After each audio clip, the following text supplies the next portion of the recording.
The Long Dark, a post-apocalyptic survival thriller. By Kevin Partner. Prologue. Friday, November 13th. Raising his glass, Solly Masters saluted the worst week of his life. "Cheers and good riddance," he said as he drained the bourbon and set the tumbler back onto the sticky mirrored surface of the bar. He glanced up at the clock that sat above the row of liquor bottles. 11:51. Less than 10 minutes to go and he could start afresh, a free man with a world of possibilities before him. The barkeep, a wide man with dark skin and the patience of Job, offered the bottle and, receiving the slightest of nods, poured another shot. "Thanks, Gabe," Solly said, raising the glass to his lips. The barkeep shrugged lazily. "It's my job, Sol. Don't take it too fast, though, do you hear?" Solly's only response was to give a false smile and watch as Gabriel shuffled off to serve the next loser. What a week, he thought. 7 days ago, he'd been married, technically at least, though the relationship with his wife had in practice been dead for 6 months or so. Maybe longer. He now knew why Bella had been so keen for him to move to New York. Out of sight, out of mind. His childhood sweetheart had become his ex-wife, and now another man had moved into the family home. He thought of his kids, Jake and Maddie. Were they missing him? When would he see them again? He'd barely been home over the past year, since he'd taken the Manhattan job. The job he'd just lost. The chance of a lifetime to work for one of New York's top publishing companies. He'd moved across country and taken up his position as a software engineer, only to find that he'd spent most of his time wiping the butts of the juvenile coders on his team. And then, less than a year later, his company merged with another, and guess what? His team was surplus to requirements.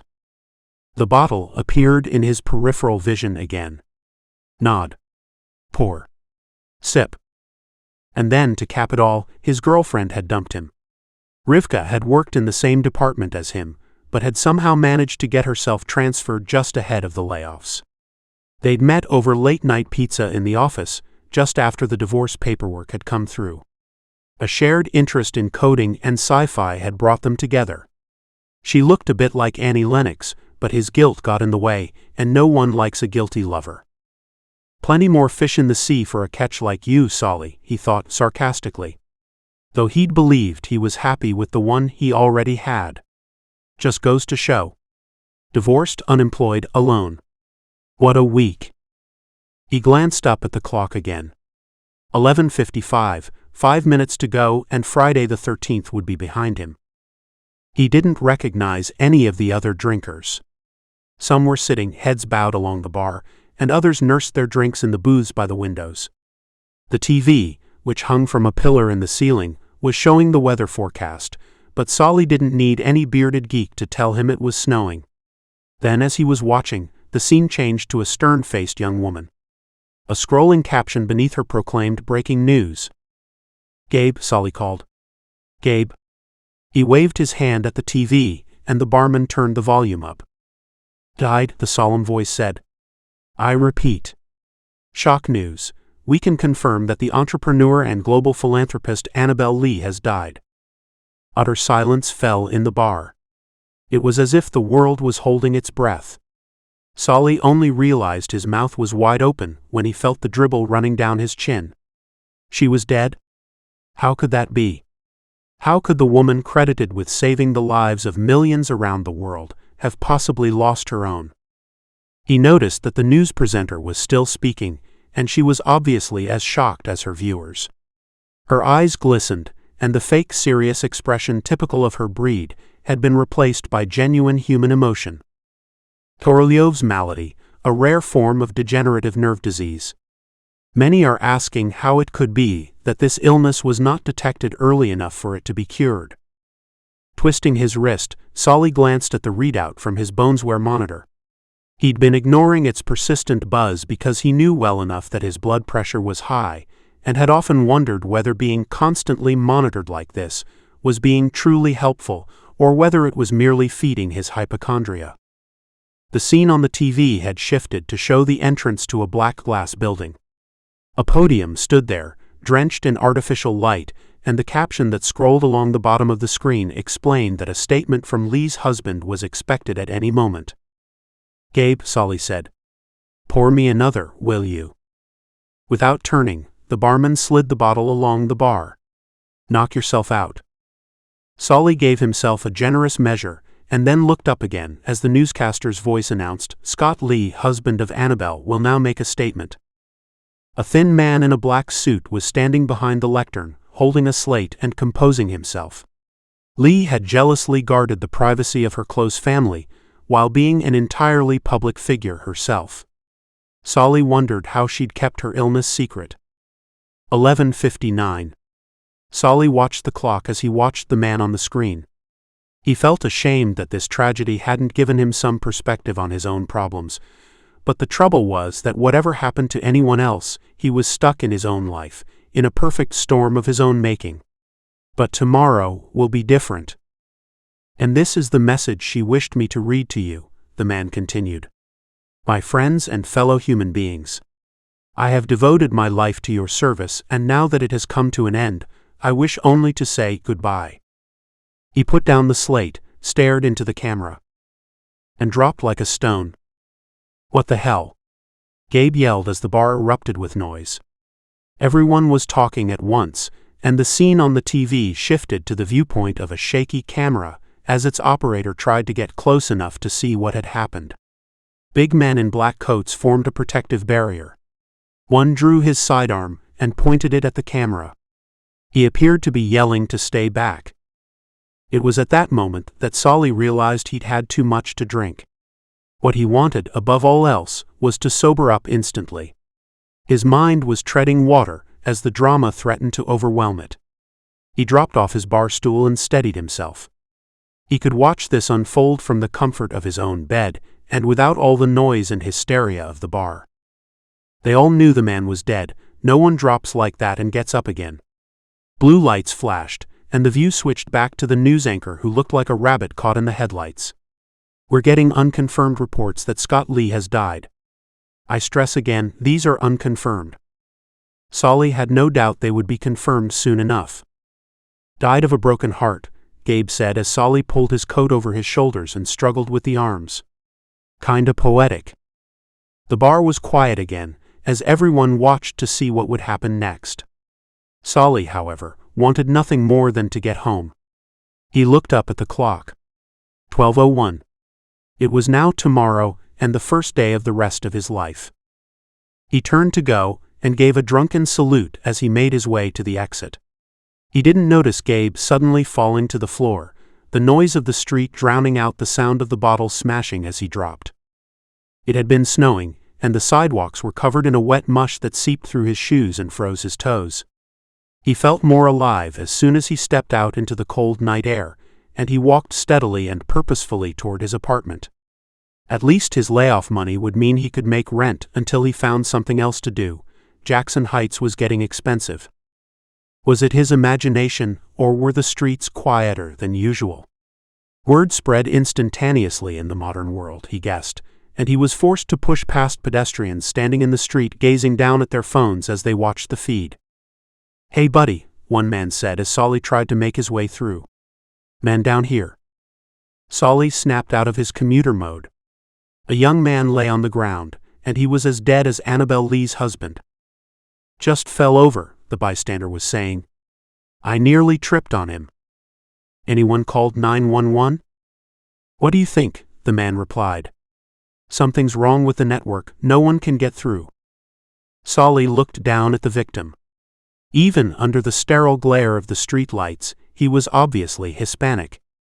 He had a goatee, and one arm had fallen over his head, ruining his carefully gelled hair. It would have been funny if it weren't so shocking. He'd barely lived, and there, in a moment, it was all over.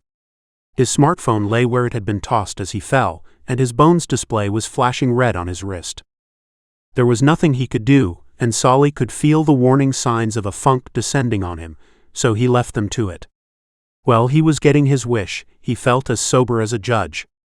Adrenaline'll do that for you. His bones vibrated madly, but he ignored it. His medication was at home, and that was where he was heading. Oh, to hell with it, he thought, and raised an arm to flag down a cab. He could afford it, for now. 79th Street, Jackson Heights, he said as he got in. You listening to this? The cab driver said. His accent was Eastern European, and he pointed at the car's display, which was showing the live feed. First she die. Then husband. Now others. The scrolling caption proclaimed an epidemic of seizures across the country. God in heaven. What was going on?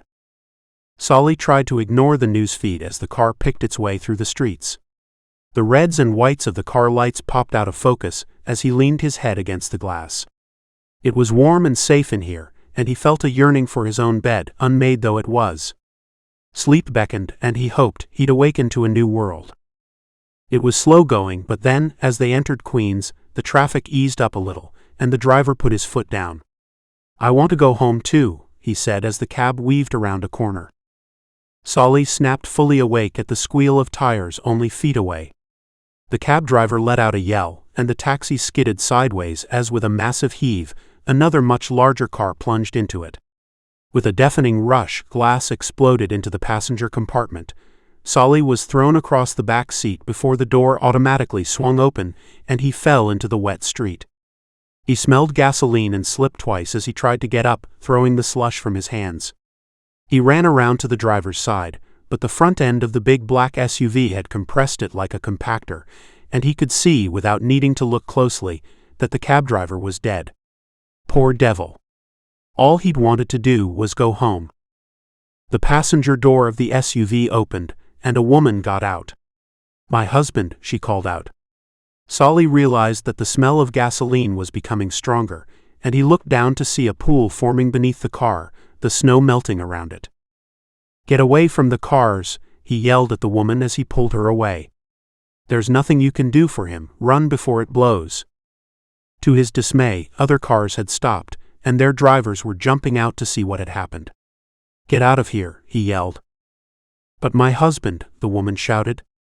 We have to help him. Solly groaned in frustration and yanked on the driver's door. It had crumpled a little on impact, and it took 3 attempts before, with a final effort, he could pull it open far enough to look inside. Victor. She was at his shoulder, trying to get past him. The driver was dead, there was no doubt about it. He sat behind the wheel with his head thrown back, his mouth wide open and his eyes staring into the night but seeing nothing. Solly backed out and grabbed her by the arms. Lady, he's dead. I'm sorry, but we have to go now. My children in the back seat. Seriously? He pulled open the back door. A young child 2 or 3 years old sat in a safety chair. The instant she saw Solly, she began to bawl, and tears began flowing down her cheeks. Next to her was a boy of around 5, staring at him in silence. Can you get yourself out, son? The boy nodded, his face betraying the onset of shock. Will you help me with your sister? He asked, fighting to bring a calmness to his voice he didn't feel. The mother was trying to shake her dead husband back to life, oblivious to the fate of her children. With the boy's help, Solly managed to release the younger child and lift her out. Why were these seats so difficult to use?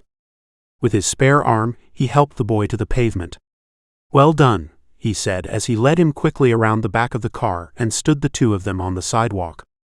Solly left them there, crying, as he ran back to the car, grabbed the woman by the shoulder and pulled her to where her children waited.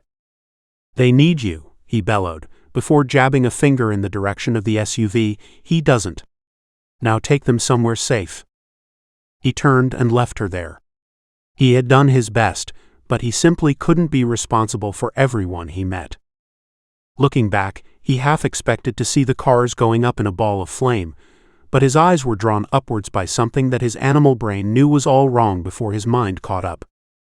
That plane was too low. Way too low. It was coming down. He heard the descending wail, just as the nose hit the side of a tall building off to his left. He stood transfixed for long enough to see the fireball erupt, engulfing the plane and running roaring down the side of the building and heading straight for him.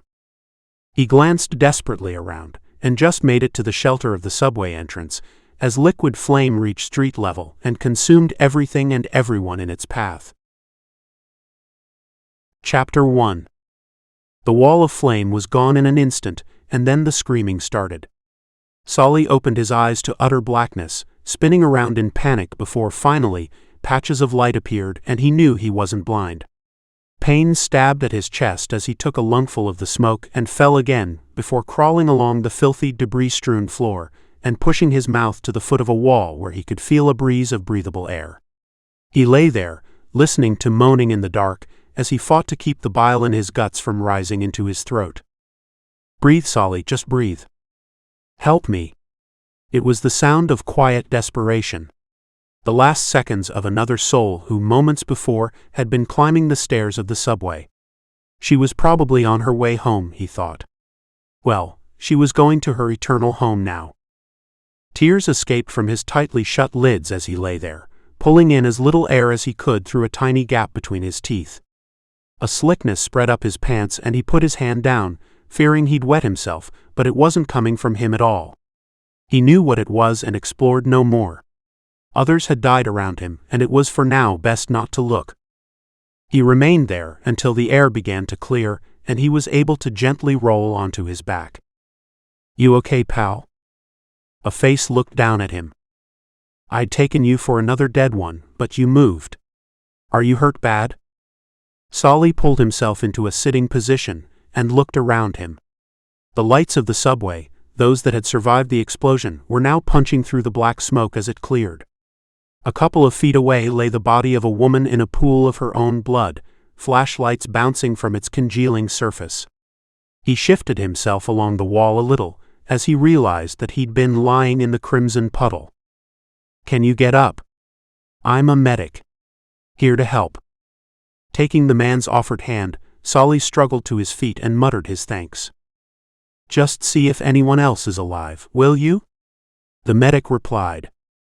Solly nodded and staggered toward the top of the stairs, but the arms and legs he could see against the light coming from below belonged to people who could no longer use his help, so, using the walls and handrails for support, he made his way around what remained of the entrance to the subway. There were no other survivors and no way out. In the dim light coming from behind, it looked as though part of the plane's fuselage had come to rest there. No, the only way out was through the subway, so after a final check he went back to the stairs and, stepping over the charred and stiffened remains of those that had taken the full brunt of the fireball, he moved carefully down the stairs. The medic was kneeling beside the hunched figure of an old man. At first glance, Solly had assumed he was an African American, but then he saw the man's hands, which were as pinky white as his own. The old man was crying, as wisps of smoke rose from the ruins of his face. The medic, bending over him, was sobbing as he apologized for not being able to relieve the man's torment. It was obvious that nothing could be done to save him or to make his passing quicker, and Solly was about to move on, unable to bear witness any longer, when he spotted someone sitting at the bottom of the stairs, apparently oblivious to the chaos. If only the old man could be that oblivious, Solly thought. Then, a desperate idea seized him. "Have you got any gear?" Solly said, crouching down. "Ah." Black ringed eyes peered out from beneath a hood. It was a girl. She could only be in her late teens, but addiction had robbed her body of any semblance of normal growth. Solly grabbed the filthy bag that lay beside her. She made a fitful movement but fell back immediately. "Not cool. My smack." He pulled out a grip seal bag with an inch of brown powder in the bottom. As he peered at it, the old man on the steps gave a shriek of pain. Solly took the half-empty liquor bottle that lay beside the girl and tipped the powder inside before shaking it. "Sorry, his need is greater than yours," he said before getting up again and climbing the steps to where the old man sat, sobbing in pain. "Here," he said, handing the bottle to the medic. "Alcohol and smack. The best I can do." The medic held it to the man's mouth and watched as he swallowed. After a few moments the old man sighed with relief, looked up at Solly, then grabbed the bottle and emptied it in one go. They watched the light go out of his eyes as his chest heaved one final time, and he was still. "Thank you," the medic said. "I couldn't leave him, but I couldn't help him either." Solly helped him to his feet. "I don't reckon there's anyone else here we can do anything for." I told everyone who could walk to get onto the subway. That's where the rescue services will come in, I think. If they're coming at all." The medic stopped for a moment. "What's that supposed to mean?" "There was bad stuff going down before that plane crashed. First Annabelle Lee, then her husband. I saw others just drop on the street. Then the plane went down. I don't reckon we can look for any help for a while." "I was just going on shift," the medic said. "Guess I'm going to be a little late." "Merrick's the name." "Solly."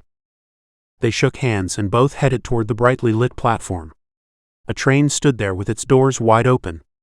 Every inch was occupied as the survivors of the inferno and the puzzled commuters who'd happened to be on the train as it stopped at this station crammed on board and waited to be taken away from the scene of devastation.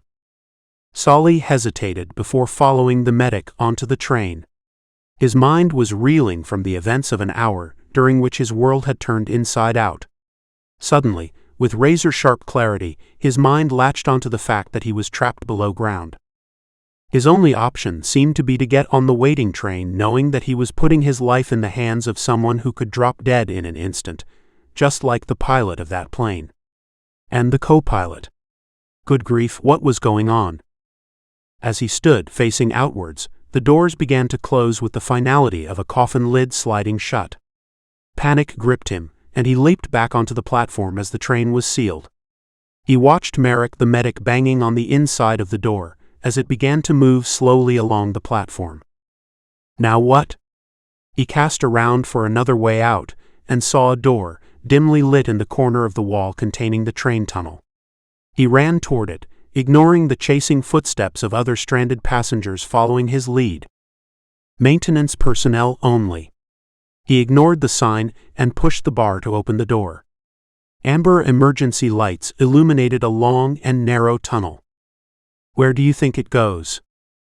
Solly whipped around to find himself surrounded by a dozen or so frightened people. The clothes of the woman who'd spoken were still smoking. Behind her, the train accelerated as it slid along. "I don't know," he said, "but I'm not staying in here." Another voice piped up, "There'll be another one along soon enough. Safer to wait." "Suit yourself," Solly said. All he cared about was getting back to the surface and out of this tomb-like subway. "See, it's coming in now." They all turned back to the platform as a warm wind played over their faces. "Something's wrong," one of the commuters said. "Sounds like it's coming in too fast. Can't hear the brakes." "Quick, get inside," Solly roared. The first woman, the one with the smoking coat, moved instantly, but the others hesitated. "Come on." Glancing back at the platform, he was just in time to see the blur of a train emerging at full speed out of the tunnel, its front end disappearing almost instantly from his line of sight.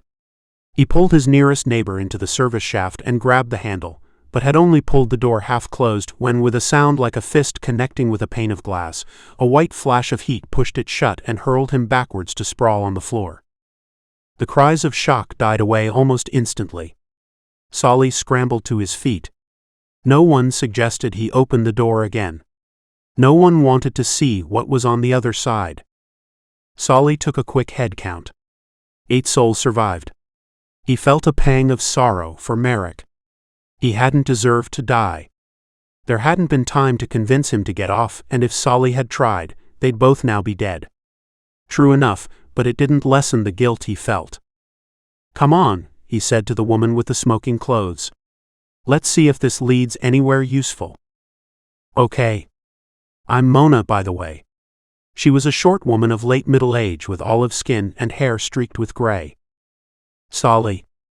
It seemed utterly bizarre to be observing social niceties when civilization was crumbling around them, but it was somehow comforting.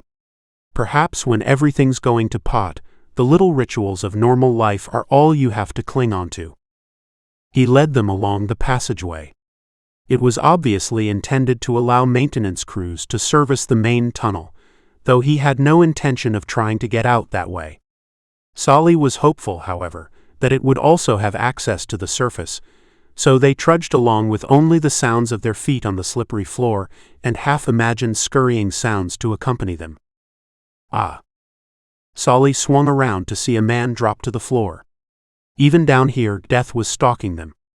He pushed past the others and knelt down. The man, who was large, gray-haired and of oriental appearance, lay with his hand over his chest, staring at nothing.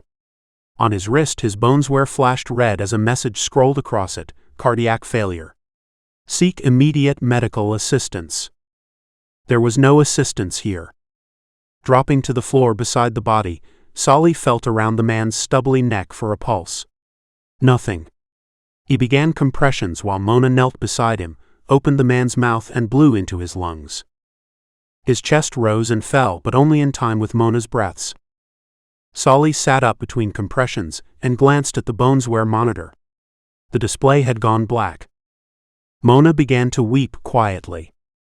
Solly sighed as he got to his feet and helped her up. I'm sorry. I don't mean to be callous, but we've got to get out of here or we're no use to anyone. I don't know about you, but I want to call home, see how my kids are. She nodded. But what killed him? Are we all waiting just to drop down dead? I'm not waiting for anything, Solly responded, sounding more determined than he felt. But she had put into words something that had been scaring Solly since the car crash. People were dying. Lots of people. 1 minute they were walking along, the next they were gone. How was the Grim Reaper deciding who to take, and how was he doing it? Solly glanced down at his own boneswear.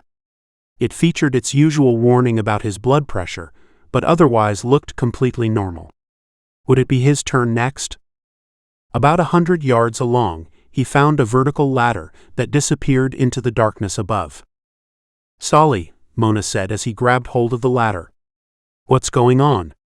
All those people back there, that poor man. The train crash. The airplane. Solly turned to her and gave a sad shrug. I don't know. Something big is going down, but all I care about right now is getting out of here and back onto the street. And then what? To the apartment he'd called home for the past 18 months. The pure adrenaline of the past hour or so had cleared his mind of the alcohol he'd downed at Gabe's. Good grief, it felt like a lifetime ago. Now, however, he could feel exhaustion creeping back into his muscles and mind. He needed to get back. He needed to call Bella.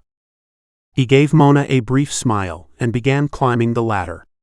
As he went, he felt the vibrations of others following him. No one wanted to be trapped in the subway. Whatever awaited them up top, it would be good to feel fresh air on his face. He heaved the manhole cover to one side and pulled himself up the last few feet until he was kneeling on the slush-covered sidewalk. They'd emerged beside an intersection. It was now past 1 a.m., but cars were crawling along, ignoring the traffic lights. As his eyes adjusted, he could see that several vehicles had been abandoned, and he knew that whatever had happened around Gabe's and in the subway was killing people here also. His tired eyes focused on the sign, Ditmars Boulevard. He thought for a moment, cursing the fact that he'd traveled everywhere by taxi since he arrived here. Ditmars. Yes, that was it. By sheer good fortune, he wasn't far from home. He helped the others out of the service tunnel. Some of them thanked him, others simply ran off into the darkness, as desperate as he was to get home and find out what was happening. Mona was the last to emerge. Where are we, Solly? The intersection of Grand Central Parkway and Ditmars, LaGuardia's right behind us, he said. Look, can you get yourself home from here? She looked around, confused. I live in Glendale. Is that near here? Haven't got a clue. It's okay, I'll get a taxi, she said, glancing up and down the road. Solly sighed. Don't do that, Mona. Look, you can come home with me if you like, and I'll get you home in the morning. The relief was obvious on her face. Oh, thank you so much. Marvelous. All he wanted was to get back to his apartment as quickly as possible and phone home. Come on, he said, we have to move fast. They headed across the intersection as police sirens sounded in the distance. Chapter 2. Solly jogged over the crossing and onto the overpass, then paused, waiting for Mona to catch up with him. He drew long breaths into his aching lungs, still sore from inhaling smoke in the subway, and gazed out over Grand Central Parkway, watching the headlights of cars picking their way through the stranded vehicles. Not long now, and the arteries of the city would clog. Again, he felt the tightness of claustrophobia he'd first experienced underground.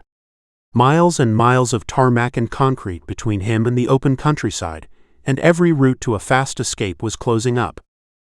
He pushed down hard on the panic as Mona caught up. "Sorry," she said. "Not so fit as I used to be. I live down on 79th, about a mile. We've got to move fast though. I'm not sure what's going on out there, but it's not likely to be pretty." He scanned the darkness, his ears pricking as sirens wailed. His eye was caught by the movement of a pickup truck that was easing between abandoned cars. It was going at barely walking pace, but something about it made him uneasy. Or maybe he was just jumping at everything now. The sooner he got back to his apartment and his medication, the better. Without warning, his mind's eye flicked to the old man with the burned-off face, and he shook his head, breathed in the cold air, and headed over the bridge. "This way," he called to Mona, who was struggling behind him. He darted off to the right, along a narrow tree-lined road that on a summer's day would probably be pleasant enough.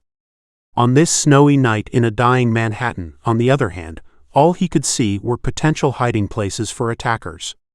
He reached the corner and waited again for Mona. A house alarm was blaring, and he thought he could see figures darting to and fro. Surely the rule of law wouldn't break down so quickly. Did others know something he didn't? From the house on the corner rose a cry of grief, and he knew another person had dropped. Over Mona's shoulder, he saw the pickup as it turned into the road they'd just walked along. "You need to lose that bag," he said. "What?" Her face darkened with suspicion. "I don't want it," he said, "but they probably do." He gestured at the truck behind them. "They're probably looters looking for easy pickings. At least I hope so. That fancy bag has gotten their attention." "No. It's got my stuff in it." The pickup truck accelerated toward them. Solly was faced with a choice: rip the bag from her shoulder or grab Mona and run for it. "Come on," he said, pulling on her hand and heading around the corner. He heard the rev of the pickup's engine. Somehow, his body found more reserves of adrenaline as he ran, dragging Mona along with him, down the side of the block of houses and across another intersection. Oddly, this one was largely deserted, with only a handful of cars dotted around and even fewer moving. He pulled his collar up against the icy wind that whipped across the road as they ran. A fast food restaurant stood on the corner, so they sought shelter against its red brick wall, and as Mona panted, Solly peered back the way they'd come. No sign of the pickup now. His rational mind relaxed a little. After all, why pursue them when there must have been richer pickings? But his lizard brain was buzzing a warning. Something was wrong. He felt like the mouse that thinks it has outwitted the cat just as the paw drops. "You okay?" Mona nodded, though he could see she was exhausted. Then, just as he was about to slide along the wall and down 80th Street, he heard the revving of a truck engine. They were coming. Instinctively, he pushed on the door of the diner, and to his surprise, it opened. "In here," he yelled. She followed him inside, and he slammed the door shut. It was dark inside, and the air smelled of curry. Solly slid the nearest table against the door and piled chairs on top as fists thumped on the door outside. "It won't hold," he said. "We need to find another way out." As they edged toward the kitchen of the dimly lit restaurant, a window smashed, and a bright ball of fire fell through the gap, rolling along the floor. It instantly set the nearest tablecloth aflame, and within moments, the inside of the restaurant was lit with a flickering orange glow. Solly barged into the kitchen and almost fell over the body on the floor. A man dressed to cook. Maybe he'd been washing up after the place had closed. No one had been there to see him fall, and Solly didn't have time to feel sadness or regret on behalf of the anonymous chef. He and Mona stepped over the man's prone corpse and headed toward the back door. As he went, Solly grabbed the knife that lay on the surface. The blade was filthy, but he was prepared to bet it would prove sharp enough. Flame erupted into the kitchen as the fire alarm blared. Sprinklers fired fitfully, but the air was close to unbreathable now, and their only chance was to get out through the back door. Solly burst through it, and found himself in a small yard surrounded by a brick wall topped with a wire fence. Mona shrieked. A huge man had leapt down from the wall and was pulling on her bag as another man, lean and wiry, followed him and faced Solly. This one was dressed in a dark winter coat and torn jeans, his face a mass of tattoos and murder in his eyes. "What you got?" he said in a broad Eastern accent. "iPhone? Here, give it to me. Maybe you live." Solly had few friends, and even the most generous of them wouldn't call him a man of action. But every man, every person, has their limit. He hefted the knife. "Let her go and get out of here," he said, desperately trying to keep his voice steady. Mona's bag was now in the hands of the other thug, and she was now struggling under his grip. The thin man laughed. "You know how many I cut tonight," he sneered. He then held up 3 fingers. "This jacket, it's nice, no? Better on me than him." It was a universal law, it seemed, that as soon as any tragedy struck, the jackals would start preying on the weakest. Where were the police? Concentrating their efforts on the better parts of town, no doubt. Queens could fend for itself. Solly lunged, moving so fast he caught his opponent by surprise, his knife ripping into the arm of the coat he was wearing.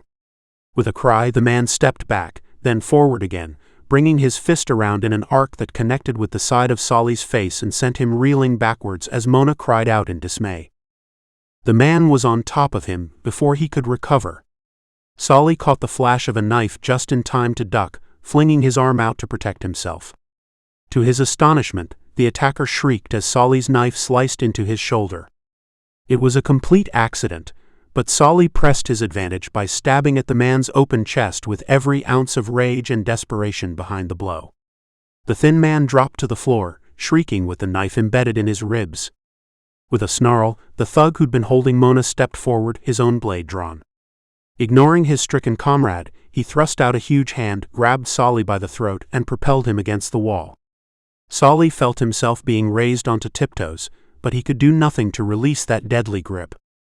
He felt his throat closing, and his peripheral vision began to close in, leaving only the scarred face of his attacker visible. The last thing he'd ever see. Bang! Red splashed the black, and he fell to the floor. Hands gripped him. There was something on his face. Blood. He looked up. "Mona?" Tears ran down her face and she pointed at a small black object lying at the feet of the dead thug. "I had to do it, Solly. I couldn't let him kill you. Not after all you've done for me." "You carry a gun?" he managed. She nodded. "I got a license. That's why I didn't want to give up my bag." Solly stooped and retrieved the gun. It was a small revolver, the barrel still warm from the discharge that had felled the thug. "Here, you'd better have it back." "No, you keep it, till we're back at your place." Solly pocketed the reassuringly solid hunk of metal. "Help me." The thin man lay on the floor with the kitchen knife still embedded in his chest. Mona began to tear up again, but Solly felt no pity for this lowlife who, only moments ago, had been intent on slicing him up. Smoke was now billowing out of the kitchen door, and, ignoring the dying man, Solly went across to close it. "No way back through there," he said. "Here, I'll lift you up." Mona accepted the lift and made it onto the top of the brick wall, before offering a hand down to Solly, wrapping the other around the iron railings. They clambered out and over as the thin man began to sob. "Here we are," Solly said. They stood outside a red brick 2-story apartment block. The branches of the bare trees lining the sidewalk danced in the freshening wind, the streetlights casting shadows that ran back and forth across the building's front. Mona followed him up the small flight of steps to the steel front door and watched, panting, as he fumbled for his keys before finally, they were safely in the hallway. "I'm upstairs," he said as he led the way up to the first floor, and after locating his house key, they made it inside. As he stood with his back against the door, exhaustion, pain and grief overwhelmed him, and what had begun as a sigh of relief turned into a river of tears. So much for starting a new life. "Be careful what you wish for, Solly, it might just come true." "It's okay," Mona said, stroking his arm. He opened his eyes and wiped the moisture away. She had a kind face that in different circumstances he would probably have found attractive. Coffee skin and deep brown eyes framed with frizzy gray hair. Pulling himself together, he activated the lights and gestured at the couch. "Take a seat," he said. "Sorry about the mess. I'll make us some coffee." As the machine warmed up, he swallowed his medication and by the time the coffee was ready, was feeling more stable. It was odd, but he'd never really felt at home in his apartment. It wasn't in the best neighborhood, and the landlord hadn't bothered to update the insulation, so it cost a pretty penny to keep warm, but right now it felt like a fortress against the gathering storm. He padded back into the living room and pulled the drapes, shutting the nightmare out. Mona had done a good job of clearing a space for them to sit comfortably. "Let's find out what's going on," Solly said as the TV powered up. He switched from Netflix to CNN. A newscaster he didn't recognize was speaking to the camera. Solly could tell from the look on the man's face that the situation was dire. A state of national emergency. I repeat, the White House has declared a state of national emergency. All police and military leave is canceled, and National Guard units are to begin mobilization immediately. Government officials are advising all citizens to remain in their homes and to await further announcements. And now for a recap of tonight's events, over to Chad. Another man appeared. He was wearing a dark suit and had the look of a graveside preacher. Just over 2 hours ago, at midnight, a wave of sudden deaths took hold across the country. The first victim, as far as we can tell, was Scott Lee, technologist and husband of Annabelle Lee, whose death he was announcing. Since that announcement, men, women, and children have been collapsing in a pulse that has spread from New York, where the announcement was made, across the country like a deadly ripple. Highways are blocked, all airports have been shut down, and the military is on high alert. We cannot say how many have died, though it is certainly millions, nor whether the pulse is over. We can only say that the America of a few hours ago no longer exists. We will keep broadcasting for as long as we can. God bless you all. Mona and Solly sat together in complete silence. So, they had been near the epicenter. Switching off the TV, Solly pulled his smartphone from his pocket and dialed. He was as ready as he'd ever be to handle whatever happened next. After seconds that felt like hours, a voice answered. "Solly, is that you?" "Bella?" "Oh, thank God. Thank God. You're alive." "I'm okay. Tired and scared, but okay. How about you? And the kids?" His stomach was so tight he could barely breathe. "Please God, let the children be alive. Please God." "Yes. They're still in bed. I couldn't see the sense in waking them." Solly nodded. "Yeah. They might as well have one more night. If what's happened here reaches you." "It has. Mr. Holstein next door, he died in front of his wife. She came around for help, but I couldn't get through to 911, so I went over there and then she collapsed. I tried to ring Todd." Solly's guts tightened even further at the mention of his ex-wife's lover. Ice ran through his veins and his head began to swim. Must be the medication. But he didn't pick up. "Solly, do you think he's all right?" "I expect so," Solly replied through gritted teeth. "What do you think it is? A pandemic?" Solly glanced at Mona. Suddenly, all his energy was sapping away, and he wanted nothing more than to get warm and to go to sleep. "No, it's been much too fast for that. Look, Bella, the government says to hole up, and for once I agree with them. I'll call in the morning and we—" He heard Mona cry out, felt the wetness run down his leg and collapsed sideways as darkness enveloped him. The last thing he heard was Bella's distorted voice. "Solly? Sol? Sol?" Chapter 3, Bella. Tears flowed down Bella's cheeks as she paced around the living room, praying that he would respond. But it wasn't his voice she heard next. "He's bleeding. Sorry, gotta go. I'll call later." Bella looked down at the phone's display as it went dark. It had been a woman's voice. She felt panic grip her, and raged at her inability to find out what was happening. He was bleeding. How? Was it serious? Serious enough to cause him to black out. So now her ex-husband, the father of her children, was over 1,000 miles away, injured and in the care of a stranger. Her shoulders dropped and she unmuted the TV. She'd been half watching it when she was on the phone, a melange of flashing red and blue lights interspersed with national, state and local government announcements printed on the screen. Stay at home. Lock your doors. Arm yourselves if possible. Await further instructions. Bella's instinct was to do exactly that, for tonight at least. Jake and Maddie could sleep through anything, it seemed, and she could see no reason to disturb them. As Solly had said, give them one more night of peace. For all his faults, Saul could be profound from time to time. Oh God, she thought, please let him be okay. She put the phone down and crept upstairs. Though the living room was brightly lit, in the rest of the house there was only the occasional table lamp to break the darkness. Ordinarily, Bella enjoyed the warm embrace of the Texas nighttime. But these weren't ordinary times. Maddie always slept with her door slightly ajar, so it was easy for Bella to slip inside without disturbing her. She knelt beside the bed and watched her daughter sleep. Maddie's eyeballs were flicking back and forth beneath closed lids, and she'd occasionally gasp. Perhaps she was having a nightmare, Bella thought. Would she awaken from one nightmare into another? Who knew what the morning might bring? She stood up with a grunt and shuffled out, taking one last look at the slumbering child. The calm before the mother of all storms. Jake's door was shut, but she risked turning the handle. She'd seen her daughter asleep, and now she needed to see her son. Treating the two of them equally had been her mantra ever since Jake had been born.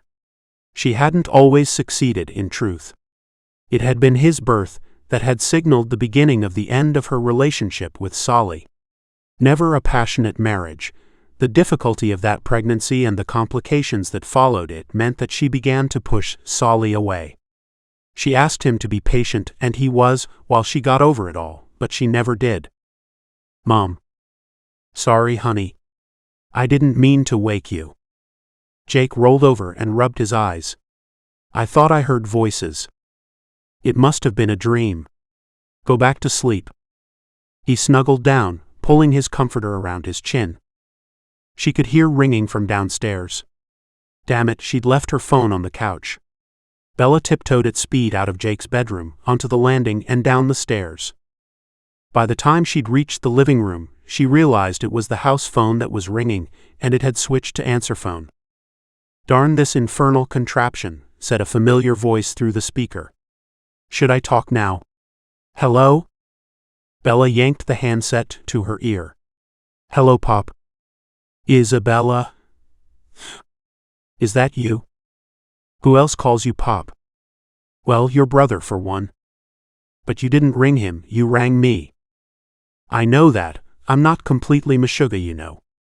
She waited for him to come to the point. He never rang this late, so she knew he must have seen the news, but she didn't want to break the spell. For a few seconds there, they were father and daughter again, verbally sparring as if nothing was wrong. You know people are dying over here, he said. She tightened her grip on the handset. What's happened? I was watching the news when I saw that woman was dead, Lee. Then her husband dies right in front of the cameras. Then I heard a shout from next door, but I didn't pay much heed. Old Jeremiah's a bit soft in the head these days. Then there was a whole heap of commotion. I went out of my room, and people were running up and down. One dropped dead right in front of me. Where are you now, Dad? I went back into my room and locked the door. Then the news reports started coming in, and I thought you'd ring to see if I was okay, though I know you've got the kids to worry about. But then I needed to know you were all right, and I couldn't wait no longer. The line went quiet for a moment. I think I'm the only one left, Bella. It's all quiet outside. Not the quiet of people sleeping, neither. They're dead. I know it. I'm coming to get you. He didn't argue, and that on its own frightened her more than anything. Maddie and Jake sat, sleepy-eyed on the couch as Bella made a flask of coffee for the journey. It was only a half-hour trip from their house in Baytown to the care home where her father lived, but she was worried that she would hit a wall at some point on the journey, so she was carrying caffeine. She was also carrying a Bursa Thunder 380. The doorbell rang as she was pouring coffee into the flask. "Damn it," she said, before running her hand under the cold water tap. "No, I'll go." Maddie had gone for the door and, true to form, had answered it before Bella could intercept her. Maddie had a legendary ability to hear warnings too late. It was as if the speed of sound didn't apply to her. "It's Uncle Todd," she said. "Oh, thank heaven. The first thing to go right today." She flung herself into his strong arms. "I'm so glad you're okay." "Solid as a rock, I am." "You know that," he responded before pushing her back so he could examine her at arm's length. "You look exhausted, though." 2 a.m. was no time for feminine pride, but she straightened herself up and tried to smooth her hair down. "No, don't do that," Todd said gently. "I like it a little messed up." Bella snorted. "Well, you got a bargain in me then. I'm more than a little messed up." "That wasn't what I meant, and you know it." Todd took her by the hand, and they went into the kitchen. "What do you think's going on?" She shrugged as she poured coffee into the flask. "I don't know. People dropping dead for no reason." "There must be a reason, though. Or do you reckon it's a plague, like in the Bible? Locusts and all." "Don't mock me, Todd. For all I know, that's exactly what's happening." He subsided at this, and watched her screw the cap onto the flask and take an extra mug from the cabinet. She turned and embraced him. Todd was an easy man to hug, well-built with a face that wouldn't have looked out of place on a Greek sculpture and a body to match. She'd struck Pater when he'd strolled into the office as the new boy. Only a couple of years younger than her, she'd enjoyed the slight thrill of having a boy toy. Though what he saw in her was a mystery. She was shorter than average with a mother's middle, and a face that could only be described as pretty by the right person in the right light. But Todd was not a complicated man. When she'd asked what it was about her that first caught his attention, his answer was only 3 letters long and rhymed with gas. "We're going to get Dad," she said. "Will you come?" His face broke into a smile. "Of course. I'll drive, you ride shotgun." She was so glad he was coming that she swallowed her annoyance at the casual misogyny. She was at least as good a driver as him. And he was probably a better shot, having had a lot more experience of weapons than she had. But let him drive. She'd done her best to answer the questions Jake and Maddie had plied her with in a way that wouldn't freak them out too much, but it soon became apparent, as they turned onto the 146, that she wouldn't be able to shield them from the naked truth of the world outside. In their house they could pretend that all was normal, out here it was chaos. "Watch out!" Bella yelled. The car swerved. "I see it." Todd pulled into the side of the road and opened the door. "Don't get out." He leaned back into the car. That was a woman in the road. "I can't leave her in the street." Bella watched as Todd shut the door and walked back to where the shape lay beside its car on the asphalt. He knelt and rolled the woman onto her back. She could see from here that the bones wear on her wrist was flashing red. Todd took a look at it, shook his head, then got up from his haunches and dragged the body to the side of the road. He stood up, then looked at Bella through the back car window, a look of utter horror on his face. He ran back and motioned for Bella to wind down the window. She stabbed the button. "That's far enough," he said when it was open a few inches. "What are you doing?" He was standing several feet away from the car and shouting through the gap. "What if it is a disease? I might have just caught it. I ain't getting back in the car and giving it to you. Leave me out here, I'll walk home." Maddie began to protest from the back seat, but Bella put out her hand to silence her. "It's not a disease." "How can it be?" "Herb got it, you know Herb from next door, he got it and he hasn't been out in weeks. The news said it can't be a plague, people are dying too quickly, too close together. Look, get inside, Todd. You don't think I'd let you endanger the kids, do you? We're safer with you." After a few moments, he relented. "Poor woman," he said, just lying there where she fell, probably crossing the street. "We need to get to Dad," Bella said, laying her hand on his arm. He was shaking. He punched the ignition, turned on the radio, and tuned to the local news. "Are going to announce a curfew. In the meantime, residents are instructed to remain in their homes." The announcer's voice betrayed her panic as she read. "Some of the reports we're getting are impossible to believe, but ambulances have been called to a number of police stations to deal with multiple deaths among officers. Some are speculating that Texas is, as of this moment, without any effective law enforcement." Switching the radio off again, Todd turned to Bella. "We need to get your dad, then I'm gonna have to check on my parents. Good grief, it feels like the world's coming to an end." The further they traveled, the harder the journey became. A couple of times they were forced off-road, and Bella felt glad they'd come in Todd's Ford WD Honda as they slipped their way through the mud, picking a route past abandoned cars. There were more bodies in the road, but Todd didn't stop again. He had only one aim in mind: get to the care home, then get back as soon as possible. Bella glanced down at her boneswear device. Elevated heart rate, high levels of adrenaline. Nothing out of the ordinary, given the circumstances. What was killing people? So many people. Would she be next? Or would it be the children? She turned in her seat to see them asleep, leaning into each other with their heads bobbing to the rhythm of the car. Tears fell again. She felt as though they were being stalked by an invisible assassin, and there was no way to know who would be taken next. She could see the display of Maddie's watch as light from the street lamps outside flashed off its glossy black surface. No readings, no warnings, all perfectly normal. She'd laughed at her father when he'd stubbornly refused to have his pacemaker upgraded. It was years ago now when the first version of the Bone system was brought to market with its promise of affordable health insurance for all users. Solly had talked her into getting retrofitted, and then when he'd gotten his fancy new job in New York, they'd qualified for an upgrade, so all four of them now had the latest and greatest in Chinese technology embedded beneath their left shoulder blades and integrated into every vital organ. Bones had been hailed as a modern marvel, and accounts of people revived from cardiac arrest or having diseases diagnosed before they'd had a chance to spread had become so common that the media had stopped reporting them. And yet Bones was not saving these people. Whatever was killing them was beyond its power to correct. Modern marvel, maybe. But Bones was no miracle cure. The Grim Reaper had struck back with a vengeance. Ah!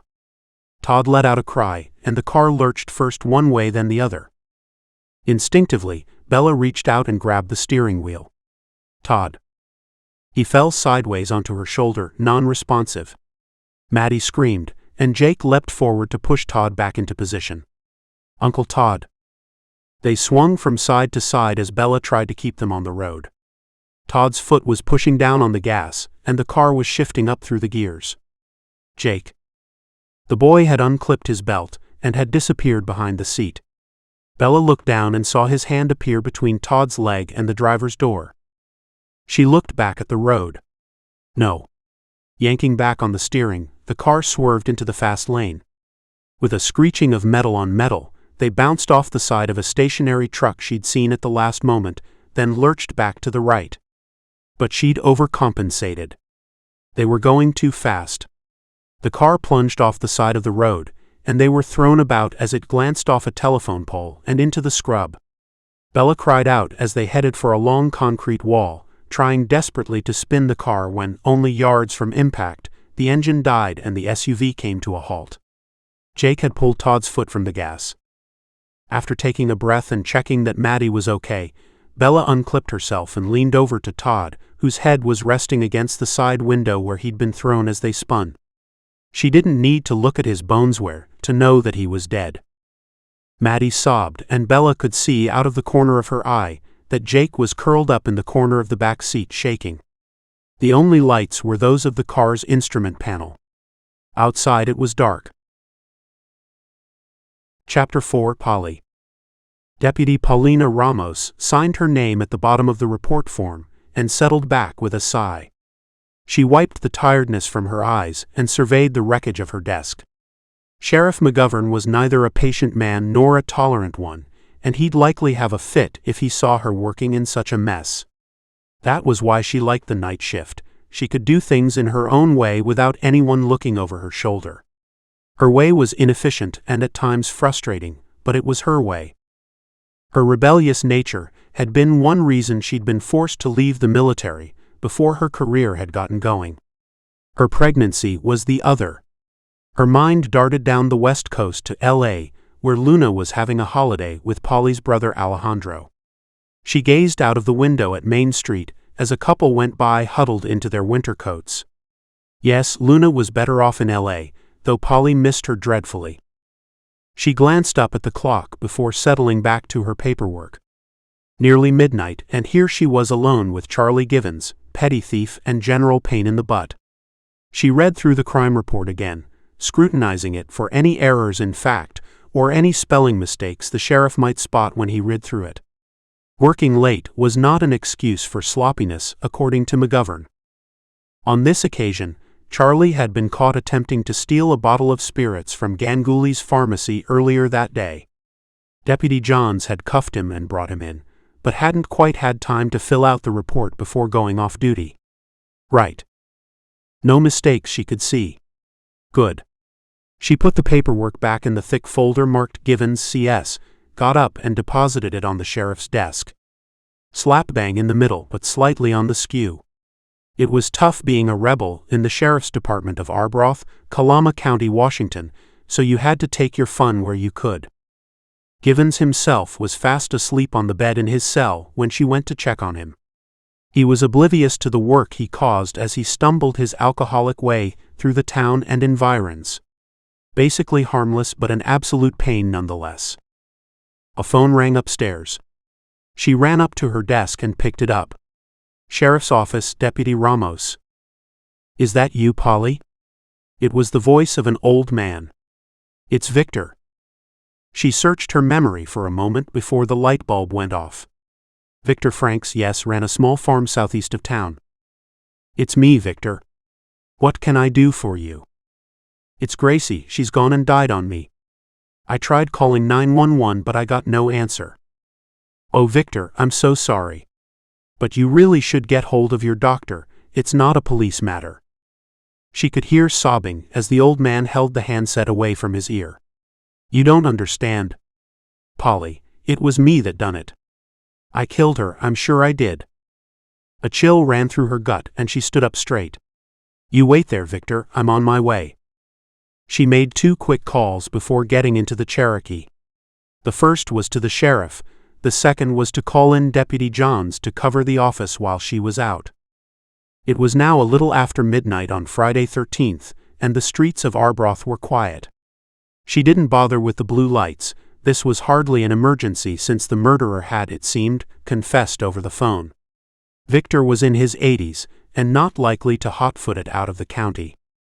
Maybe this was just her lack of professionalism showing again, but she didn't want to wake up the whole town to investigate what was obviously a personal tragedy.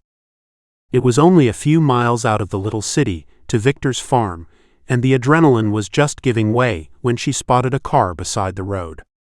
It was odd enough to see a vehicle out here, but the angle it had ended up at reminded her more of a road accident than deliberate parking.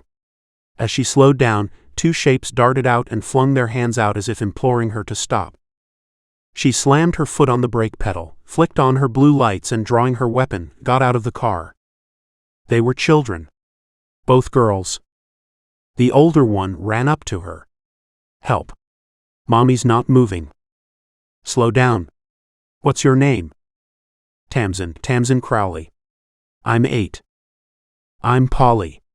Is this your sister? The girl nodded. She's Rebecca. She's little. Please help my mommy. I will, Tamsin. Now, I want you and Rebecca to sit in my car while I take a look. Can you do that? The older girl nodded. Once they were safely inside, Polly went to the parked car. Aside from its positioning, and she'd seen worse, there was nothing obviously amiss. She opened the driver's door and shone her flashlight inside. A woman in her 30s sat with her face pressed against the wheel. "Ma'am?" Polly said, nudging the woman's shoulder. No response. She pulled her back into an upright position and gasped, as the woman's dead eyes looked out into nothingness. Shock threatened to overwhelm her as she thought about those poor children, orphaned in an instant. Pulling herself together, she stepped away from the car and pulled out her personal radio. "This is Deputy Paulina Ramos, Sheriff's Department Arbroath, requesting medical backup." She was greeted with static. Odd. Though it was late, she knew the county dispatch office was manned constantly. She tried again. And again. No response. In desperation, she rang 911 on her cell phone, but this time was told she was in position 775 in the queue. What on earth was going on? For now, however, she was left with no choice. Sheriff McGovern would be at Victor's place soon enough, and he'd know what to do. So she got back in the car, reassured the kids with white lies, and left the vehicle with their mother by the roadside. She spotted Victor Franks standing in the doorway of his brick and timber farmhouse, his frail form silhouetted in the yellow glow of the interior lights. "Wait here, kids," she said before activating the deadlock, checking her weapon and radio, and approaching Victor. "At last I thought you weren't coming," he said. Polly gestured back at her Cherokee. "I had to pick up some kids along the way. Their mother died in her car." "Oh, the poor things," the old man replied, glancing over at the car which stood half illuminated in the driveway. "What a horrible night. I just put the news on. You know, to have the sound of another human being in the house after. I killed Gracie." Polly relaxed a little. There was no threat in this confused old man, so she let him lead her into the living room of their house. The TV had been shut down, presumably when he noticed her headlights through the window, and the body of an elderly woman was lying on the couch. She was obviously dead, but Polly went through the motions of checking for a pulse anyway. "What happened, Victor?" she asked, looking back at the old man who stood at the end of the couch, his face wet with tears. "It was all my fault. She said not to let Missy in, but I didn't listen. I like having her around, and it's a little cold outside." "Missy?" Victor shrugged as if the answer was obvious. "Why, the cat, of course." With an inward sigh, Polly said, "Go on, Victor. What happened?" "Well, she got all antsy about it on account of Missy helping herself to the rest of the can of tuna Gracie had a mind to having for her supper." Polly looked up from her notepad. "Go on." "Well, she fair roasted me. Said I was a lazy good-for-nothing.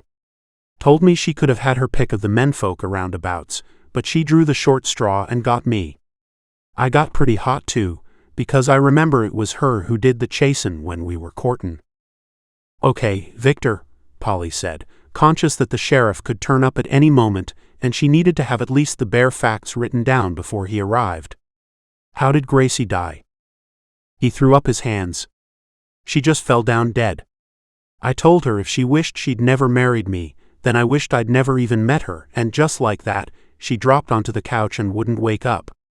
He wiped the tears from his face. "Oh, Gracie. I didn't mean them words, I truly didn't."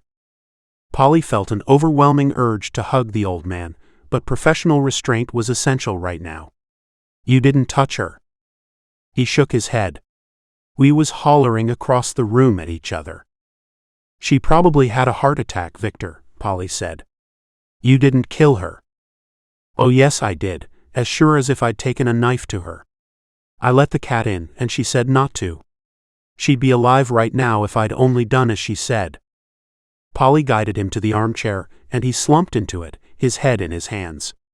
She stood over him, finishing her notes as a red and blue pulse lit up the room. "Sheriff," she said as she opened the door on an ashen-faced Mike McGovern. He shook his head as if he'd been deep in thought, and then nodded over at her car. "Who are the kids?" "Their mother died at the wheel. I was on my way here and figured they would have to come with me." To her surprise, McGovern simply nodded as he came inside. "You been listening to the news?" "No, boss. I've been on duty." He turned to her as they stood in the hallway. "Then you don't know." Them kids and poor Victor here, it's happening everywhere. People dying like flies. What? Polly just shook her head and waited for the sheriff to explain. She knew it must be true, McGovern was no joker. I was watching CNN. That Annabelle Lee, she died tonight. What? Polly felt as though she was stumbling into some sort of nightmare. The sheriff nodded. Yep. Must have been earlier in the night because her husband read a statement, and, right in the middle, he dropped down dead on live TV. That was bad enough, but pretty soon they were reporting the same thing happening to others. First in New York where the husband had died, then across the whole country. Now it looks like it's gotten here. Polly stepped back for a moment to lean against the wall and collect her thoughts. It was obviously not a pathogen, since there was no way something could be released in New York, and less than 2 hours later, be killing people almost 3,000 miles away in Washington. Unless there had been multiple releases. Do you think it's a terrorist attack? McGovern nodded. Either that or a foreign government. Probably the Chinese or the Russians. What do we do? The sheriff headed into the living room. Carry out our duty. First things first. He held out his hand to the old man in the chair. Now then, Victor. What happened here? Polly had gone out to check on the children and to take them some warm drinks. They were cold and frightened but, as is often the way with kids, holding up rather better than she was, at least on the surface. Tell me, Tamsin, where's Daddy? The little girl puffed out her chest with pride. He's in the army. Is he at the base in Seattle? No, he's in Korea. Polly nodded encouragingly. Do you have any other relatives nearby? Grandma and Grandpa, they live in town. What a relief. Polly took their names and looked them up. Yes, she'd be able to drop the kids off with their grandparents on the way back to the station. Ramos?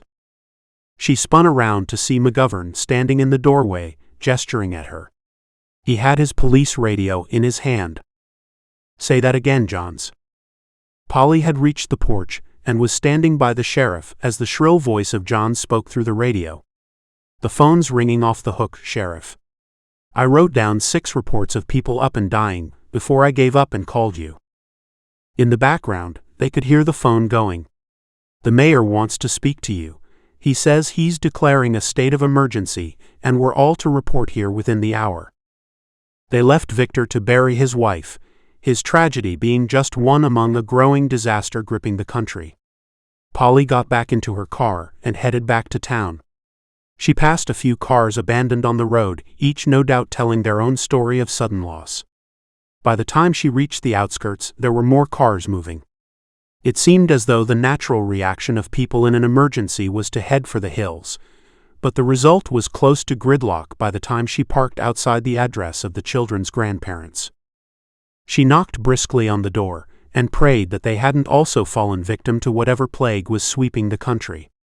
Mercifully, a half-asleep man in his 60s opened the door and with hardly a word, Polly ushered the kids inside. They would have to explain what had happened. As she turned to go, she said, "Turn on the news." By the time she arrived back at the station, the place was as fully occupied as she'd ever seen it, with deputies talking in hushed voices. McGovern had gotten there ahead of her, and as soon as he saw her arrive, he called them together. "People, I have to start with more bad news on a terrible night. I found Deputy Johns dead at his post when I got here." Immediately, voices were raised, and McGovern was forced to calm everyone down with a wave of his arms. "Pull yourselves together," he said in a voice that was low in volume but high in authority. "We are the law here, and folks look to us for reassurance. The mayor has declared a state of emergency, which means, for tonight at least, our job is to protect and secure the essential services, especially the hospital. They're overwhelmed already, and if we don't get some crowd control in place, all hell's going to break loose. Tonight's going to be bad enough without any unnecessary deaths. Klansky has your assignments," he said, pointing at a deputy holding a piece of paper covered in scribbling. "And remember, you are all that stands between order and chaos. We are the best darned police department in the state, and I want you to go out there and protect our people. God bless AIM." With a single cry, Sheriff McGovern fell like a shot bull. Chapter 5. Bella. Bella got the kids out of the car as quickly as possible, then went around to the driver's door and opened it. She closed Todd's eyes and kissed his warm but unresponsive lips before shutting the door again. She felt the bursa moving against her hip and handed the flashlight to a tearful Maddie. "What happened to Uncle Todd?" Bella pulled her children into a hug, and they stood in the darkness sobbing together. As she relaxed a little, Bella felt the telltale tightness of an oncoming migraine. Perfect.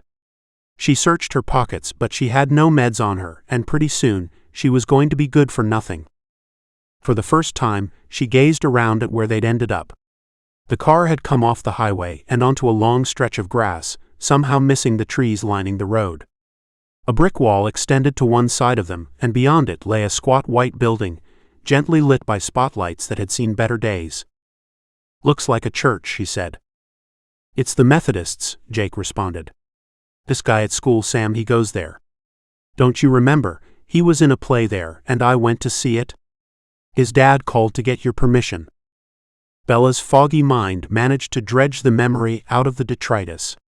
She'd been surprised and touched by the man's call, but she'd reassured him that she had no objection to her Jewish son entering a Methodist chapel. At that point, she'd have settled for her son developing any religious outlook. She gave a grim chuckle at what now felt like the triviality of yesterday's life.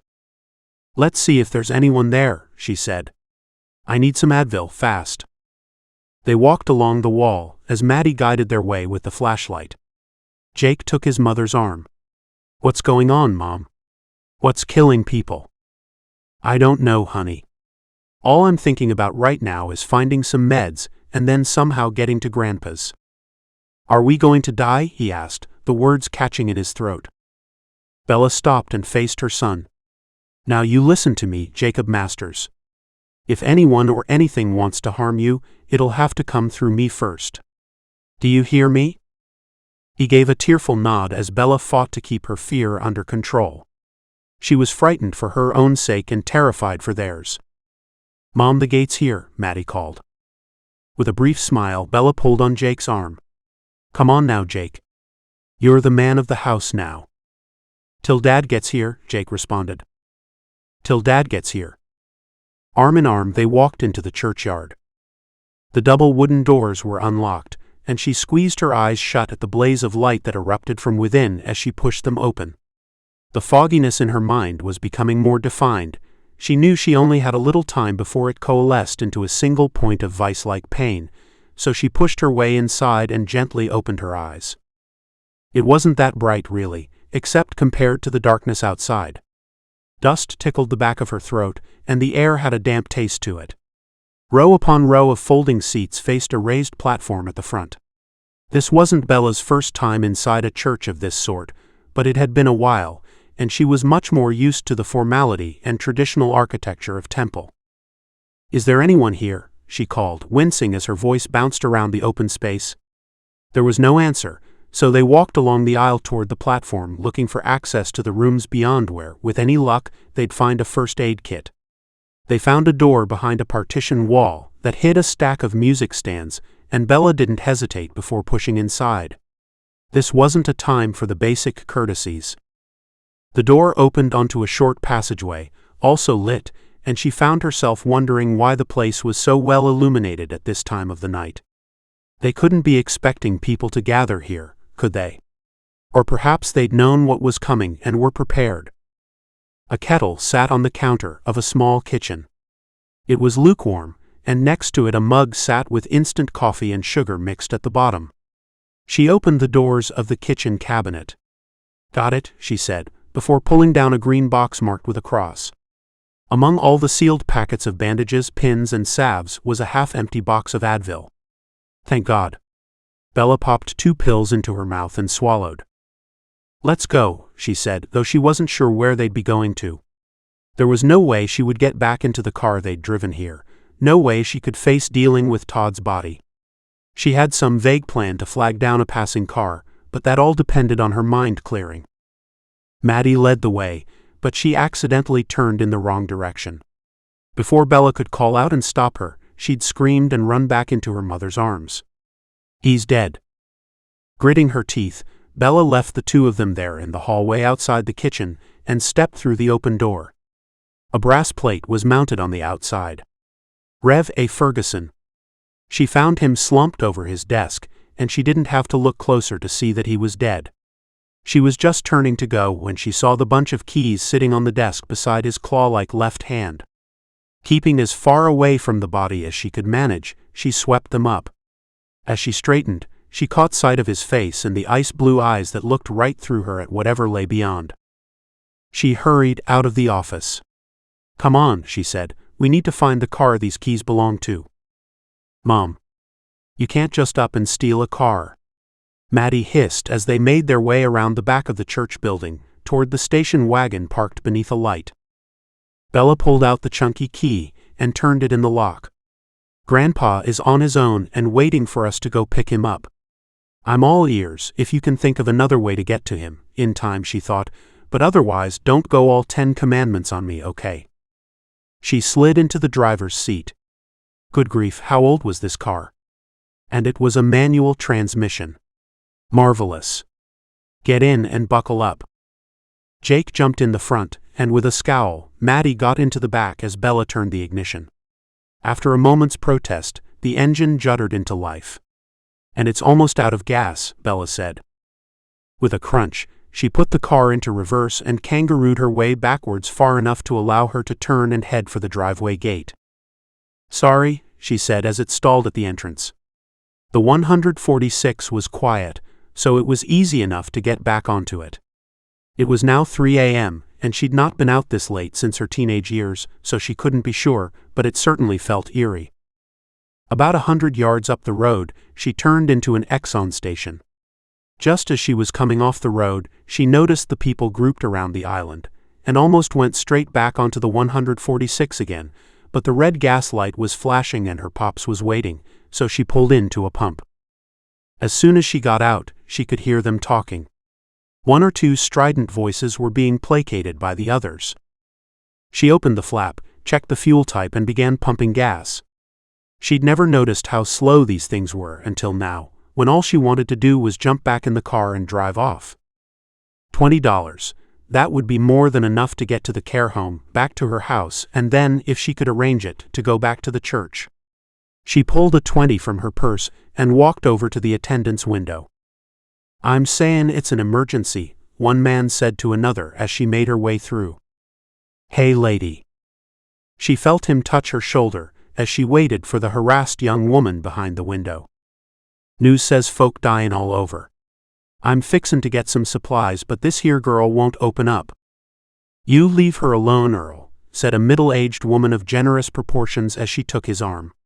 "She got no part in this." Earl pushed away from the woman. "I'm only askin' her opinion. Seems to me she could settle the argument for us. So, what do you say, lady?" Bella hated being surrounded by strangers.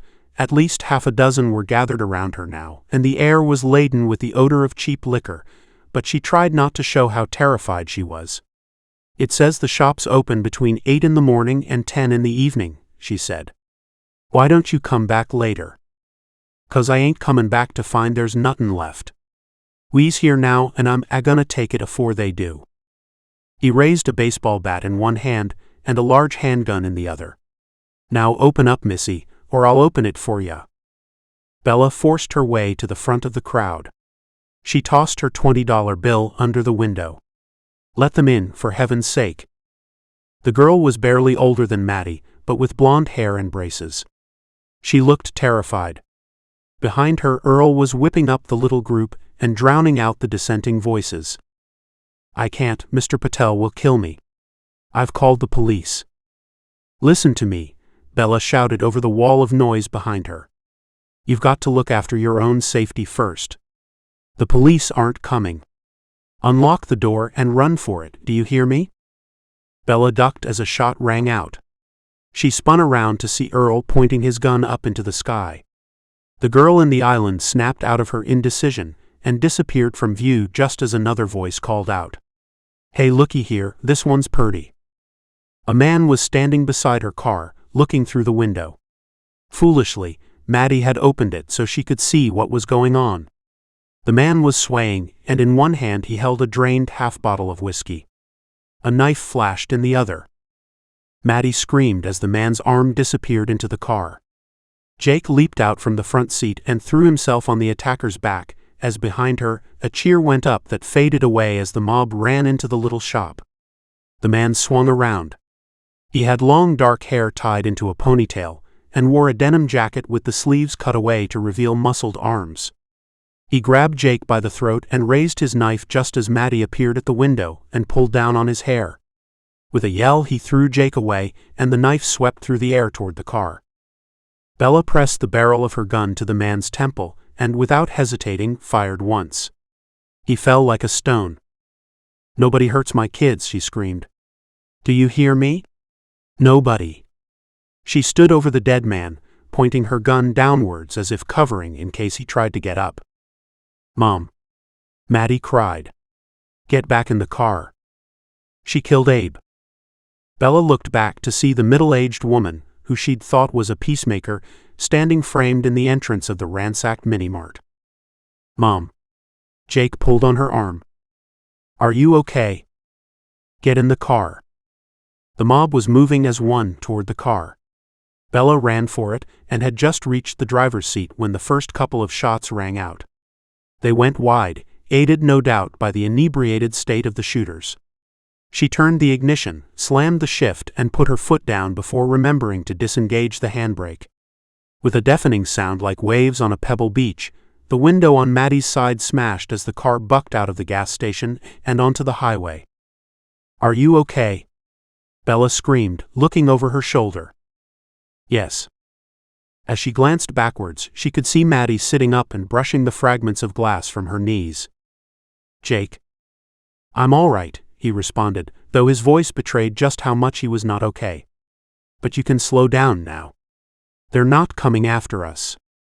She raised her foot from the gas pedal and relaxed a little. As she did so, her migraine returned in full force, and it was all she could do to keep them on the road as they made their way along the 146 toward Mont Bellevue and her father's care home. "Stop the car, Mom." Bella felt Maddie's hand on her shoulder. "I can drive." "You don't have a license," Bella mumbled. But she allowed herself to be helped into the back seat, where she sat among the glass, as her daughter pulled the car back onto the highway. When she woke up and opened her eyes, they were outside Bayou View Retirement Apartments. "Mom, are you okay? Should I go in and get Pop?" "What?" "No. I'll go." The truth was, she wasn't okay. Her head felt as though it was being squeezed between hammer and anvil, but she couldn't let either of her children see what was probably inside the home.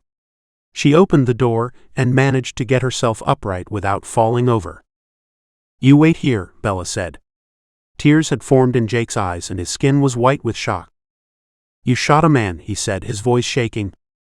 Bella wiped his face tenderly. "No one hurts my kids, Jake. I had no time to think. Look, let's get Pops home and we can talk it through. Right now, though, I need you to keep it together. Hide here till I get back." "Be quick," Maddie said. "I will." She took the flashlight and, with a final glance at the children as they hunkered down, headed unsteadily toward the home. It was actually a complex of independent apartments that shared connecting corridors and yards, and on a normal day, it was a pretty nice place to be. People came here to have a good time in their autumn years, not to wait for the Grim Reaper. Well, so much for that plan. The beam of the flashlight illuminated the front door. As her heart thumped in her chest, she stepped inside. Chapter 6. Bella moved nervously into the entrance lobby of Bayou View Retirement Apartments. She'd expected to find a war zone inside, given what her father had said, but it looked perfectly normal. A polished counter stood to her right, but most of the space had been given over to groups of easy chairs and couches, with potted plants dotted around. She imagined families gathered together here in happier times. She rubbed her temples and headed for the door to the west wing. Her dad had insisted on having an apartment in that block, so he could have it as part of his address. It cost him extra, but money wasn't something Al Berkovich paid much heed to, though he'd managed to accumulate plenty during his life. He was one of those people who seemed to magnetically attract it. Always in the right place at the right time. Until tonight. It was now after 3:30 a.m., and Bella was running on adrenaline. She pushed at the door to her father's wing, but it wouldn't budge until she put her shoulder against it, and then it only moved inch by inch. She knew what she'd find when she edged through the gap. A frail figure had been folded into the wall by her efforts, leaving a trail of fluid to run under the door. Poor devil. What a way to go, she thought. Judging by the way his shirt and pants were neatly ironed, the little man or his wife had taken pride in his appearance, and now he was nothing more than an obstruction in a hallway. Her eyes moistened as every fiber of her being told her to flee this place, but her father was inside and she was going to find him, whether he was dead or alive. At least her head was beginning to clear as the Advil began to kick in. She passed 3 more slumped forms before she reached Al Berkovich's room. Her heart thumped in her chest as she hammered on the door. Pop. Nothing. She'd known he was dead, after all the devastation they'd seen on the way here. All those cars pulled over with silent forms in the driver's seat. The pastor at the church. The thug who'd tried to attack Maddie. The thug she'd killed. She'd killed a man. What was she becoming? What she needed to be. And right now, she needed to finish what she'd come here to do. She had to find her father. She knocked again. Still no answer. Pulling the bunch of keys from her pocket, she found the one with the world's greatest grandpa fob. Maddie had given it to Pop and he'd given it to Bella, and pushed it into the lock. It was dark inside, so she flicked on the hallway light and crept into the living room, expecting at any moment to come across his lifeless form. The couch was unoccupied, the TV off, the place entirely silent. She snapped around as she heard a loud moan coming from behind her. In her aching, exhausted, adrenalized mind, she half expected to see a zombie come lumbering out of her father's bedroom. After the night she'd had, she'd hardly be surprised. But nothing moved. Then she heard it again, and this time she recognized it. She laughed aloud as she felt her body relax, and stepped across to her father's bedroom. He was lying on the bed looking for all the world like he'd recently departed from this life. And then he snored again. She shook him gently and smiled as he came around. "Sorry to wake you," she said, "but your taxi service is here." The old man yawned and then sat up. "You took your time, didn't you?" "I waited up, but then all the noise stopped and I felt sleepy. Figured you had more important things to do than to come when your old father called." "Don't be ridiculous," Bella replied. She helped him out of bed and went to fetch his shoes. He was otherwise fully dressed and he'd packed a small suitcase. "Coming to stay, Pop?" "Well, I'm not fixin' to wait in this mausoleum while they sort things out, that's for sure." "Pop, do you have a weapon?" The old man looked puzzled. "Course I do. Just a little Smith & Wesson." "Why?" "Everything's gone loco these past few hours. It's been tough getting here, and I guess it's going to be even harder to get home." Berkovich nodded sagely. "I knew it would happen one day. Like a house of cards, all it takes is one breath of wind and it all comes tumbling down." He had indeed predicted the end of the world many times, Bella thought. Every time something new came along to change the way life was lived, from smartphones to augmented reality to wearables, he'd seen it as just another point of failure for a civilization becoming reliant on too many threads. They'd all laughed and nodded, patronizing the cynical old man. And yet here he stood, alive, in a building full of the dead. The difference between them and him? He was defiantly analog. They stood in the hallway. "I want to check on Jeremiah," he said quietly. "Are you sure, Pop? He's likely dead." She could hardly believe how callously she said the words. "You checked on me," he responded. "And he ain't got no family." All Bella wanted to do was get back to the kids, but she couldn't leave without her father. "Come on then, but we have to be quick. Jake and Maddie are in the car." They halted outside the next door along the hallway. Al parked his wheeled suitcase and fumbled in his pocket for his bunch of keys before turning one in the lock. The lights were on, and Bella could hear the sound of the TV in the living room. "Let me go in, Pop," she said. To her relief, there was no one inside. A news report was showing footage of people rioting in cities across the country. Hospitals were being targeted as desperate people sought medical aid, both for those who were past the point of helping and for themselves. No one knew what was causing this sudden killing. It was as if death himself was sweeping his scythe across the continent. She opened the bedroom door to find the room empty of everything but the slight aroma of stale urine. There was no one in the bathroom, so she went back to the living room, turned off the TV and lights and returned to the door. "He's not inside," she said. "I guess he got taken away." Al shook his head sadly. "He was an old fool, but I liked him. Now come on, we can't leave those kinder outside on their own." He began to move at pace along the corridor, dragging his suitcase behind him. Bella rolled her eyes and followed. Despite the need for haste, Al insisted on stopping beside every slumped body, saying a short prayer and telling Bella something about the person whose spirit had fled. She knew better than to interrupt or hurry him. This was his way of coping with the enormity of what had happened. He'd come across someone he'd once known as a living human being and would spend 30 seconds complaining about them, and then he'd mumble a few words, bid farewell and move on. "Otherwise they're just husks," he said as they opened the door to the lobby. "Someone has to remember that they were people. Even Mrs. Ratzinger." Bella waited for her eyes to adjust to the relative darkness outside as she waited for her father. She couldn't yet see the car, and she took that as a good sign. If it was invisible to her, the kids would hopefully have remained unmolested. At last, Jake said as he jumped out at them. He ran past his mother and into the arms of Al. "Grandpa." "Hello, my boy," the old man responded before opening his embrace so Maddie could join them.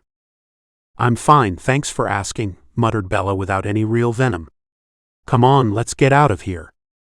Jake helped Al lift his suitcase into the trunk. "You've come down in the world," the old man said as he climbed into the passenger seat. "Has that good-for-nothing stopped his alimony?" "This isn't my car, Dad," Bella said, starting the car up and pushing the shift. "Oh, so you're a car thief now, are you?" Maddie leaned forward from the back seat. "No, Grandpa, the man was dead. He was a preacher." "You stole a car from a man of God?" With great care, Bella steered the car back onto the main road out of town and headed back toward Baytown. She knew her father was displacing his fear with mock outrage, but she let him squabble with an increasingly infuriated Maddie. At least it kept their attention from the journey. Things had gotten worse, much worse, since their trip north, and Bella had to pick her way between vehicles. One truck had jackknifed, blocking the entire road, and she was forced into the car park of a business beside the road. It was a Memorial Mason. How appropriate. She saw the unmistakable glow of fire on the skyline, but she was almost upon it before she realized that it was the gas station where she'd shot that man. A little of her was relieved that the evidence had gone up in smoke, but she half expected to see Earl stepping out of the oily curtain surrounding the station, intent on retribution. There was no sign of the gang. They'd probably been responsible for torching the place. She only hoped the girl in the kiosk had gotten away. They passed more fires as they headed into the outskirts of Baytown. It looked as though someone was deliberately setting light to vehicles, presumably through some twisted sense of fun. "Slow down, Isabella," Al said. He was pointing off to the right where a sedan had driven off the road. It was beneath a streetlight, and in front of the car lay two bodies. One was wearing a military uniform. "We can't stop," Bella said. "Haven't you seen? There's hundreds along this road." "He's one of our boys," Al responded. "We need to check." "Stop the car, Isabella. Just for a minute." Sighing at the futility and danger of what they were about to do, Bella pulled in just as the body began to move. The old man was out of the car as soon as it stopped. Bella gave a cry and grabbed her gun. "Dad." By the time she reached him, Al had turned the soldier onto his back. He was a lean man in his mid-30s. The badge over his left shirt pocket said Texas State Guard. His eyes stared fixedly at the night above him, and then turned to meet her gaze. "Says here your name's Woods." "Like Tiger." The man reached up and grabbed Al by the arm. "Don't worry, son, we'll help you." The old man looked up at his daughter. "He's got a wound to his back. We need to get him to a hospital." "We can't. I saw on the TV. They're a war zone." "Then we take him home." Bella sighed.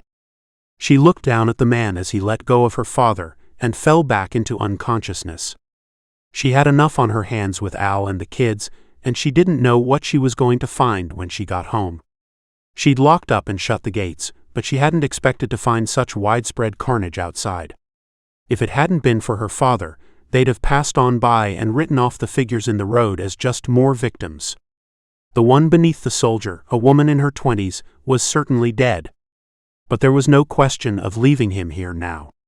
She was no medic, but they would take him home, and if he survived the journey, they'd do their best by him. It took all four of them to bundle the soldier into the middle of the back seat. Blood had spread across his jacket from beneath the shoulder blade, though it didn't look as though it was flowing much now. Perhaps because he had little enough left. Bella touched the back of her hand to his pallid forehead. It was wet and cold. Al sat beside the soldier, swapping with Jake, who now rode shotgun. "Stay with us, Tiger," he said as the man drifted in and out of consciousness. Bella put her foot down, and mile by mile they made their way back home. Pulling up to the house was like waking from a bizarre nightmare. Jake tapped in the combination code, and the gate opened as they approached. A floodlight flicked on to illuminate the drive, and the house looked exactly as it had when they'd left it. She'd inherited a paranoid streak from her parents, and so had insisted on a secure house when Solly and she had been looking for somewhere to settle down. It was surrounded by a man-high brick wall that was topped by spiked iron railings and covered on all sides by CCTV. She let out a long breath as the gate clanged shut behind them. For the first time since they'd left, she could relax. Except they hadn't all made it back.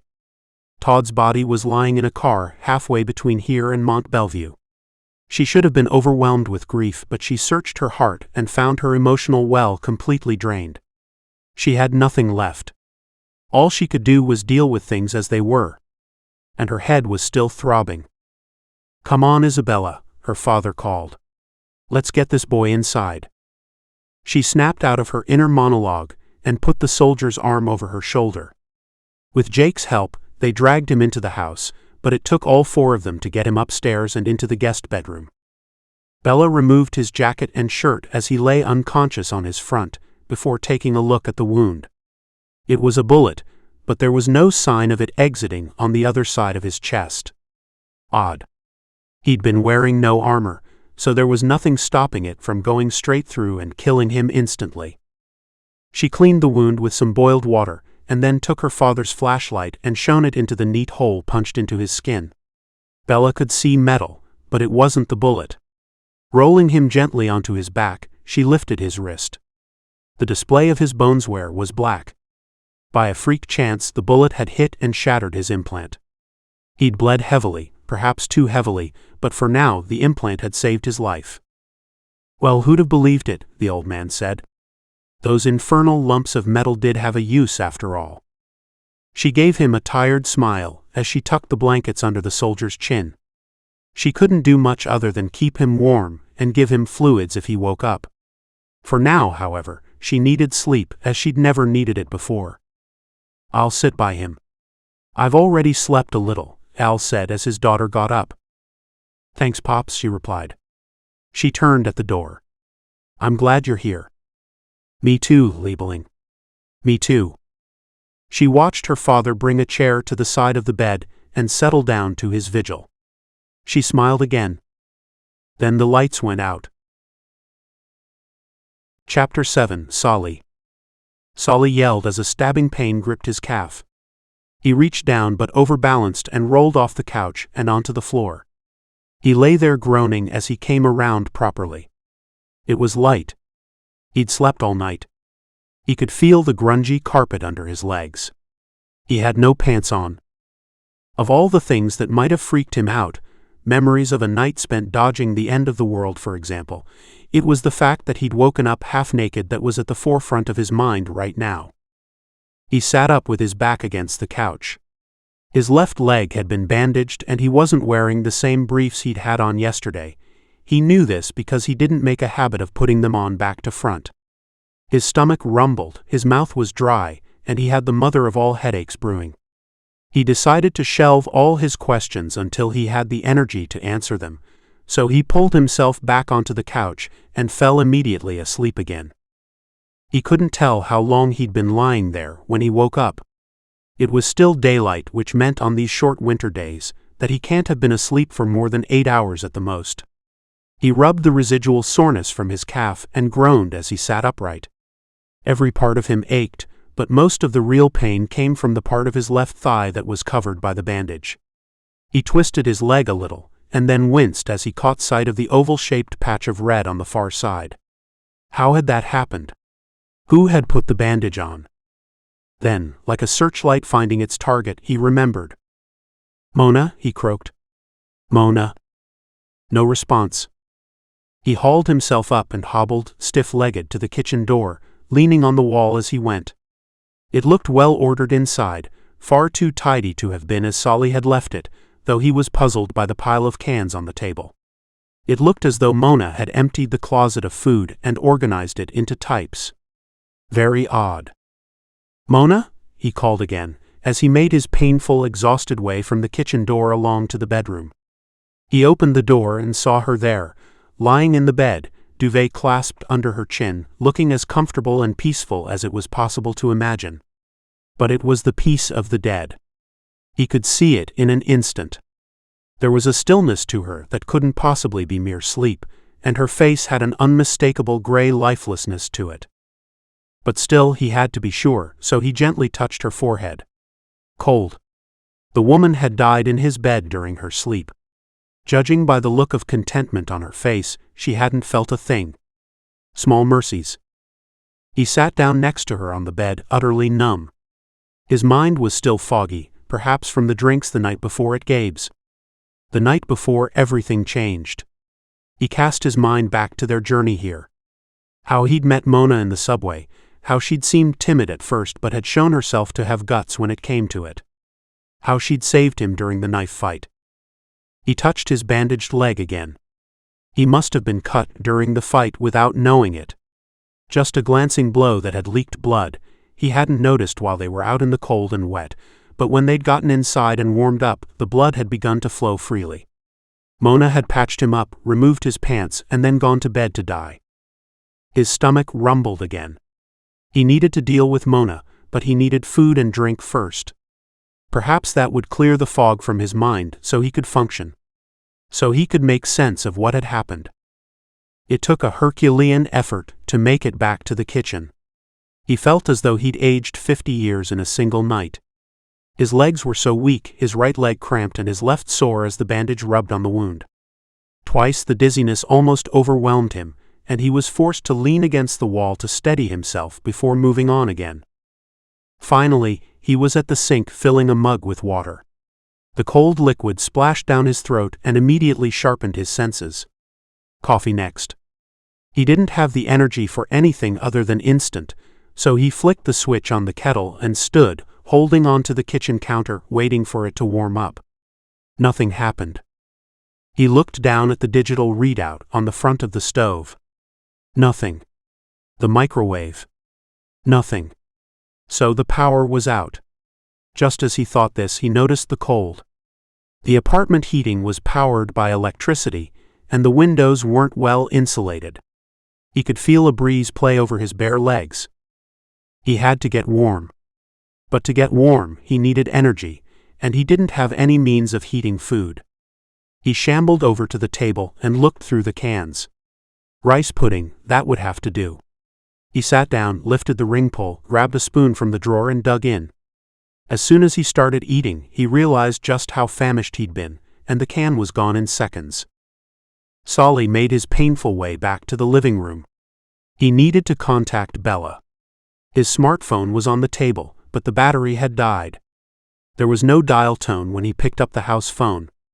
He was on the other side of the country, desperate to know whether his family was alive or dead, and with no way to find out. No way other than to go there himself. But that was for another day.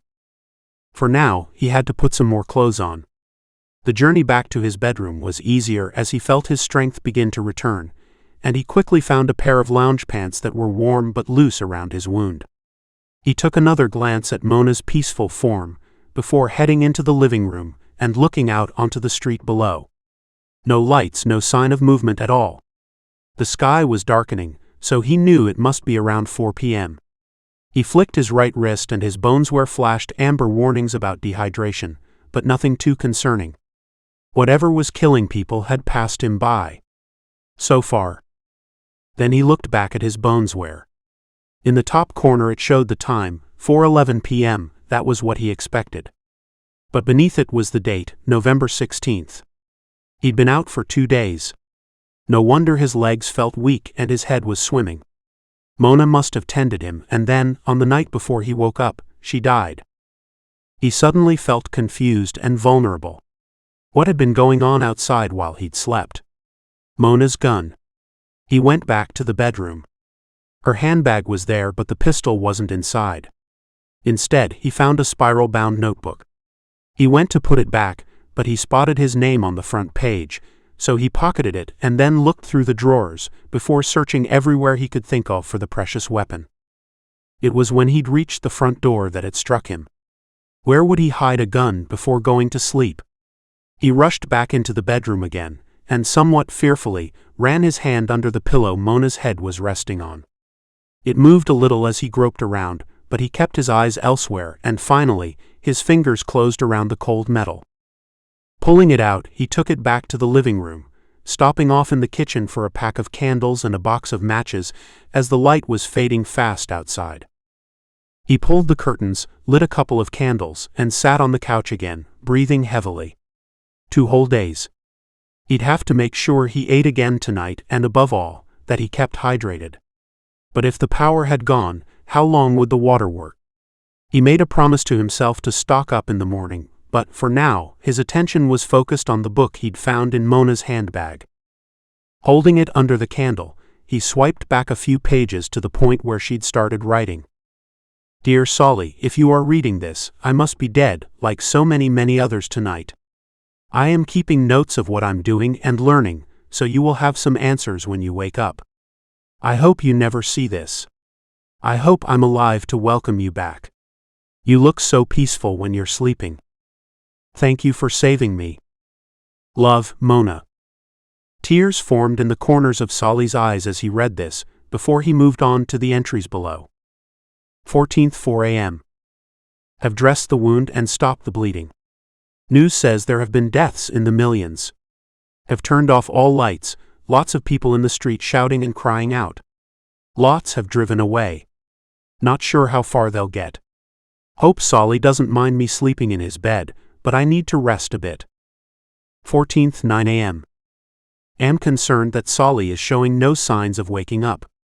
He must have lost more blood than I thought on the way here. He must have been exhausted too, poor man. 14th 2:30 p.m. No one on the streets now. Have heard shouts from neighboring apartments, but haven't gone out. CNN reporting casualties among the military, even higher than the general population. The chain of command is being simplified, but may not hold. We're being told to stay inside, but no news on whether help will come. 14th 6 p.m. President Kowalski is dead, as is the vice president. General Sam Tusk has taken over the administration, declaring martial law. 15th 10 a.m. Solly wet himself. I'm sorry if you're reading this, but you have to know why you're wearing new underpants. Don't worry, I cleaned up. I've seen it all before. You came around a little as I was doing it, and you had some water, but fell asleep as soon as I'd finished. I hope it's a good sign.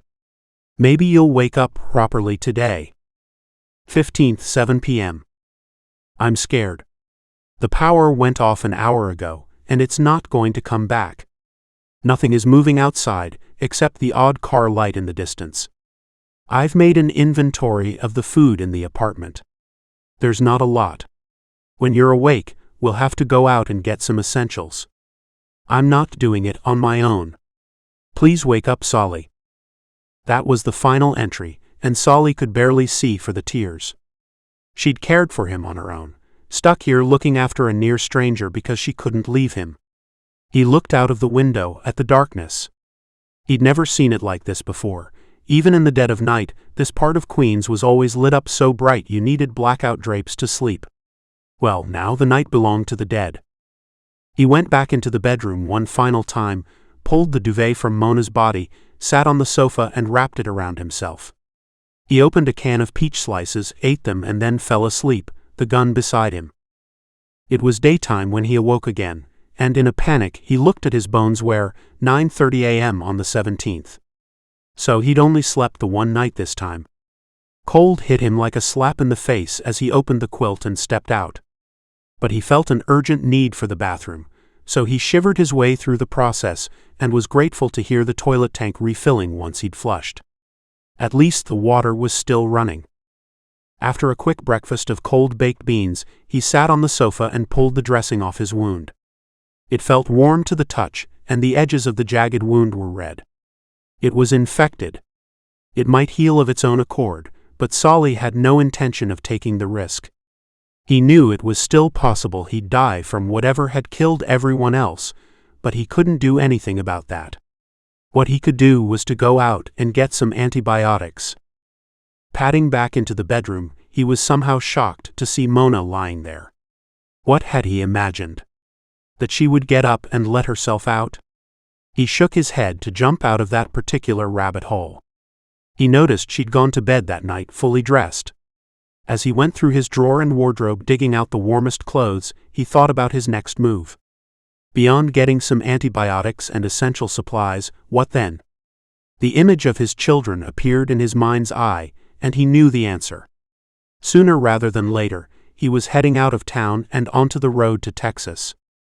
Solly opened the door of his apartment and peered carefully along the landing. He had two neighbors. The Sanfords lived on one side, an elderly couple he'd barely spoken to, and Bethany Moreau on the other. She was a French engineer who worked at LaGuardia. Solly had harbored ambitions in her direction, but she was so far out of his league he'd confined himself, thus far, to admiration from a distance. He decided to check Moreau's apartment first, but the door was open and it was trashed inside. He hoped she'd left before this had happened, and tightened his grip on the gun as he left. The door of the Sanfords was locked, but there was no response to his banging. They'd either left or were lying dead inside. The chances were, in the latter case, that they had some antibiotics he could take, but he couldn't face the prospect of finding them dead inside, and he probably wouldn't be able to force the door in any case. So he turned away, pulled his thick coat around his cheeks and his thermal hat down around his ears. He caught sight of himself in the hallway mirror as he went to open the outer door. Any mental image of himself as some sort of vigilante in black was banished. He looked like a terrified dorky nerd with a child's pistol in his hands. He gave a grim chuckle, opened the door and slipped outside. Queens was as silent as a tomb. Chapter 8. Solly. Solly headed south on 79th toward the medical center. He felt as though he were walking through a dream. It was as if a princess had pricked her thumb somewhere, and the whole of Queens had fallen asleep. The silence wrapped itself around his mind to the point where he thought he could hear the blood bubbling away in his ears. Red brick two-story apartments lined one side of the road, wooden houses the other. The stars and stripes hung from twin flagpoles outside one of them, a well-kept white building with an iron gate. Inside, perhaps, two patriots waited silently for the end of days. He pulled his head down into his collar as a chill wind blew along the street. He reckoned that half the cars he'd normally see parked up on a weekend were gone, and most of those that remained were lined up perfectly normally along the side of the road.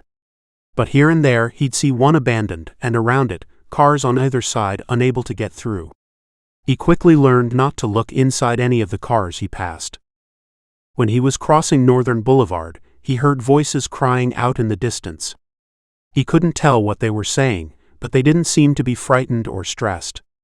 If it wasn't impossible in this dead city, he'd say it was the sound of children playing. No time to look, though. He needed those antibiotics, and once he had them and some other essentials, he would be heading south to his own children. He wasn't surprised to see that the medical center had been broken into. Shattered glass lay across the entrance, and inside was a scene of utter mayhem. Computer displays, chairs, even pot plants lay strewn across the room. 2 bodies lay partially covered by the debris in front of what had been the reception desk. What had happened? He guessed that frightened people had gathered here on that first night, and frightened folk can turn into an angry mob in the blink of an eye. Where would he find antibiotics? There would be a dispensary somewhere close to reception, and sure enough, he spotted a sign and found it within minutes. It had been pretty thoroughly looted, but he was able to scavenge some bandages. He felt nervous, and it didn't feel right to be simply taking without paying, so he moved quickly and shoved every box of drugs he came across among the debris into his pack as he went. No antibiotics, as far as he could tell. He was no medical expert, but he thought their names ended in, so he scanned the labels quickly. But he rejected nothing he found. Who knew what he would need? He could separate the useful from the mere baggage when he got back. Solly moved behind the pharmacy desk, tripped over something, and fell sprawling on the floor. He looked back with horror at the hand that had wrapped itself around his foot. It belonged to a man who lay on his side beneath the desk. As he moved, Solly gagged at the overwhelming stench. He pulled his foot free and scrambled away, sitting up against a wall and looking around. Once his heart had settled again, he pulled in a deep breath and crawled back to the desk and peered under. "Are you alive?" he whispered. The man's head nodded gently. He was a black man of late middle age, his thinning close-cropped hair peppered with gray. He wore a white coat, but as Solly's eyes scanned down his torso, he could see that it was soaked in thick black blood. What happened?" The man didn't say anything, but Solly read the wish behind those pleading eyes. He'd either been shot or knifed in the guts, probably on the first night, and he'd lain here ever since as his body died from the legs up. He let out a cry that reminded Solly of a kitten's meow, and stretched his arm a few more inches as if begging. Swallowing the pure terror that was rising in his throat, Solly pulled the revolver from his pocket and pointed it at the pitiable figure. The man, seeing this, relaxed. His arm fell loose on the floor, and he nodded as he held Solly's gaze. "May God forgive me," Solly muttered. His heart thumped in his chest and his hand shook as he took aim. He couldn't do it. He couldn't shoot someone up close like this when they were posing him no threat. As if reading his mind, the man lunged at him, grabbing his hand. As he tried to pull away, Solly's finger pulled the trigger, and the crack of the shot echoed around the building. But the bullet went wide, and the man lay there crying. What was Solly to do? The right thing would be to put him out of his misery. He'd done that for the burn victim in the subway. But no, he hadn't done the deed himself, he'd given it to Merrick. Did he have the strength, in this new reality, to kill in cold blood? Suddenly, he heard the scraping of a door being opened. His shot had attracted someone's attention. More than one person, judging by the murmuring sound. Lonely though he'd been, the last thing he wanted now was to run into strangers.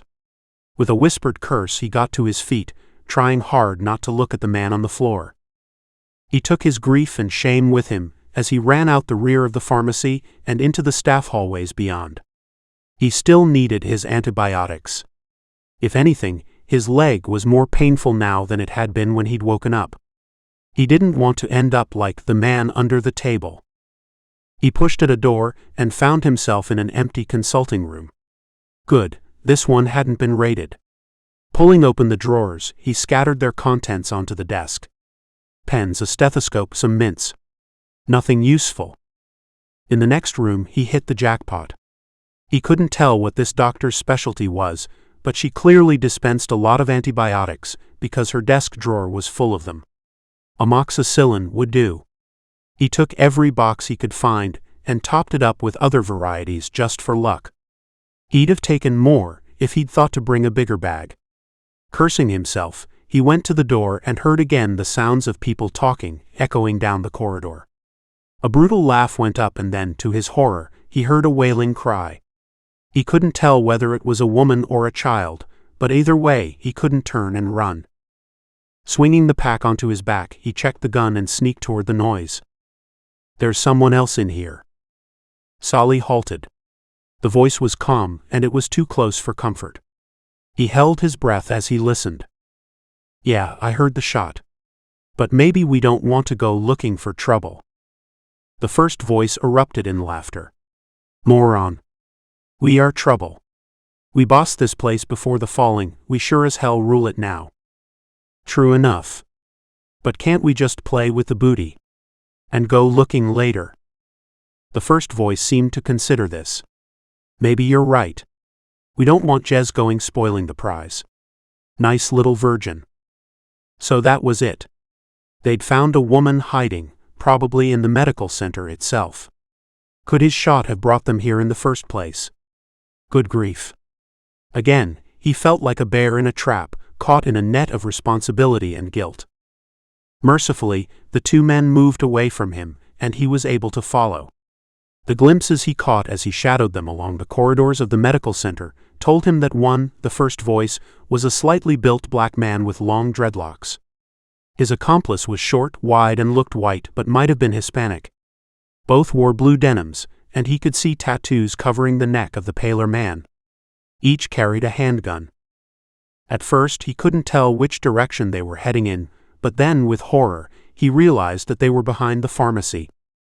"Look at this," said Fat Boy. As he peered around the doorway, Solly could see him looking under the table. Dreadlocks was out of sight, presumably on the other side of the room. "That must really hurt. Let me deal with that for you." Another crack, and Solly guessed the injured man was finally dead. He was about to slip back into the hallway and wait for them to leave when a deep voice whispered in his ear, "Where are you going? Why don't you come join the party?" He spun around, and in a blur of movement, Dreadlocks had pulled Solly's gun from his hand and the other thug was riffling through Solly's backpack. "Just pills." "And what kind of drugs were you looking for?" Dreadlocks said. There was no point in lying. "Antibiotics. My leg's wounded." "Ah, been in a scrap, have you? Well, I suggest you come along with us and we'll take care of you. I'm Lenny, by the way, and this here is Otis." "Solly." With a gesture and a push, Lenny indicated the direction they were to walk. "I knew you was following us. I said to Otis, I said we'd set a trap for whoever had fired the shot in here. And we got our little mouse." Another cry went up. Closer this time. "Come on now, Otis. We need to get back for the party, or the goods will be spoiled." They emerged suddenly into a large room like a college lecture theater. Two figures were gathered around a third who was kneeling, head bowed.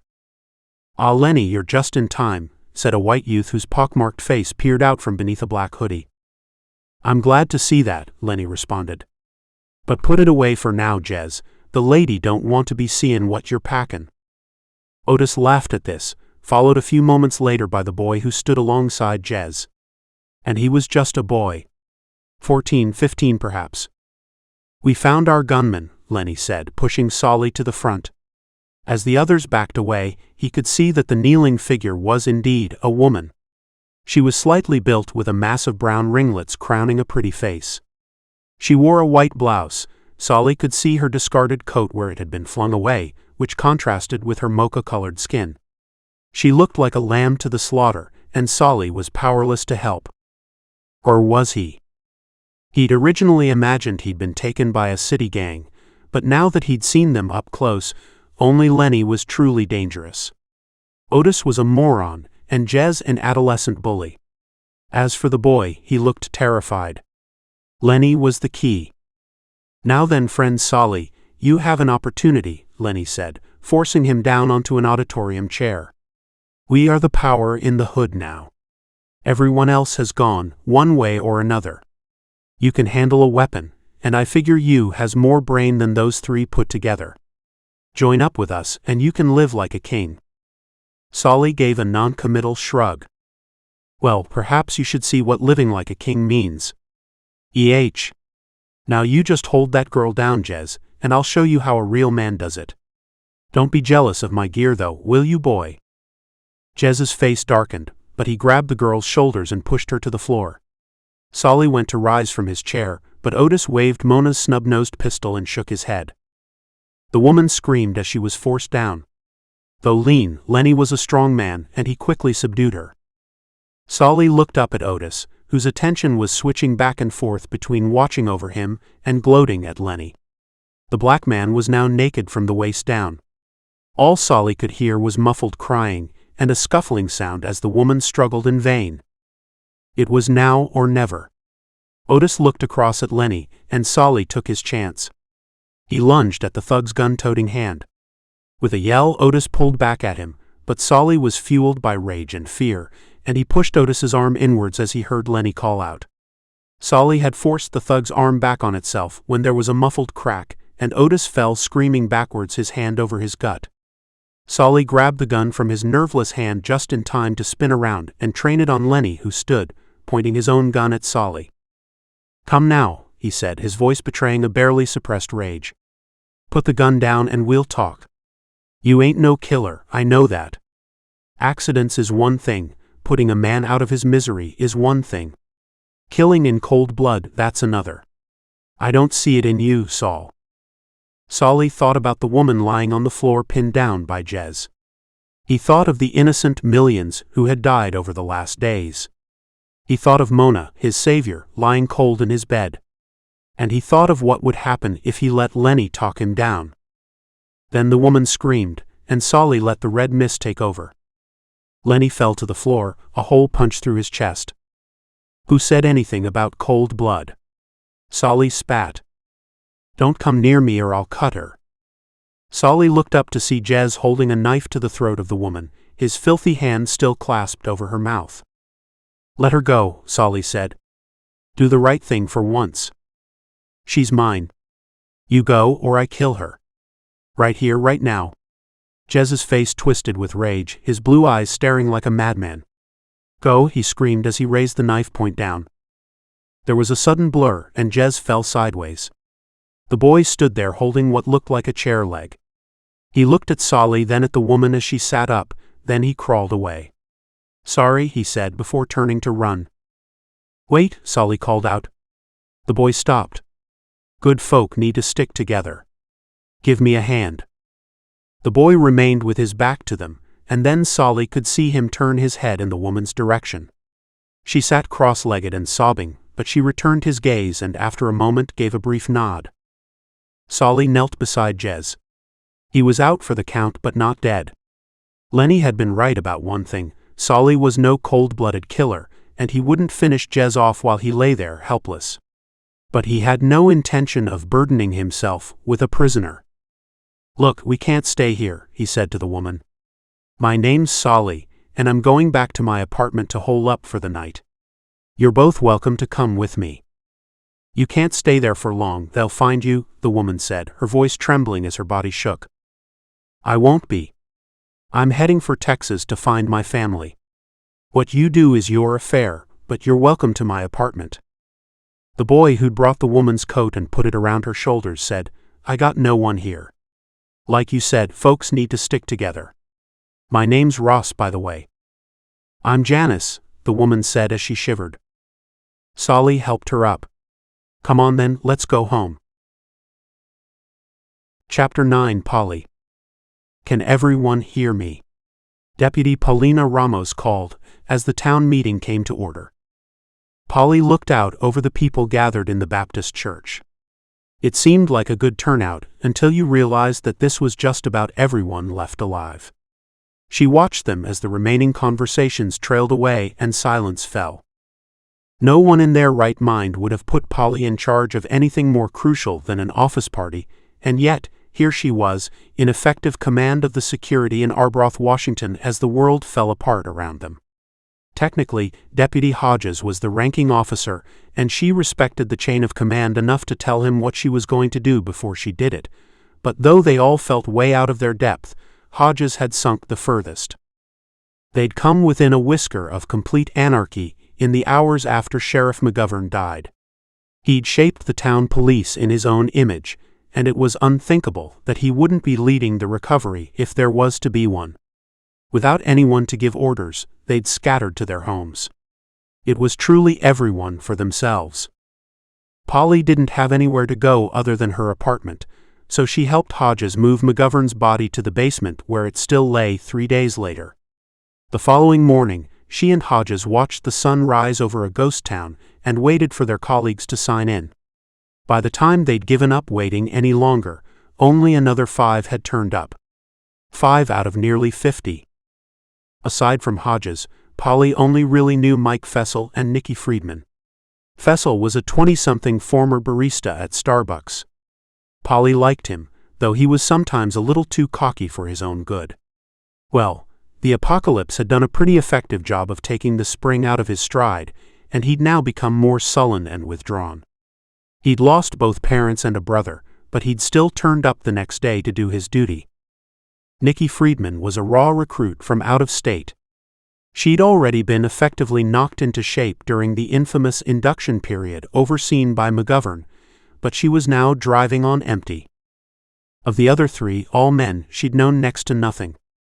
2 had died on the second day, leaving only Jake Rutz, a 30-something desk clerk she'd barely ever spoken to. So then they were 5. Hodges was a traffic patrol cop in his 50s with a nervous disposition and a car full of meds, and so, on that first morning, each of the survivors had looked at the others, waiting for someone to step forward. That someone had been Polly. She'd immediately gone around to the town hall to find out who was in charge. The mayor had died in the night, but the deputy mayor was there. A brisk woman in her mid-50s, Mayor Vogelback was obviously relieved when Polly and Rutz had made themselves known. Vogelback had barely any more information than they did. The National Guard had been mobilized, and all civilian administrations had been told to prepare for their arrival, but there was no time scale and no way of knowing whether they would actually turn up at all. In the meantime, a line of people had formed in the lobby, and Vogelback was desperately trying to decide what to do first. Aside from providing whatever emergency relief they could, Polly had suggested that they assess how many people had died, and try, if possible, to work out what they'd died of. McGovern had fallen as if he'd been shot, but there hadn't been a mark on his body.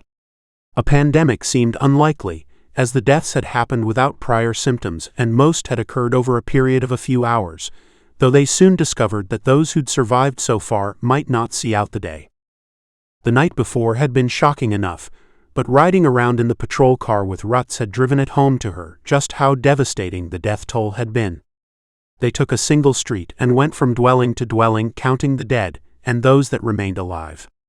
Many doors went unanswered, and they were forced to break their way in to find whole families lying lifeless. Except for young babies. They seemed to have been untouched.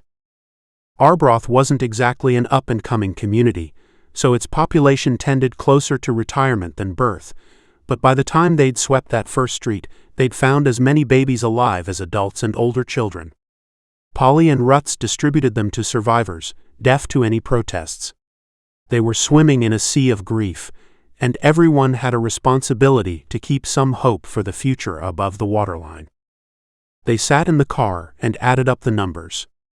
According to the last census, 450 people had lived here. This morning, a dozen adults, 4 children and 21 babies remained alive. Polly felt a black fog descend as her mind struggled to cope with the enormity of it. She kept going because she'd promised to help these people, and because of her daughter. She'd phoned her the night before when this had all started, and Alejandro, Polly's brother, had answered. But there had been no response the following day. She'd heard it ring, but no one had picked up. It could easily have been the line, but she felt a seething panic that her brother and daughter were now lying in his apartment, like all those she'd seen since. "My name is Deputy Ramos," Polly said. She'd moved the lectern to one side and stood with some scribbled notes in front of the survivors. Given all that had happened in the past few days, it seemed crazy to be nervous of speaking in front of strangers.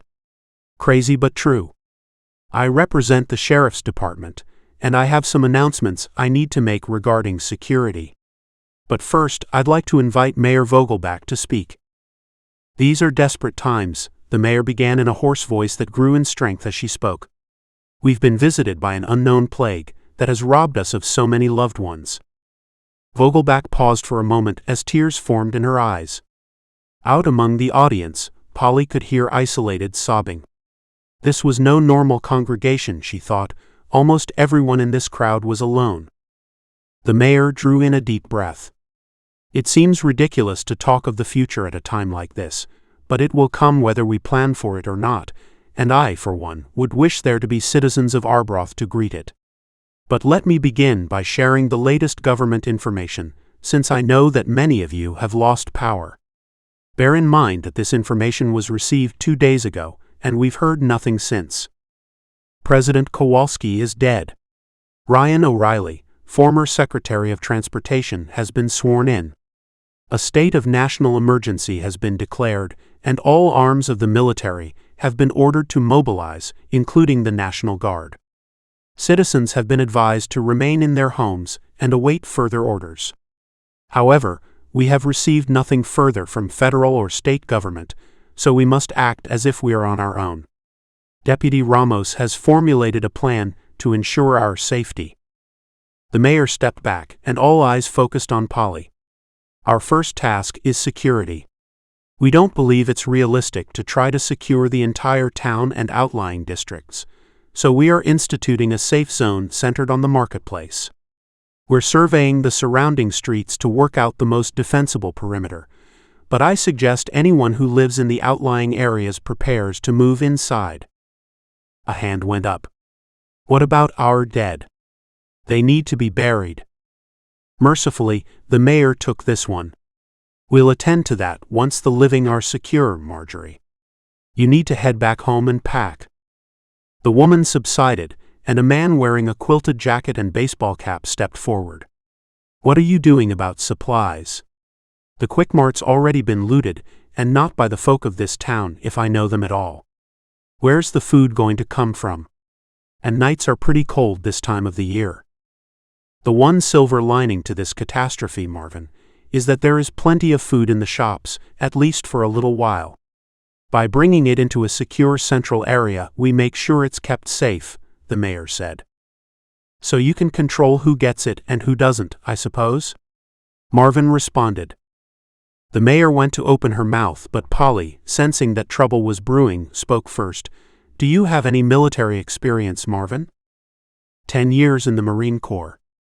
Saw action in Iraq and North Korea, he said, his chest puffing with pride.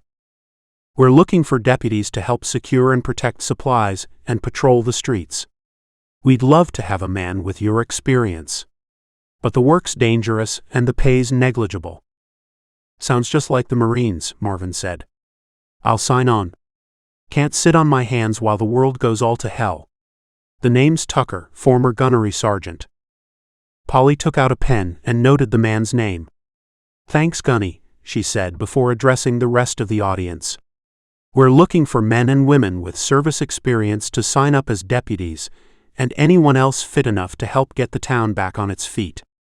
Volunteers should report to the sheriff's office as soon as this meeting is over. Everyone else, I suggest you get ready to move. The mayor stepped forward again. We'll meet again tomorrow, same place, same time. I ask you all to help your neighbors. Many of you have been given care of babies.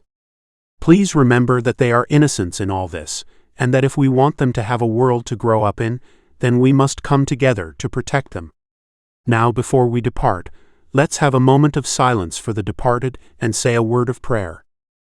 15 men and women volunteered that day, and they began the job of sealing off the central portion of the town.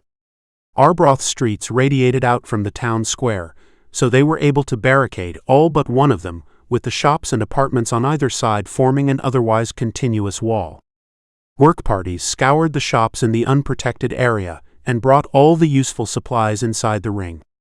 The sense of a community coming together made for a tiny ray of light in Polly's mind. She sent the new deputies into each building to block any doors and windows that could be reached from what was now outside the protected area. They were also ordered to bring out the dead, who were then taken to a temporary morgue in a school building on the border of the town. It was gruesome work, and Polly felt obliged to get her hands dirty, so it was a flustered Hodges who caught up with her. "Paulina." At last. "I've been looking for you everywhere," he said. Polly helped a man lift another body onto the makeshift cart they'd liberated from a shop. "Give us a moment, would you, Bob?" "Take a 10-minute break," she said. Bob had been a complete stranger to her, but after 2 hours in his company hauling corpses, Polly felt as though she'd known him for years. She liked him. A straightforward man whose life, like everyone else's, had collapsed just a few days before, he was finding mental refuge in menial work, however horrific. He nodded and slipped away. She turned to Hodges. "What is it?" "It's Petrov. You know, the owner of Alday's." Polly nodded. Custer Petrov had bought the old-fashioned department store in the town center just as it was shutting down for good. Alday's had been run by the same family since it was founded in the 19th century, or so legend said, but its ancient charm hadn't been enough to keep it in business, so he'd paid $1 for it a couple of hours after it went under. That meant he didn't have to settle its debts, many of which were owed to other townsfolk, so their relief to have such a large part of the shopping center saved was tempered by knowing that Petrov was now selling stock he hadn't paid them for. He wasn't, therefore, a popular man. She was almost disappointed to find he'd survived. He certainly hadn't been at the town meeting. "What does he want?" "He says the town can use the upper floors to house folk. There's plenty of small rooms up there and plumbing. And he says we can use the ground floor to store all the supplies we're bringing in." Polly waited for the shoe to drop. "And what does he want in return?" "A percentage," Hodges replied. A born entrepreneur who'd grown up on the streets of Moscow, Petrov was looking to make the new world in his own image. But what would he use for currency? "Look, Paulina, could you talk to him? This is way above my pay grade." She looked at the officious little man's anxious features and noticed a slight stubble around his chin. She'd never known him to turn up for duty with anything less than a perfectly clean-shaven face, except for the slug-like mustache stuck to his upper lip. Such a tiny detail, and yet it was just another sign that the old world had gone, and the people that they had been had gone with it. "Sure, I'll go see him just as soon as I've finished helping Bob." Hodges's protest was cut off by a cry from outside. Polly was just in time to see Bob and the other volunteers running off toward the nearest partially built barricade. Nikki Friedman stood with her shotgun locked and loaded watching a group of people running along the road toward the gap in the fence. "What's going on?" Polly said, drawing her revolver and looking back along the road. "Reports of bandits," Friedman said. "See over there? That's Miller's farm." Polly squinted in the direction Friedman was pointing. Smoke billowed into the air from behind the wooden buildings on that side of the approach road. "Josh Miller rode in a half-hour ago, said they'd rolled up in some sort of army truck and began emptying his barn into the back of it. They were dressed as military," he said, "but they were no soldiers. Just a bunch of bandits on the make." He decided to hightail it, but when he was halfway here, he heard an explosion and saw his farm alight. Frightened people breathed again as they reached the apparent safety beyond the barricade. One wore a deputy's uniform. "Graf. I thought you were dead." Polly threw her arms around the disheveled man. He hugged her tight before separating. "I'm sorry, Polly. I had my home to protect. And then there was no one left but me, and I didn't want to leave until I'd done the right thing by my family." John Graf had been something of a father figure to Polly. His eyes filled with tears, and she knew he was thinking of his wife and son. "Oh, John," she said, "I'm so sorry." He shook his head. "I'm right glad to find you alive.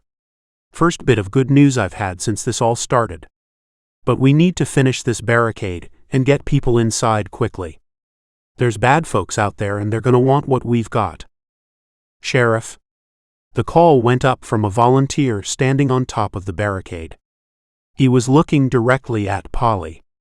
She glanced at Hodges, who gave a small shrug and stepped back. "There's someone coming." She jumped up onto the car that formed the lower part of the barrier.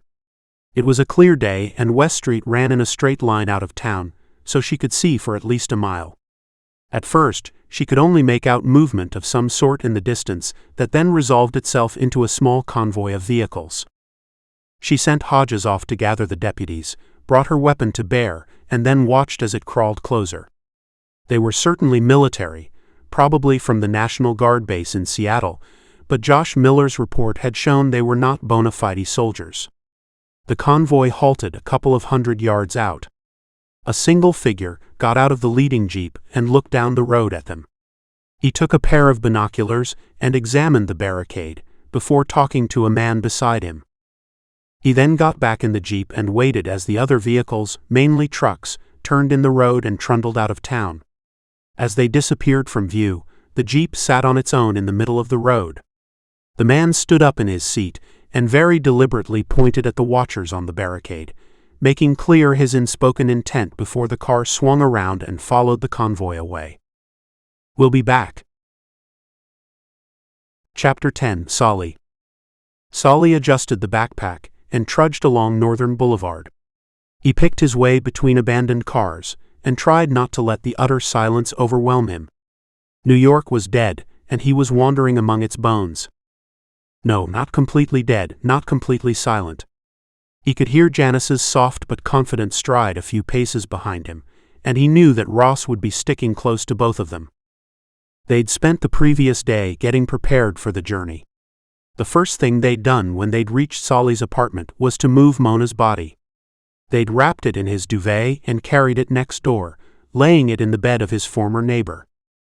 The boy's story was fairly straightforward. He'd been at home in bed when he'd heard a cry from the living room and found his mother collapsed in front of the news. He'd run out of the apartment and into the hands of Lenny's gang. Solly believed the poor boy had been in a state of shock since the beginning. At some point, his mind would try to grasp the true consequences of what had happened, and then he'd need catching. As for Janice, she was a mystery. Solly hadn't asked many questions, and she'd volunteered next to nothing. He didn't even know why they were so intent on coming with him to Texas, except that even if he hadn't had this compulsion to find his family, he'd want to get out of this dead city as quickly as possible. He doubted they'd go all the way, but for now, he welcomed their company. The initial plan was to walk out of Manhattan on the 278, so Solly guided them past the no entry sign and up the slipway. The road was raised up so they could look down on Queens as they walked along. "Don't get too close to the edge," Solly said as Ross peered over the barrier. "I'm not going to jump off," the boy responded. Solly took in the view. Nothing was moving, though here and there he could see columns of smoke rising gently into the brisk morning air. They decided to set off as soon as it was light because the days were short enough as it was. They would follow the 278 to Williamsburg, then across the bridge there, and through the Holland Tunnel on the 78. According to Solly's estimates, based on the maps they'd looted, this was the quickest way out of the city that headed in the right general direction on the other side. As it was, they wouldn't get through it in one day, and he didn't relish spending one night in New York, let alone two. "We mustn't be seen." Ross jumped back down. "Who's gonna see us?" Solly started moving along the road again, being careful to pick a path along the center rather than near the edge, since that gave them the cover of the stranded vehicles. "Oh, there are people here," he said. "And I don't want to attract their attention."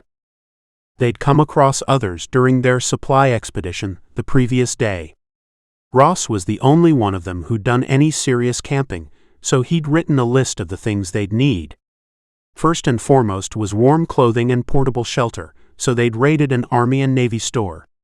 The glass frontage had been smashed, but there was still plenty of stock to choose from. While they'd been in there, a man had appeared holding a handgun.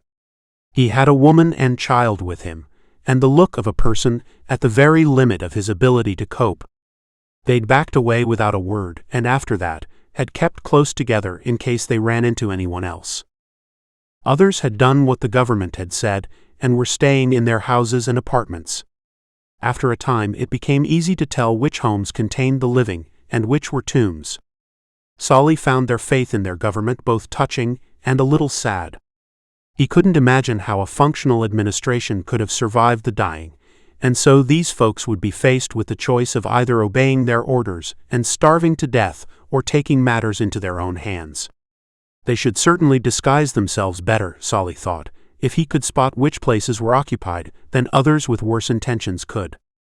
Of course, they'd move a lot faster in a car, but only on a navigable road, and so the plan was to wait until they were on the outskirts of the city and then find a vehicle.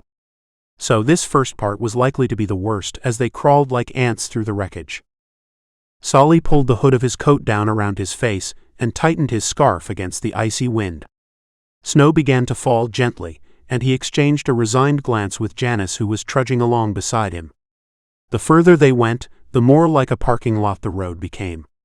Occasionally, they'd catch a glimpse of something horrific lurking within a vehicle, so they kept their gaze firmly on their feet or on the horizon.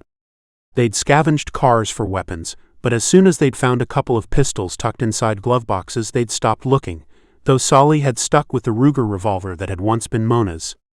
Abandoned cars didn't contain weapons, they'd discovered, so they targeted those with bodies inside, and there was only so much of that any human being could bear. Despite the cold weather, the dead were beginning to smell. "We're nearly there," Solly called as he spotted a little park with a statue of George Washington.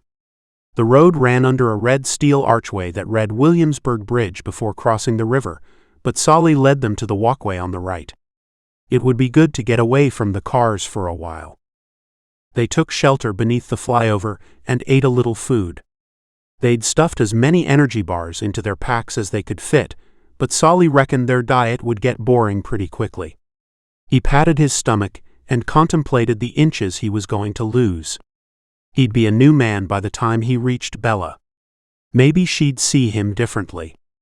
As he felt dark thoughts begin to coalesce, he shook his head, got up and led them onto the pedestrian lane. The wind sang in the ironwork of the bridge. Thankfully, the snow had come to nothing, but Solly was grateful for the Arctic-grade coat he'd liberated. His stomach tightened as he walked out over the river, fighting against the gale that was whipping along it.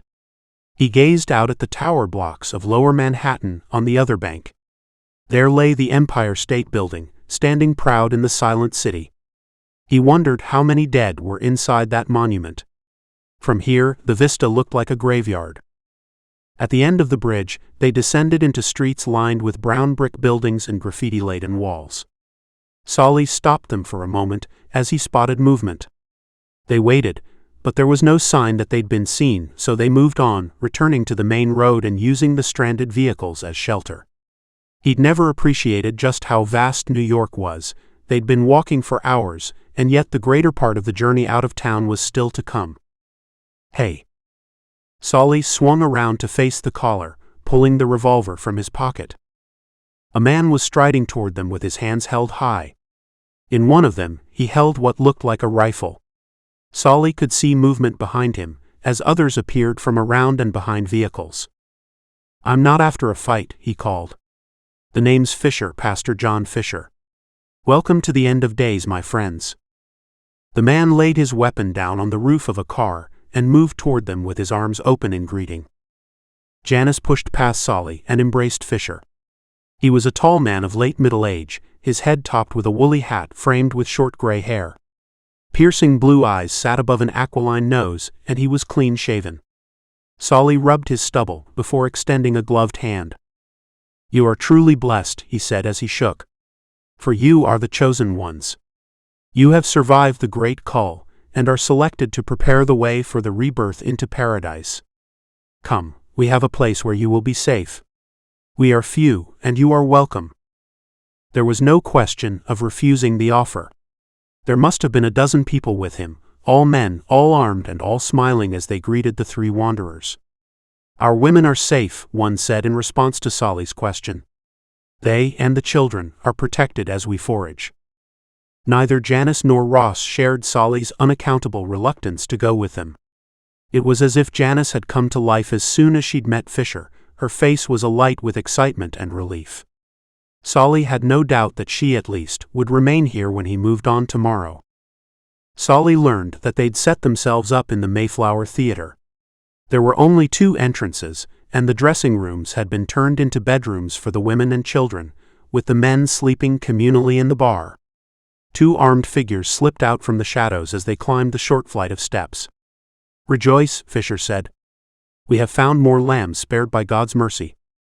One of the men wore a camouflaged uniform and a balaclava. He nodded to someone Solly couldn't see, and the door of the theater swung open as another uniformed figure pushed against it. "Come, you must have something warm to drink and eat," Fisher said as he strode toward the restaurant. A deliciously tangy smell of spicy food floated out of the large room as Fisher pushed open the door. It was mainly empty inside, but a group of around 20 women and as many children sat at tables in the center.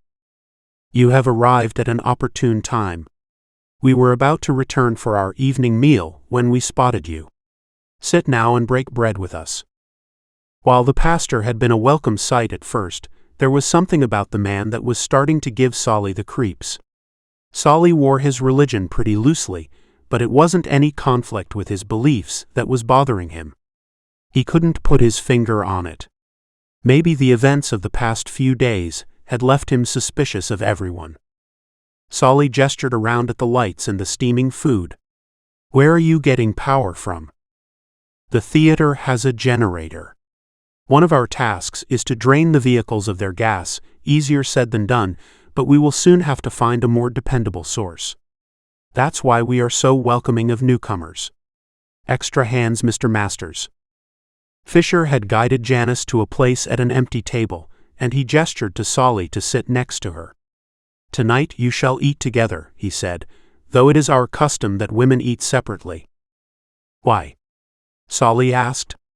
He could see Janice's face tighten as he did so.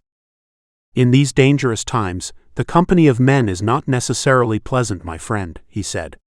"Each day, we must see and do things that just a short time ago we would have found impossible to comprehend. The men need time to themselves to unburden." He sat down on the opposite side of the table. Janice nodded at these words as if they made perfect sense.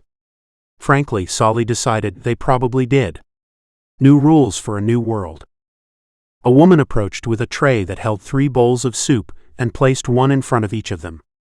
She made no eye contact, but merely bowed and retreated again.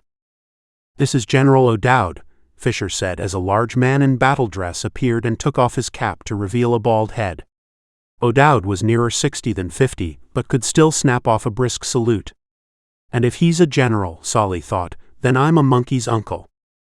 Solly took the man's hand, but O'Dowd turned immediately to Fisher. "Mission successful, sir," he said. "Good," Fisher responded. "We can discuss the detail later. Make sure that all is secure while I chat with our new friends." As the big man turned and left, followed by 2 uniformed cronies, the warning bells in Solly's mind only got louder. Still, there was nothing he could definitely point to. He'd been allowed to keep his weapon, though the one Ross carried had been confiscated, and the soup was delicious, but there was something about this that felt disturbing. After the meal, Solly and Ross were led to the bar, where they were given a spot on the floor to roll out their sleeping bags and leave their gear. Janice went below to the dressing rooms, and after half an hour, they met her in the auditorium. "It's lovely," she said. "I've got a room to myself, though they said I'd have to share eventually. How nice of them to give me time to settle down." Solly grunted, and was rewarded with a nudge in the ribs from Ross. "What's the problem?" "Seems to me we've gotten lucky. We've got food and somewhere to sleep safe tonight. That's what we wanted, wasn't it? And tomorrow? Are you coming with me?" Ross gave a noncommittal shrug. Janice ignored the question entirely. He didn't blame her. She'd gone from almost being torn apart to having her own bedroom in a safe place surrounded by other women. Maybe he was being cynical. Maybe good things could still happen. As they'd been talking, others had come in and sat in the theater seats. They were all bunched together in the front rows, so from a certain angle, it looked as though it was a full auditorium. It was a pretense, but a nice one, even if just for a few moments. "People of Arda," Fisher said.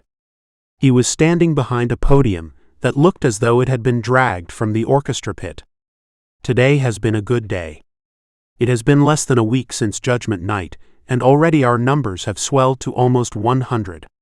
We are truly blessed to have found one another, and I know, as I look at your faces, that you share with me the earnest desire to do God's work and prepare our city for what is coming. Solly listened to the man speak, nodding when others nodded and clapping when others applauded, but the sense of disquiet was only growing, not dissipating. Around him, however, he could see nothing but joyous acclamation, though he'd have estimated the audience at closer to 50 than 100. Perhaps some were still out on patrol. Fisher spoke for an hour.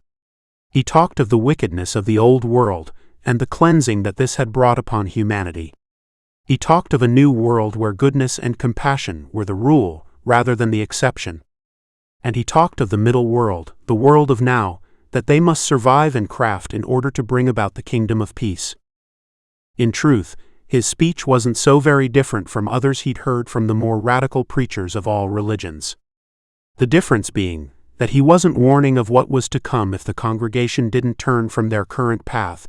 He was promising a new world out of the ashes of a very real apocalypse. And maybe he was right, maybe he was exactly what the world needed. The beer flowed freely that night in the men's bar, and Solly gave little thought to wider matters. Tomorrow could take care of itself. Most of the men seemed pretty normal, though one or two kept to themselves. Solly spotted one man who sat in the shadows nursing a glass, but barely sipping from it. His face was drawn as if in exhaustion or grief, and he occasionally looked up. Once he caught Solly's eye and nodded. He put two hands together as if in prayer, and then brought them around to the side of his head, miming going to sleep. Was he suggesting Solly should sleep, or that he wanted to? In either case, who cares? He watched the man get into his sleeping bag before climbing into his own, struggling to stay awake as the last stragglers settled themselves down.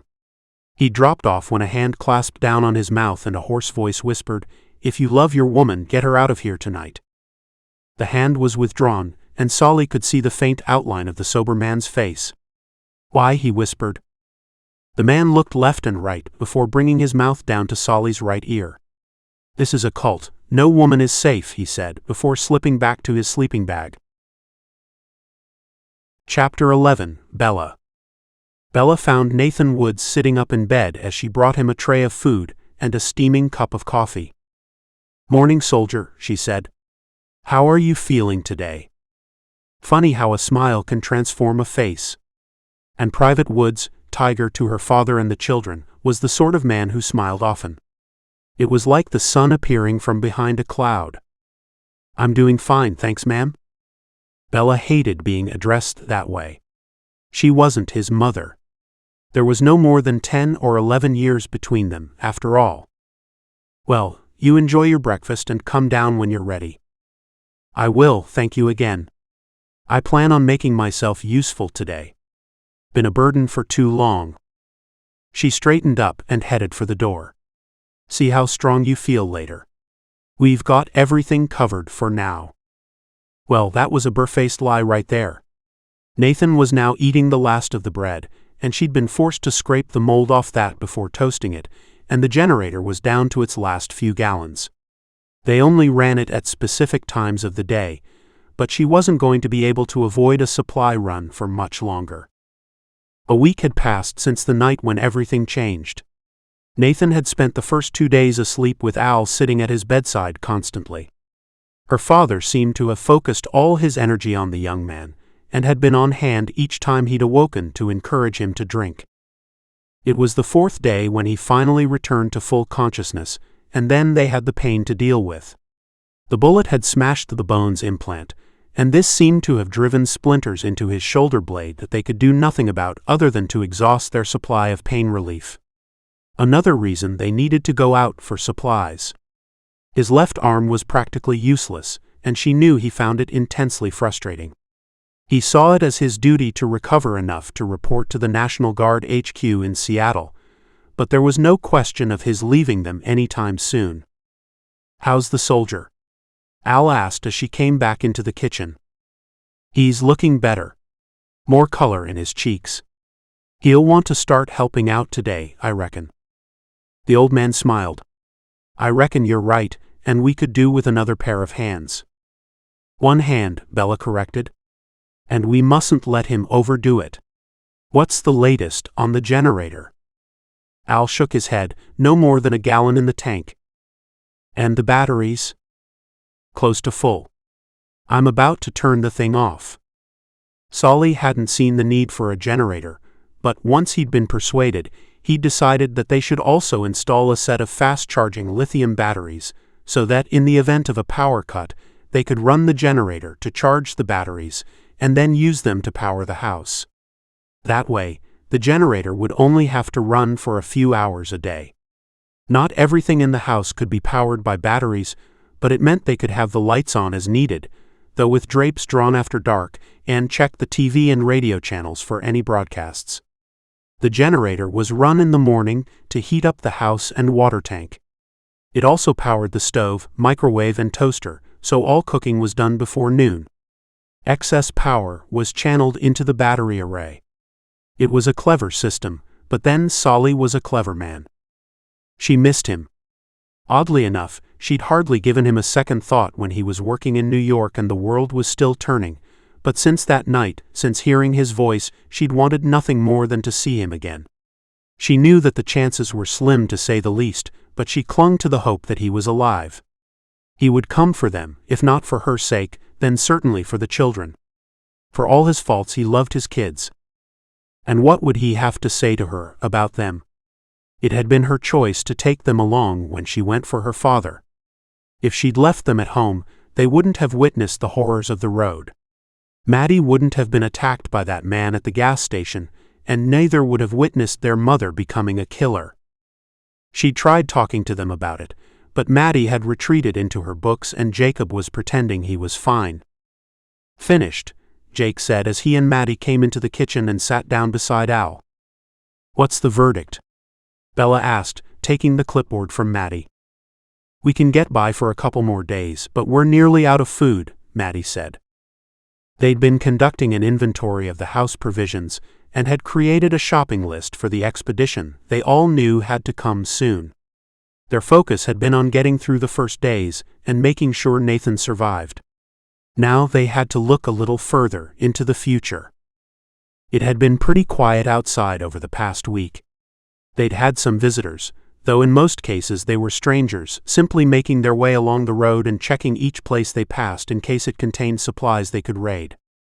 Bella's house was surrounded by 6-foot-high brick walls with iron railings on top, which was more than enough to put casual intruders off. She knew that once the softer targets had been emptied, their house would come under more determined attack. They were armed and took turns watching the perimeter from the upstairs bedrooms, but she hated the idea that they'd become prisoners in their own home.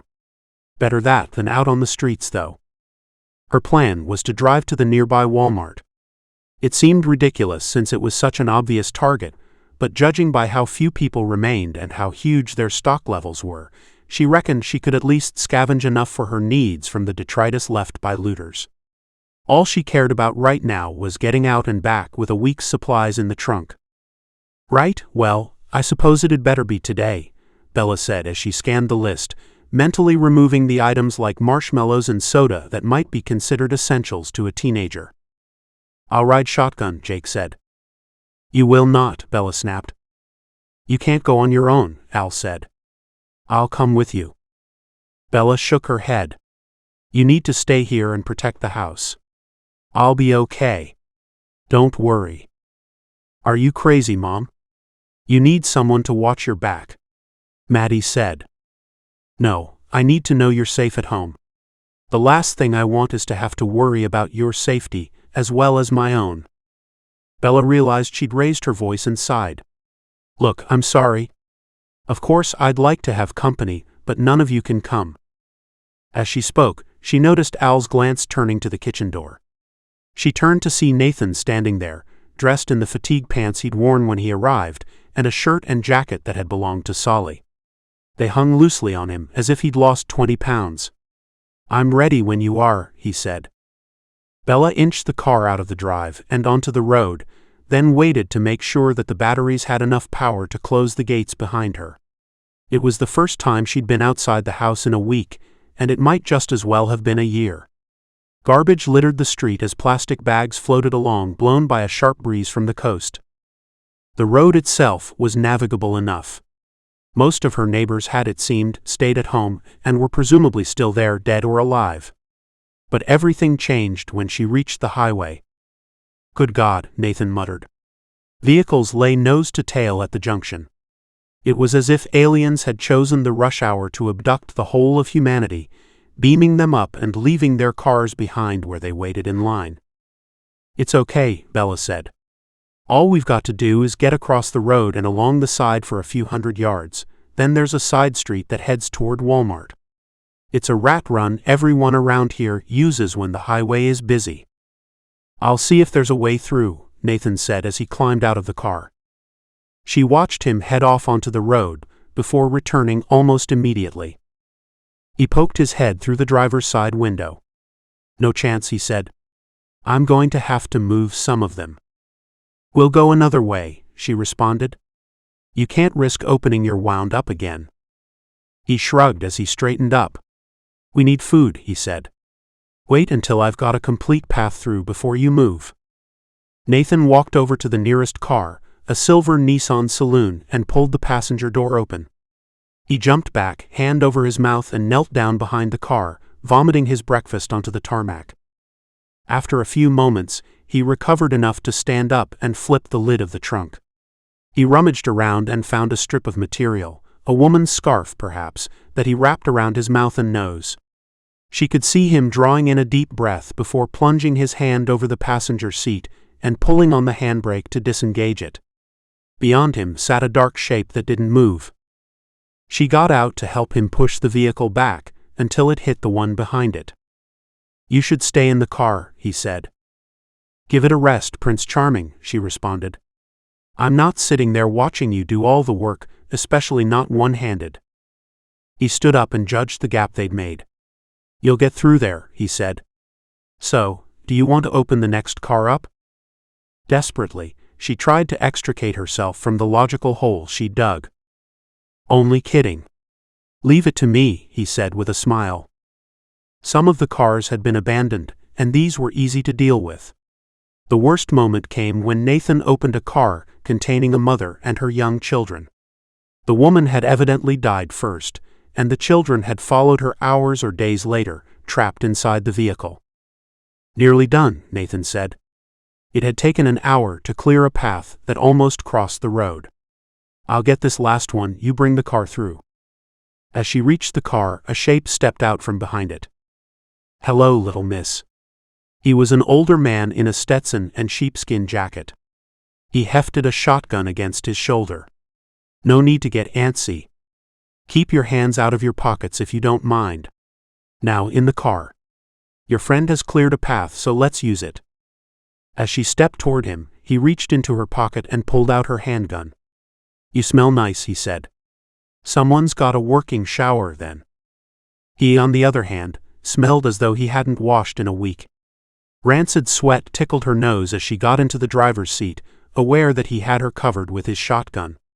Nathan was out of sight on the other side of the road, oblivious to the hijacking. "Now let's you and me go do some shopping," her captor said. "The name's Hank. Do as I say and you'll be safe enough. We might even have some fun together." Bella didn't need to ask what he meant by that, she could see the hunger in his face. She turned on the ignition and set off through the gap they'd created with such effort. Hank ducked down in the passenger seat but kept his gun trained on her. "When I tell you to put your foot down, you do it or I'll blow a hole in you that you ain't gonna fix. Now." Bella stabbed down on the gas and headed for the gap Nathan had just created. He threw himself backwards, and she caught a momentary flash of his shocked face as she sped past him. "He must think I've abandoned him," she thought. "Now get us to somewhere we can find supplies. Then maybe I'll let you go," Hank said as he sat up in the seat. Bella had no choice. She drove along the roadside until she could turn onto Creek Road. She imagined Nathan watching her head off into the distance, powerless to follow. They found utter devastation at the Walmart.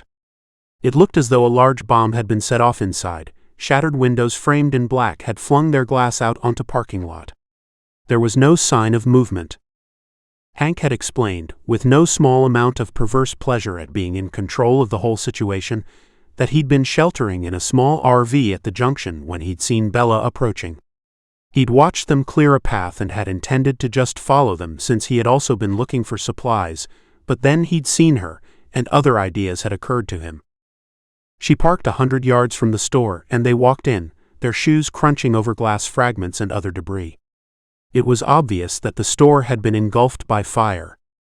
"We ain't gonna find nothin' here," Hank said. "Let's go look elsewhere." Bella shook her head.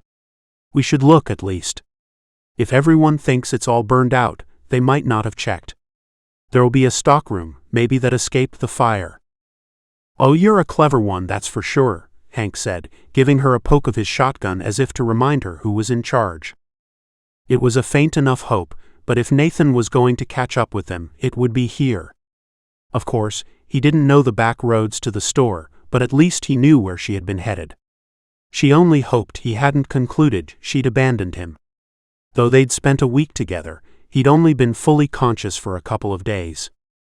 It all depended on delaying Hank for as long as possible. There was one obvious way to do this, but she wasn't that desperate. So, they stepped through a broken window and into the dark interior.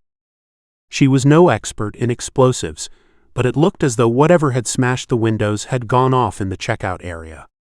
The fire had started here and spread backwards and out.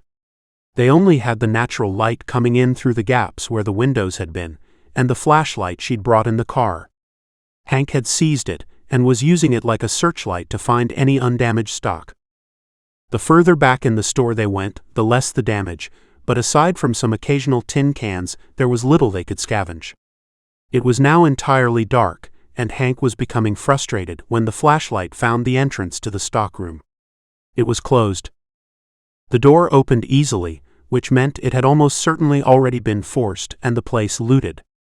Sure enough, the flashlight showed that the shelving was mainly empty, with boxes flung across the floor. He gave a grunt of frustration. "I'm sure we can find something we can use," Bella said, keen to keep him looking. Suddenly he switched off the flashlight and she felt his hands on her. "Oh, I think I've found exactly what I want right here," Hank said. Chapter 12. Solly. Despite his exhaustion, Solly couldn't get to sleep. The wheels of his mind spun as he lay in his sleeping bag, staring upwards into the black night. The wound on his leg ached. He checked beneath the bandage before setting off. The angry red had faded, but a day on his feet seemed to have reopened it a little. A cult? Yes, as soon as the mysterious man had said the words, he knew that this was why he had that creeping feeling of discomfort. It felt like a society being built for the benefit of men, and of one man in particular. Finally, after what had seemed like an endless night, his mind gave in, and he fell asleep only to be woken by Ross, seemingly moments later. "Come on, it's breakfast." Getting to his feet, Solly rubbed his sore leg and followed the others, Ross at his side. The makeshift canteen was empty, except for 3 or 4 women who stood behind a long counter. The men were moving along the counter while the women added food items to their plates without, Solly noticed, making eye contact. When he got to the end of the counter, Solly looked around to see that the stranger was at the end of a table, with spaces to either side. He'd put his tray down and was just going to sit when the man hissed at him. "Not here. You must not be seen with me. I will find you later." Solly lifted himself back up and made a sideways gesture with his head to Ross, and the two of them found spaces at another table. The men ate quickly, and Solly was one of the last to finish.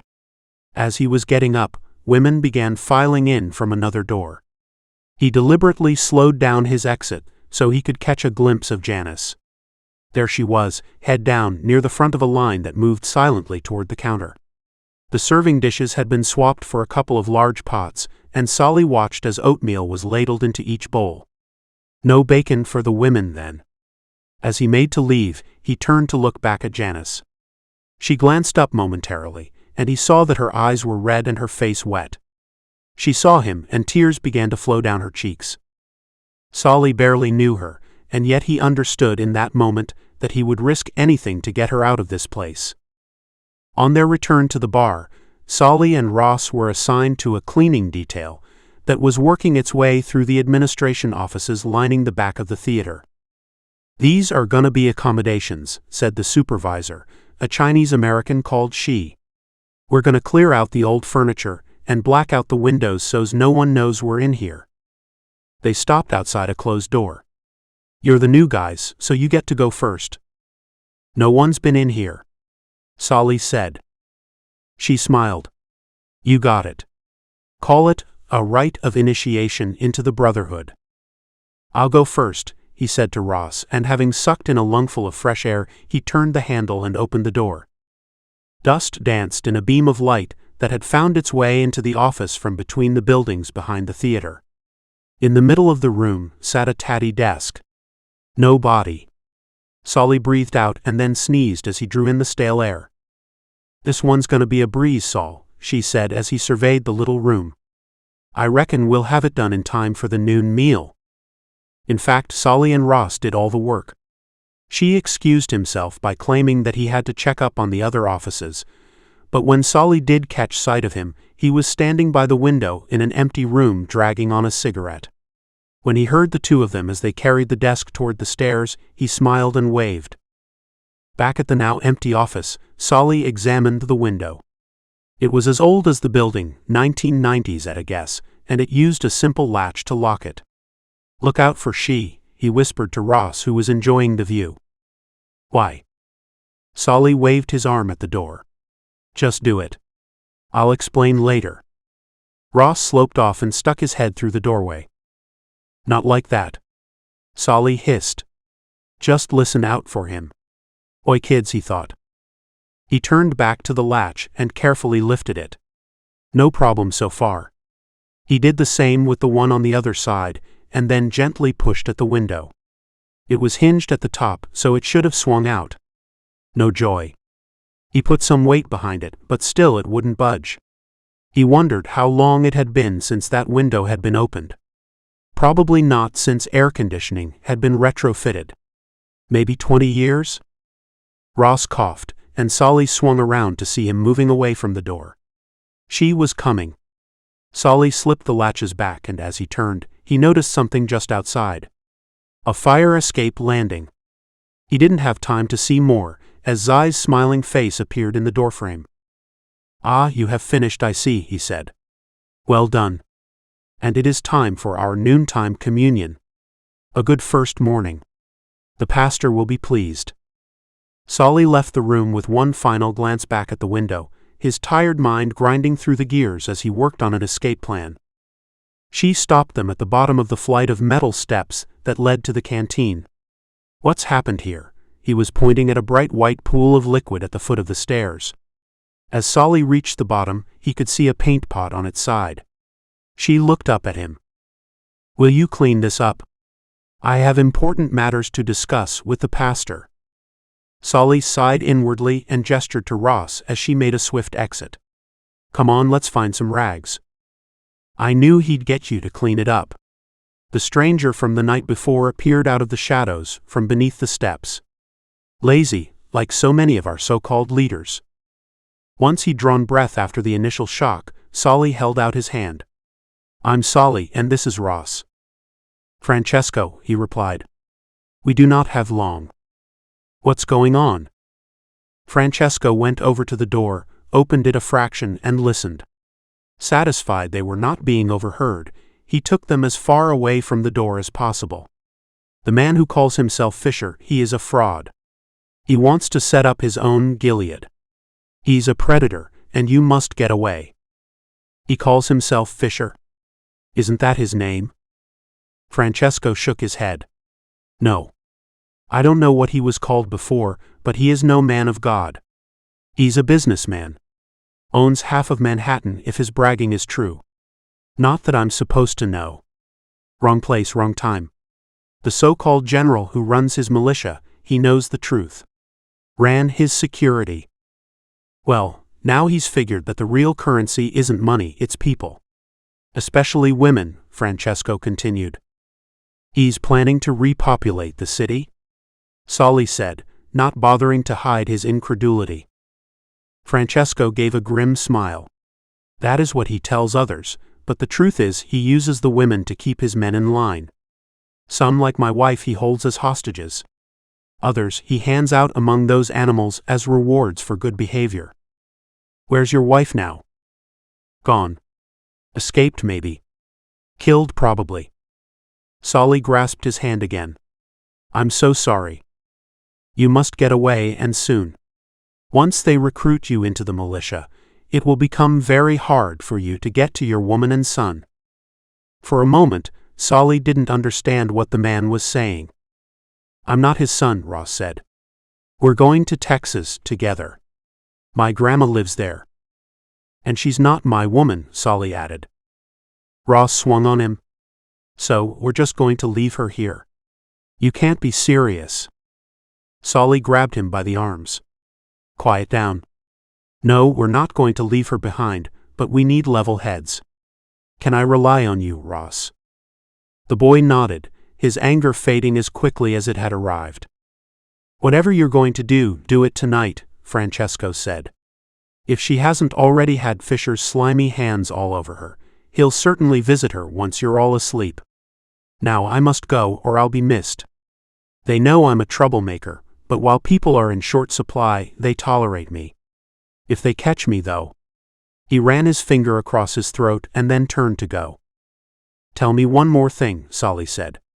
Does anyone know what happened? Why did everyone die? Terrorists?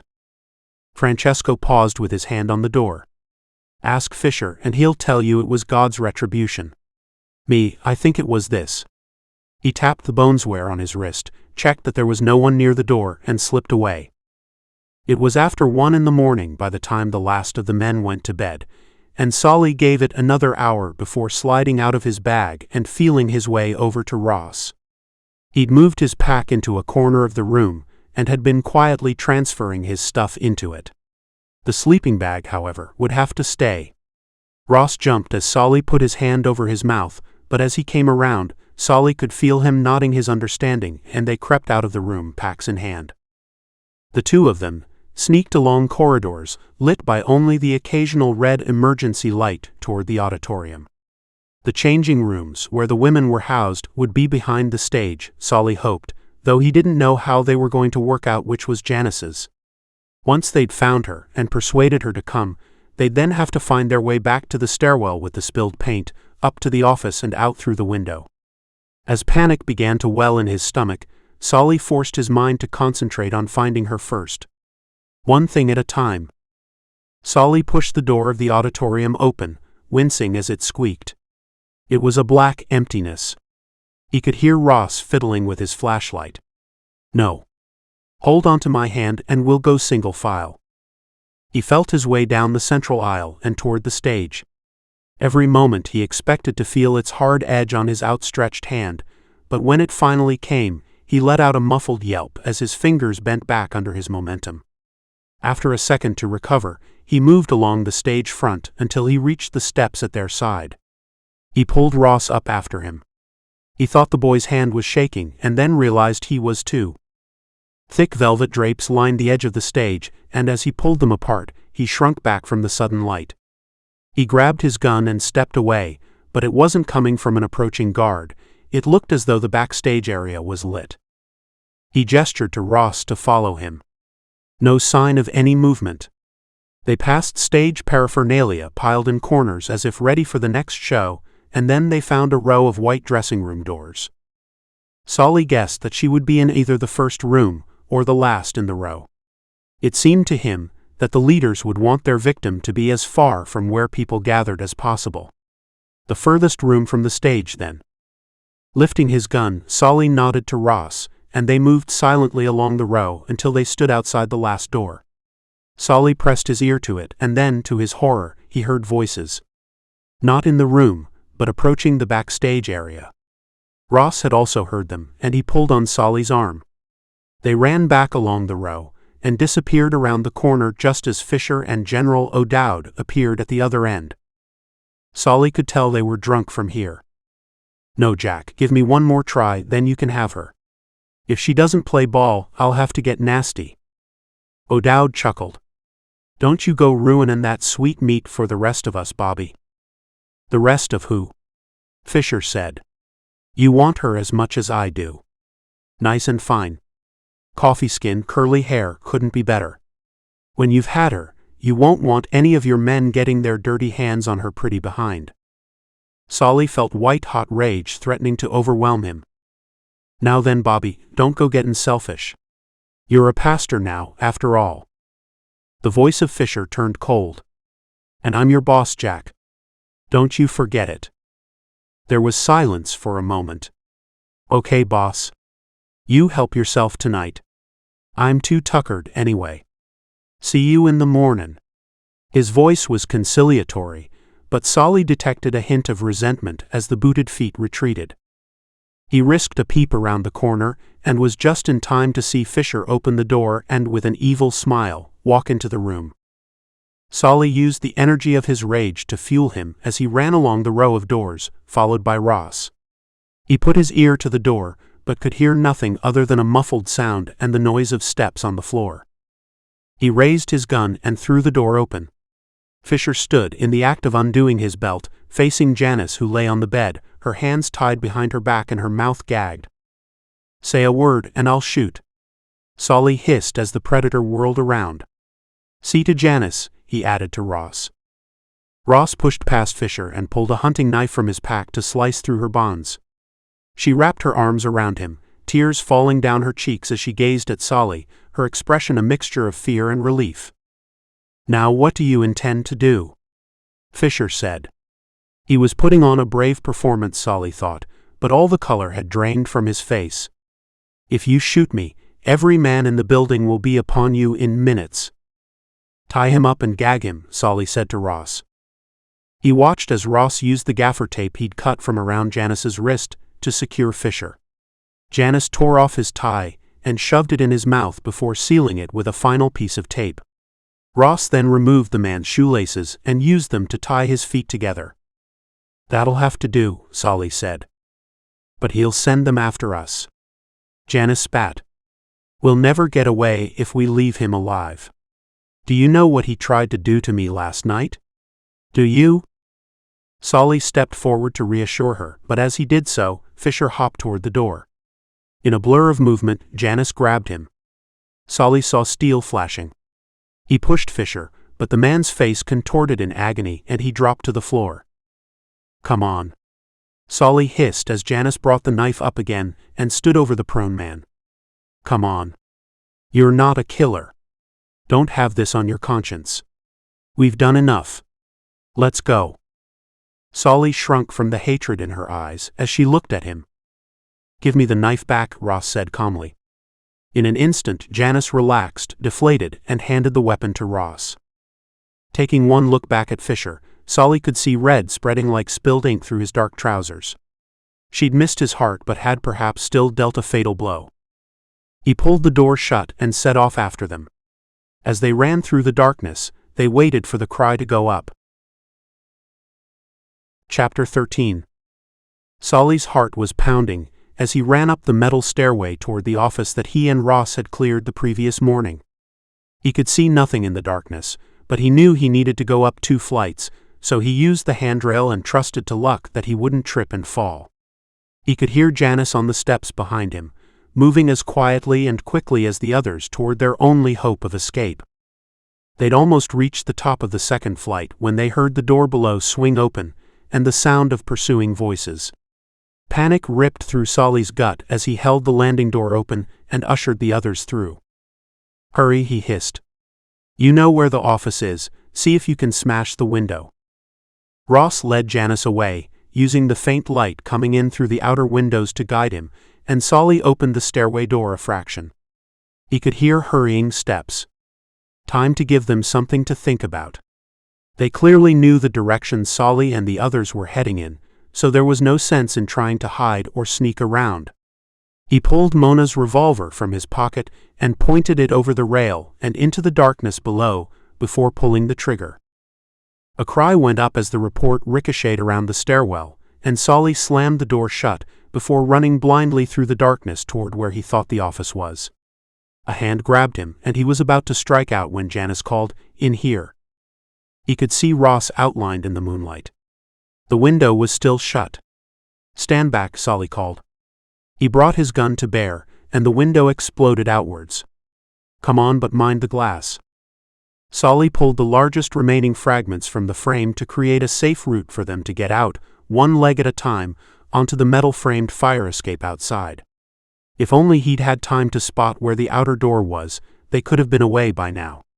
Janice was the last one out, and she'd just reached the top of the flight of steps down when they heard voices above them. "It's this one. They've gotten away." Shots rang out, bullets bouncing from the railings. Their pursuers were shooting blindly, and it would be sheer bad luck if any found a target. But then, luck had been in short supply lately. As they neared the bottom, they felt the vibration of many feet on the steps above and knew the hunt was up. They emerged onto a narrow street and paused for a moment to catch their breath. "We need to head toward the tunnel," Solly said. To the right he could see nothing but the black shapes of blocks rising out of the darkness. To the left the sky was more open. "I guess the river's that way," he said. It stood to reason, but it was still little more than a guess. They crossed the little road and ran alongside what looked like a space for sports, probably basketball, surrounded by a chain-link fence. Keeping low, Solly led them along it as quickly as they could manage. Janice hadn't had time to put on her walking boots, so she was running in the light sneakers she'd been given. She'd found a dressing gown but otherwise was dressed for sleep, not a nighttime escape in winter. Cries broke the silence. Cries of discovery or frustration?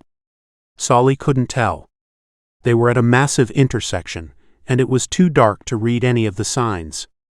He felt the breeze on his face, tasted the rain in the air, and scanning the skyline, picked the direction with the fewest tall buildings, knowing that he might be leading them entirely astray.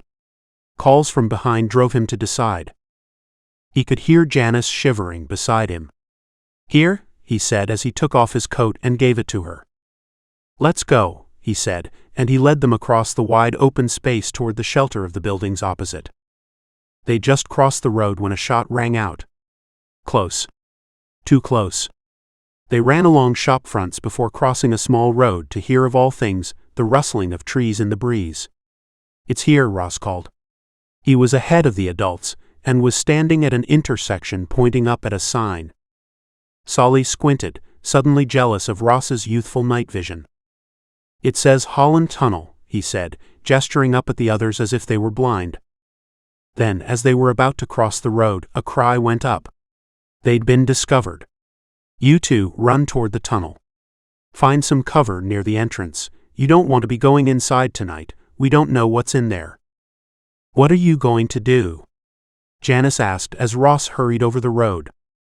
Solly patted her arm and then pushed her away.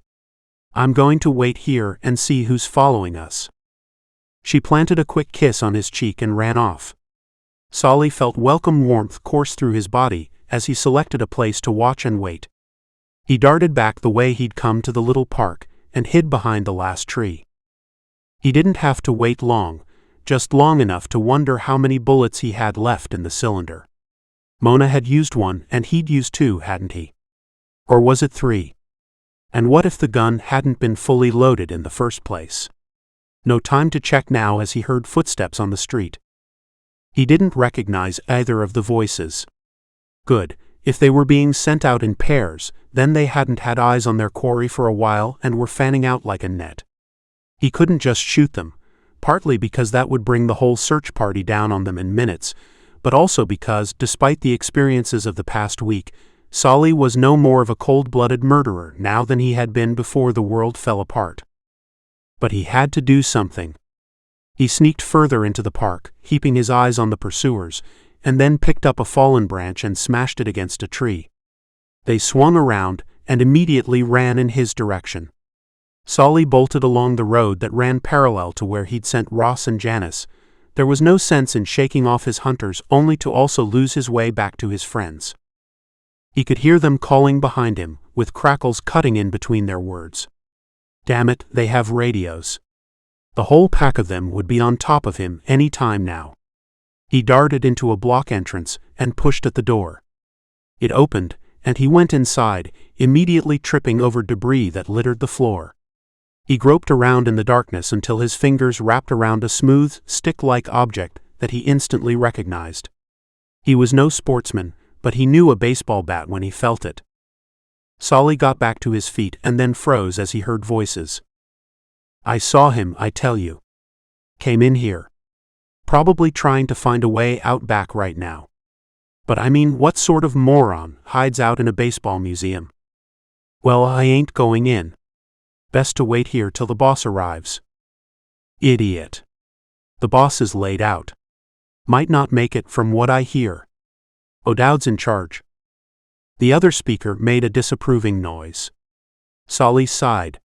These guys didn't seem to be villains, and he bore no grudge against them, but if he didn't act now, he'd never get away. He picked up some fallen object and lobbed it further into the store.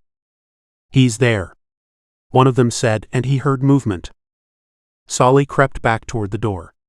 They'd fallen for the oldest trick in the book. Or had they? Put it down, said a voice he recognized as one of the speakers. So only his friend had taken the bait. The man held a knife in one hand and a handgun in the other. Without thinking, Solly swung the bat. It fizzed through the air, but his opponent ducked just in time and slashed upwards with his knife. Solly felt the breeze as the blade narrowly missed his face. We been told to bring you in alive, but I reckon the boss settle for dead if I shot you by accident, he said, before looking beyond Solly and calling out, Hey Rossi, he's here. The instant the man's gaze had left him, Solly leapt, swinging the bat with all his strength. With a crack it caught the man's wrist, and he fell to the floor with a cry of anger and pain. A shot passed Solly's ear from within the store and smashed the glass of the doorway. He ran out of the entrance and accelerated into the dark streets just as the other man reached them. He disappeared into the night, imagining running footsteps all around. Crossing the road, he retraced his steps to where he'd separated from Janice and Ross.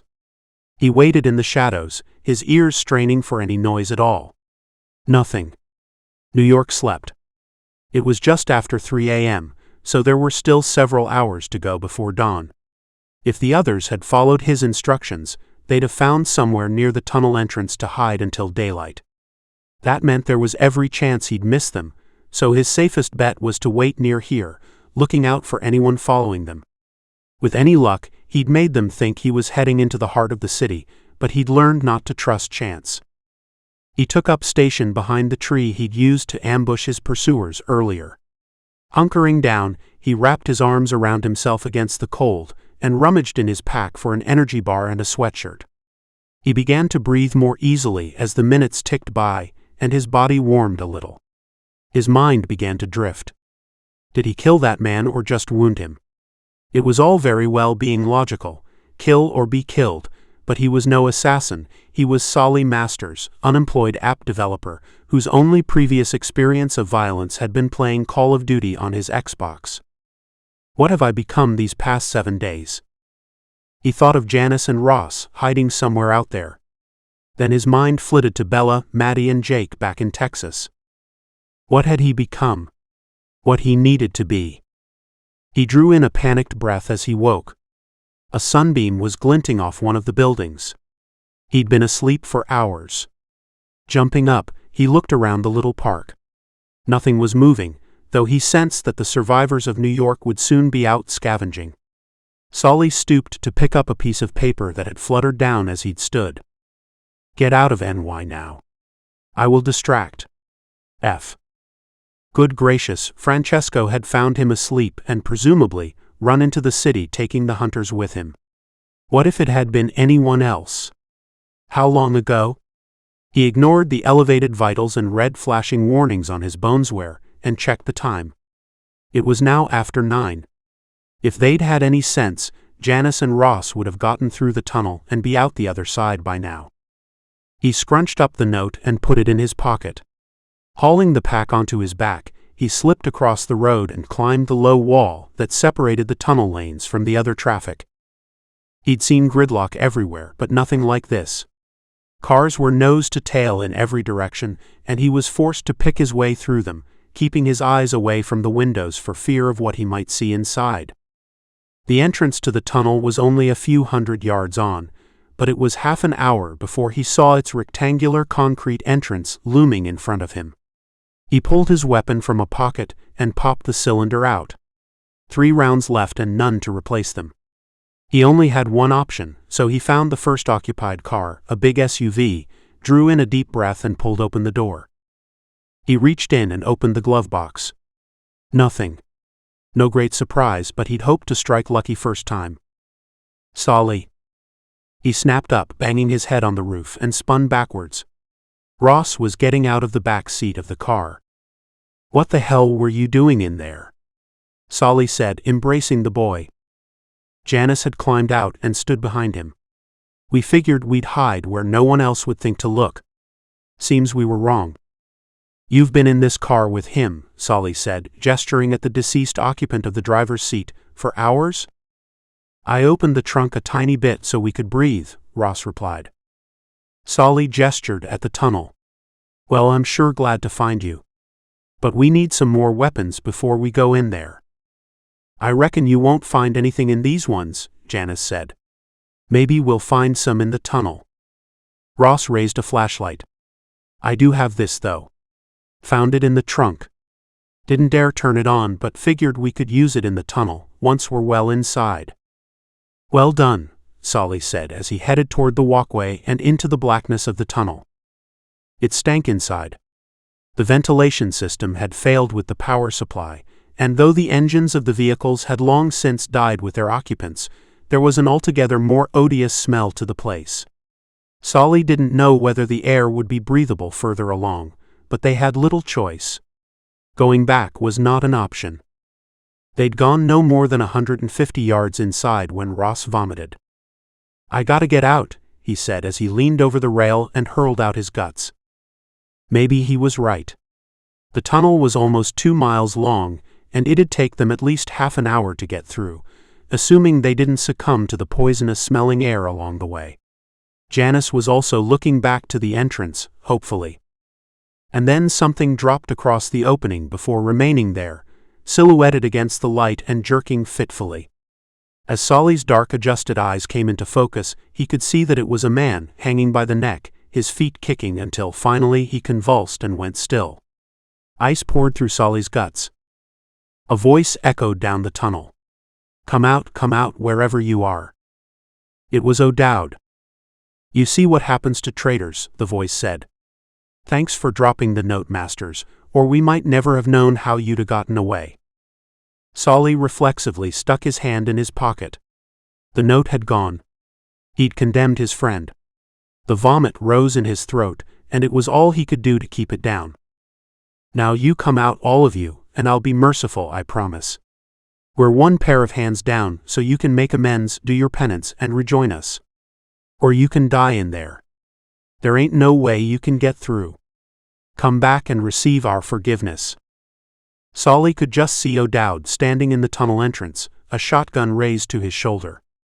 He knew well enough that the man was lying. He'd pretty soon give Solly the same treatment he'd given poor Francesco. As for Janice, she touched his shoulder, and he turned to see that she'd drawn the hood of the coat he'd given her around her head, pulling the zip over the nose and mouth. She helped Ross take off his sweater and wrap it around his face, leaving only his eyes exposed. "He doesn't know for sure we're here," she whispered. "But he's probably right, we can't get through, the air's too bad." She gave a little shrug. "I'd rather suffocate than go back to him. We both know what he'd do with us." Solly pulled a shirt from his pack and twisted it into a scarf, as O'Dowd continued to taunt them. "Don't make me come in there after you," he crooned. "Come back and experience forgiveness. You don't want to die, do you? There's no way out alive but back to me." Solly took one final look at the figure hanging in the entrance as it swung slowly in the wind, said a silent prayer, and jogged into the darkness. Chapter 14. Despite all he'd been through, that journey through the tunnel was more horrific than any of it. Every fiber of his being implored him to run as quickly as he could along the walkway, but the path was not clear, and they dared not turn on the flashlight for fear of alerting O'Dowd. So they stumbled through the stinking darkness, feeling their way with their feet, praying they wouldn't step in anything decomposing on the concrete. Rats scurried in the darkness, and their panicked minds invented ghosts and zombies shuffling all around them. Every now and again, they'd hear what sounded like a car door opening or something falling from the back of a truck, but they saw nothing in that blind blanketing blackness. Solly began to wonder whether the stink had poisoned his mind and robbed him of sight, but Ross was the worst affected of the three of them. Almost as soon as the entrance had disappeared behind them, he'd cried out, begging them to wait, crying in the darkness. Janice had comforted him as best she could, but in the end, she and Solly had been forced to practically drag him along until he'd recovered a little and would move forward under his own power. The all-pervading stink got worse the further they went. Solly could taste it in his throat, a kind of caustic ammonia-laden miasma. He fought back the impulse to cough at every breath. As they picked their way along the path, Solly kept scanning up ahead, hoping desperately to see the end of the tunnel. It was now mid-morning in the world outside, and he yearned to have the sky above him, however cold or wet it might be on the other side of the tunnel. His boneswear provided the only light they dared use. It showed they'd been inside for nearly an hour when Ross's muffled cry went up. Light. A tiny glint could be seen in the distance. It looked entirely the wrong shape, but they hastened toward it like beggars in a soup kitchen line. The closer they got to it, the easier it was to find a path between the bodies and the debris. A gentle breeze blew fresh air into their grateful lungs as they ran the last 100 yards. A truck lay across the entrance, blocking it completely. It looked as though the driver had tried to reverse out of the tunnel, but had become totally stuck. Behind it, vehicles lined up in the open air. Solly, Janice, and Ross ran out of the walkway and into a gray morning that felt as welcome as the first spring day after a long hard winter. Solly tore off his scarf and tossed it away. They jogged up the cutting that led to the tunnel and as they reached the top, emerged at street level. "Where are we?" Ross said. "New Jersey." Ross looked back at the tunnel entrance behind them. "Will they come after us?"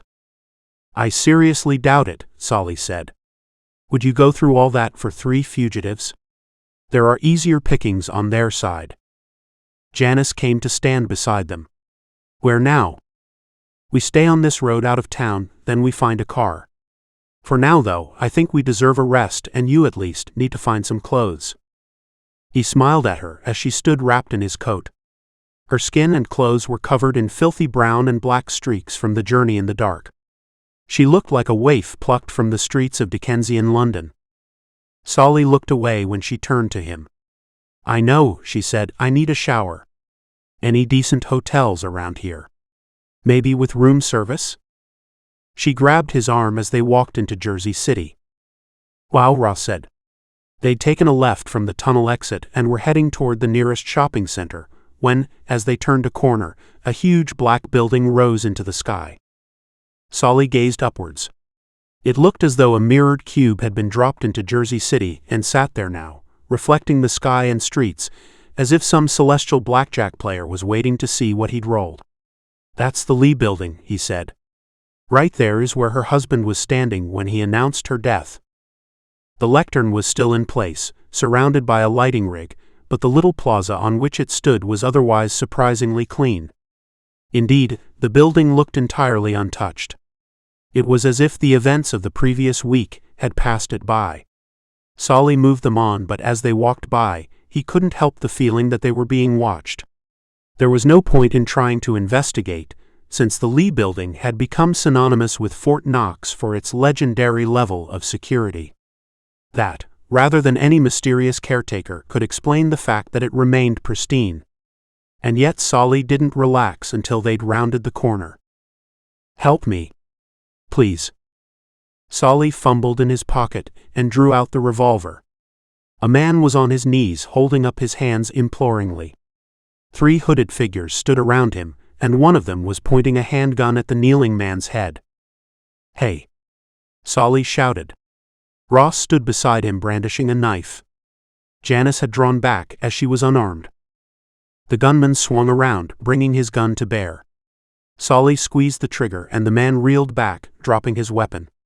He ran off, holding his arm as the report cracked from building to building. Ross leaped forward and picked up the pistol, training it on the three as they disappeared into Macy's. "Are you okay?" Solly said as he helped the kneeling man to his feet. The man nodded. He was dark-haired and of Mediterranean appearance. "My name is Khaled," he said in accented English.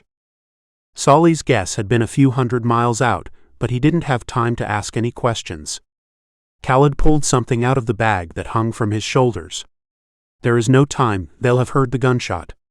You must take this and keep it safe, do you understand?" He held up a black, glossy cylinder the size of a can of hairspray. "What is it?" "Some sort of data archive." Khaled shook his head. "I can only say that it is the key to preventing the extermination of humanity." "You're a bit late," Solly snapped, gesturing around at the deserted, garbage-strewn streets. He suspected Khaled was a few bolts short of a construction set. "You must understand," Khaled said, shaking Solly's arms. "I could not prevent the culling. I tried, honestly I did. But she was nothing if not thorough.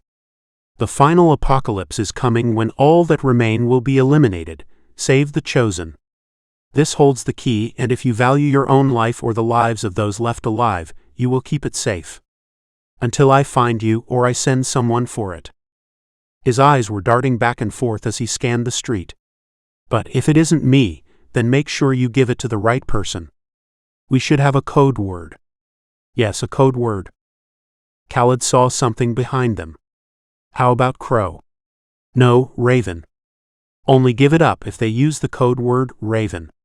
Will you do it?" "You're insane," Solly said. "Who the hell are you? Where have you been hiding?" "I cannot say too much. They will be here soon and there is no time. You are a man of technology, yes." Khaled's accent was strong and his voice laced with fear. Solly nodded, wondering how he was going to get away from this madman. "I'm an app developer. Or I was back when such things mattered." "Who did you work for?" "Taylor and Walsh," Solly said. "But so what?" "Then I have found the right man. This cylinder contains an encrypted data archive that must be protected at all costs. When I can, I will send someone to retrieve it, and we will try to prevent the second apocalypse." "What second apocalypse?" "I told you. The final cleansing. They think it will leave them in charge, but I know the truth. It is total extermination. Now take it, please." Khaled thrust the cylinder into Solly's hands. "They are coming, you must hide, or they will kill you." Solly needed no further encouragement to leave this madman behind him, and without another look, he led them into the first shop they came across. "Wait," Ross hissed. "I want to see what happens." So they crouched in the broken glass of the display and peered out. Khaled hadn't moved. He was looking in their direction, but then his head snapped around. They could hear the sound of many boots approaching. A half-dozen figures in battle dress with shiny black body armor appeared. The leader raised a stick and brought it down with an electrical crack on the back of Khaled's leg. With a cry he collapsed to the ground and Solly felt Ross moving. "No," he said, not to interfere. They watched as Khaled was dragged away. "Where do you think they're taking him?" Janice whispered. "Oh, I know exactly where they're going," Solly responded. "Didn't you see the logo on their helmets? They're from the Lee Corporation." Ross began to move. "Let's follow. I bet they're taking him back to the Lee building. We might be able to see how to get in." "Something tells me we don't want to go in there," Solly said. "Think about it, the world falls apart on the night Annabelle Lee dies. Except that the corporation she founded still exists. And it has its own private army? Come on, we need to get out of Dodge and fast." It was an exhausted Solly who walked leaden-footed along the 78 out of Jersey City. It was mid-afternoon, and the sky had cleared so he could see across New York. The Empire State Building stood near the horizon, amid lesser towers and now behind his left shoulder.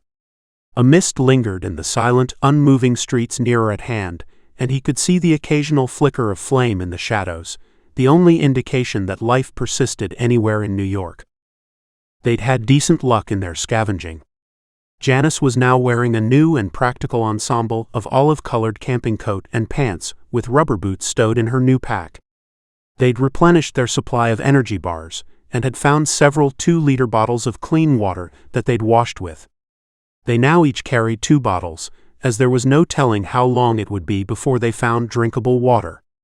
Solly had some purification tablets and a small camping stove in his backpack, but boiled or not, he didn't want to have to drink the water of a polluted and dying city.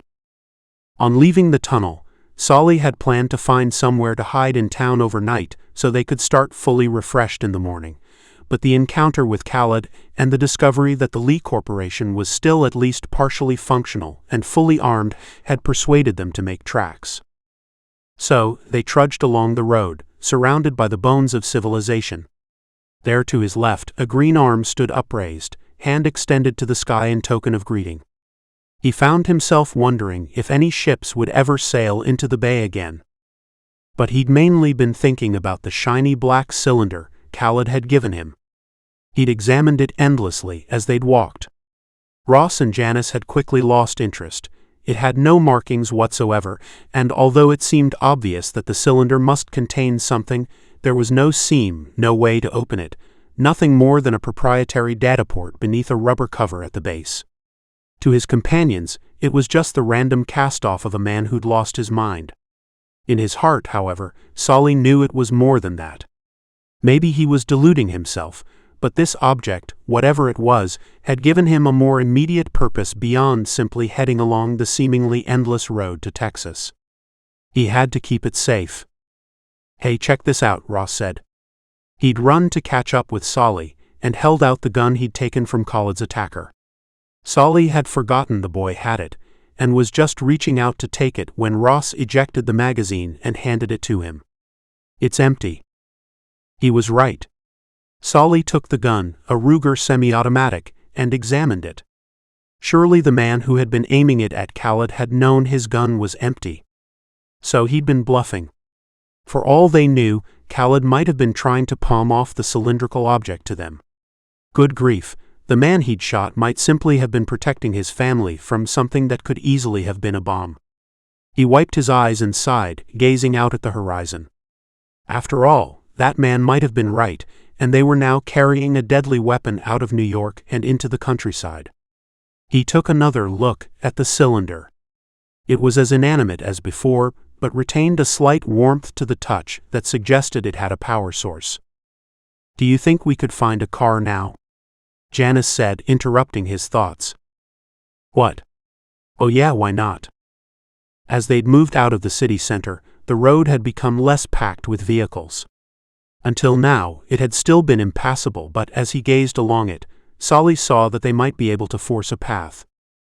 He handed the pistol back to Ross. "Here, you look after this for now. Let's see if any of these cars is usable." "This one?" Ross called after they'd examined a few vehicles. He was standing beside a pickup. The door was open, but the driver was still there, lying in the road alongside his vehicle. The key was in the ignition, and Solly carefully stepped over the body to get up into the seat. With a silent prayer, he turned the key. The starter motor grumbled for a few seconds, and then the engine caught. Solly let out a sigh of relief and gestured the others inside. Janice slid along to sit next to him, and Ross sat on the end, pulling the door shut. "How much gas have we got?" Solly glanced down and cursed. "Not much. Maybe enough to get us out of town. That's if we can get through." "Every mile is one we don't have to walk," Janice said, squeezing his arm. "Look what I've found," Ross said. He drew a snub-nosed pistol from the glove box. Janice's arm snapped out. "Give that to me," she said. It was a semi-automatic, like the one Ross had, except bigger. "Any ammo?" Solly asked. Janice checked the cylinder. 6 rounds, she said before opening the glove box, and a box here. Another 10 rounds. Solly said a silent thank you to the figure decomposing on the road. engaged the shift and began picking his way between the cars. Khalid sat up in bed.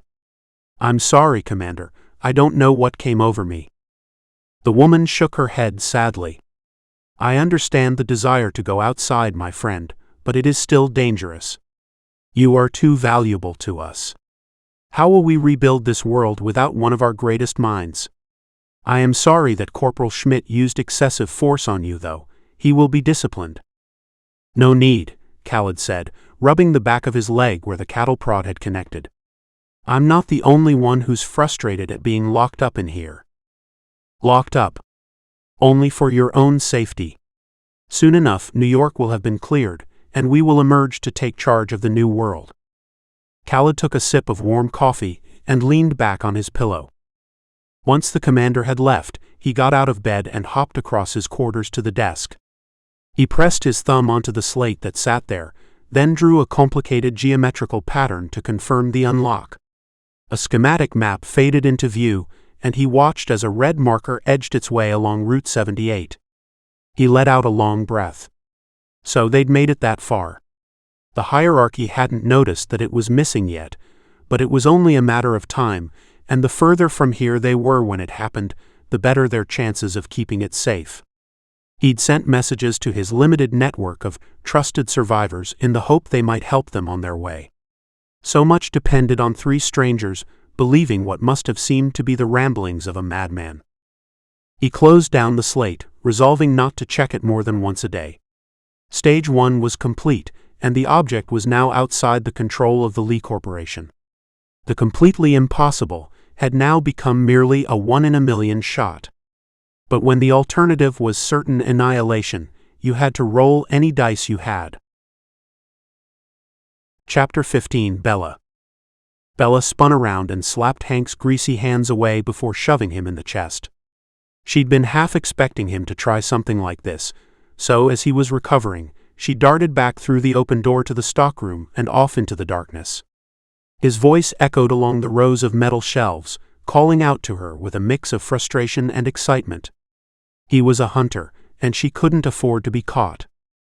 She desperately wanted to get out of that place as quickly as possible, but there was so much debris, she was forced to tread carefully. If she was slow, sure and silent, she stood a chance. Bella could see the light coming in from the shattered windows at the front of the store, and she decided to take an indirect route there, as she was certain he'd expect her to make straight for the entrance. Her heart hammered as she crept along the aisles, stopping every now and again, her ears straining for any sign of Hank. She was now in the toy section, and only just pulled her foot back in time as it landed on something soft. She bent down to pick it up. It was a doll, exactly the sort of thing Maddie would have enjoyed 10 years ago when she was a girly girl. She stroked the blonde nylon hair of the toy and ran her fingers over its plastic skin as she listened for any movement. There was no sign of him. She imagined he was hiding somewhere at the top end of the store, waiting for her to make a break for it. She shivered as she remembered with revulsion the feeling of his hand on her skin. Whatever happened, she would not let him touch her again. Bella went to put the doll on the nearest shelf, but then for no special reason changed her mind and put it under her arm instead. As she did so, her hand brushed against something metallic. A shelf support had fallen from above. It was made of steel tubing bent into a right angle.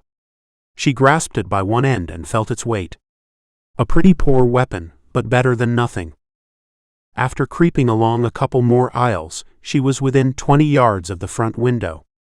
She could see the parking lot beyond the shattered frames, but she knew that he could just as easily chase her down out there as in here, unless she could get to the car first and lock it before he reached her.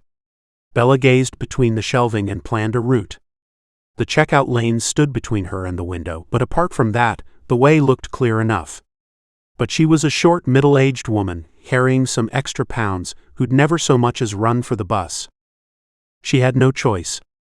Now for it. She drew in a deep breath and ran. He was there in an instant. "Where do you think you're running off to, little girlie?" He grabbed her coat and went to wrap a thick arm around her, but she slid sideways and brought the steel piping down on his head as he stumbled. Blood spurted instantly from the tear. Hank let out a monstrous cry of pain and rage. By the time he'd gotten to his feet, she was 10 yards ahead, but his legs were longer than hers, and she could hear his heavy boots getting closer and closer. She leapt through the window frame as she felt fingers brush her back. Where was the car? No time to look. She ran between vehicles in the hope she'd recognize something, but then, quite suddenly, she was yanked back with such force that her legs collapsed and she fell to the ground. He rubbed his head as he stood over her, then turned his palm so she could see the blood. "See what you've done, girl," he snarled. "You're sure as hell gonna pay for that." He reached down and grabbed her, pulling the steel tube from her hand and throwing the doll away before lifting her up so she stood facing him, flinching from the foul stench of his spittle-laden breath. "Now you're gonna be nice," he snarled as he leaned into her. She punched him in the gut with every ounce of her strength. He yelled, and his hands opened. She turned to run, but he was on her again, his arm around her neck, roaring with rage.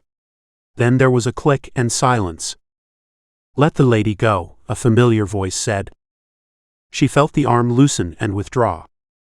"Nathan," she said as she went to embrace him. Gently he pushed her back and kept his gun trained on Hank. "Now then, fella." "We was just having a little fun," Hank said, his eyes wide with sudden terror. "I saw what you were doing," Nathan responded with icy calm. "Down on your knees." For a moment, Hank looked uncertain.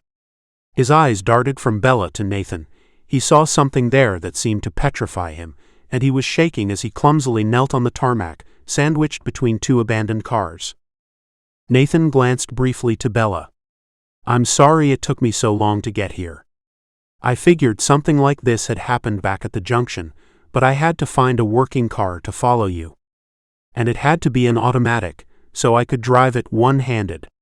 Fortunately, my weapon arm is just fine.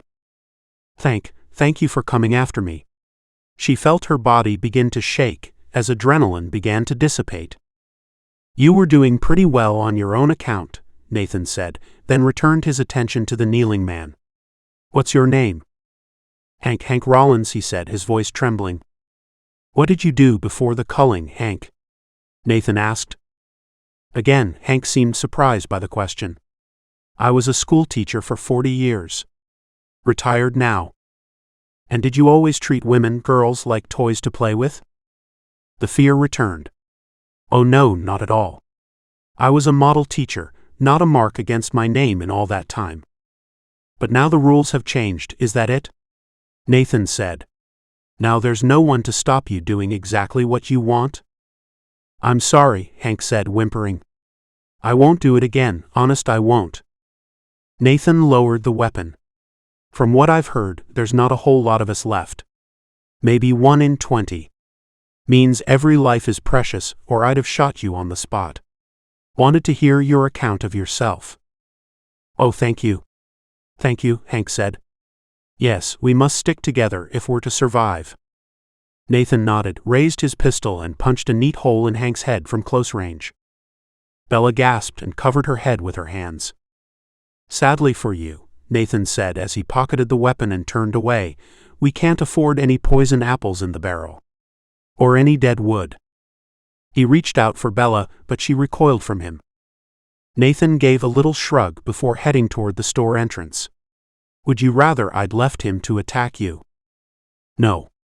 But to kill him in cold blood," she responded shakily. "It was a judicial killing," he said. "I caught him in the act, questioned him, and then carried out the sentence." "But who gives you the right?" He stepped over the window frame and gestured her inside. "In times like these, every person has to take responsibility for their own actions. I was here, I saw what he did. There's no police, no law courts, nothing around here to see due process done. It was frontier justice, but it was justice. He got what he deserved. Now let's get what we came for and get out of here." She followed him into the darkness of the store, wondering what sort of monster she'd invited into her house. "Seems fair enough to me," Al said as he sat opposite Bella at the kitchen table. The worktops were covered with the packets and tins they'd scavenged from the shop, enough for some days at least, and Nathan had taken himself back to bed. The expedition had exhausted him, But Bella felt no more comfortable about his actions than she had when, to her horror, he'd executed the man. I, for one, am not going to mourn the death of a man who was going to, well, you and I both know what he was going to do, Al continued. Bella wiped her face and took a swig of coffee. You weren't there, Dad. Nathan could have let him go. I wouldn't have minded if he'd scared him half to death, but to shoot him just like that. So he can attack someone else. You're not thinking, girl. She sighed. I know. It's hard, but who was he to decide? In the absence of the police, young Nathan was the law. And frankly, I trust his judgment over most. But Dad, without the rule of law, what have we got? Al reached forward and put his hand on Bella's arm. Well, my sweet, you're alive for one thing. I'll take that, thank you very much. They sat in silence for a few moments before Al spoke again. By the way, the emergency bulletin's changed. What? Why didn't you tell me? What does it say? Al smiled. Which one do you want me to answer first? Get on with it, Pops. I know you love having news to tell. Well, first thing is that the state governor has taken over the Texas National Guard from the feds. He says it's just for now, but I reckon he's making a grab for power. Bella gave an exasperated grunt. Power over what? And anyway, who is the governor? Don't tell me Lieberman escaped the whatever it was. There really would be no justice if that snake was still alive. No, it's someone called Walker. Used to be in charge of the Texas state military. Seems he's the most senior member of the state government left alive. So what's the news? Al shook his head sadly. Looks like everywhere's as bad as here, some places maybe even worse. The announcement didn't say much, except to stay at home and wait for order to be re-established, but I reckon we could starve to death before that happens. And what about the president? The White House? Well, he didn't say much other than we're on our own, at least for now. Some truck drivers sittin' in the Oval Office, but I'm not sure how much is left of the military. Don't you think it's strange the only soldier we've seen so far is Nathan? Bella thought about that for a moment. Yes, it was true. Over the past week, she'd seen the odd civilian go past. The Choi house, along the street, was definitely inhabited, as she'd watched Mrs. Choi drag the bodies of her family onto the front garden before burying them. It had taken days. She found herself wondering again why her own family had been spared. There had to be some reason beyond random chance. But she'd seen no military, no police. Even if only 1 in 20 had survived, as seemed to be the ratio in the general population, it was hard to imagine they'd disappear from the streets entirely. Maybe they were protecting the hospitals, or caches of weapons or FEMA supplies, or who knows what else. Anyway, all we can do is hunker down, Al said, and for that we need generator fuel. Jake and I are going out to handle it, so you take over guard duty. You're not going out there. And Jake certainly isn't. Al gripped her arm tighter. You can't tell me what to do, and neither can you shield them from reality. You shot a man in front of those kids, and you can be sure that even if you've gotten over it, they haven't. Give them something useful to do, and it'll help. Sitting around and thinking, that ain't good for any of us. And besides, we shouldn't have to go far. Bella relented. He was right. Jake and Maddie had been cocooned for long enough. Maddie had spent the past week in her room reading, and Jake had sat with Grandpa watching Nathan until he woke up. Since then, Jake had been keeping the patient company. Bella was beginning to regret that. What might Nathan have said to her son over the many hours they spent together? She wondered how long they could reasonably stay here without running out of supplies or going mad. But where would they go if they left? Again, she felt a deep need to see Solly, and again, she pushed it away before her mind forced her along the inevitable chain of reasoning. No, all they could do was survive until order was restored. And to do that, they had to have power. Bella watched from an upstairs window as the gate swung shut behind her father and her son, and they slunk off into the road. It was getting late, but Al wouldn't put it off until tomorrow. According to him, the generator was running on fumes, so they had to grab at least a little fuel before it went dark tonight.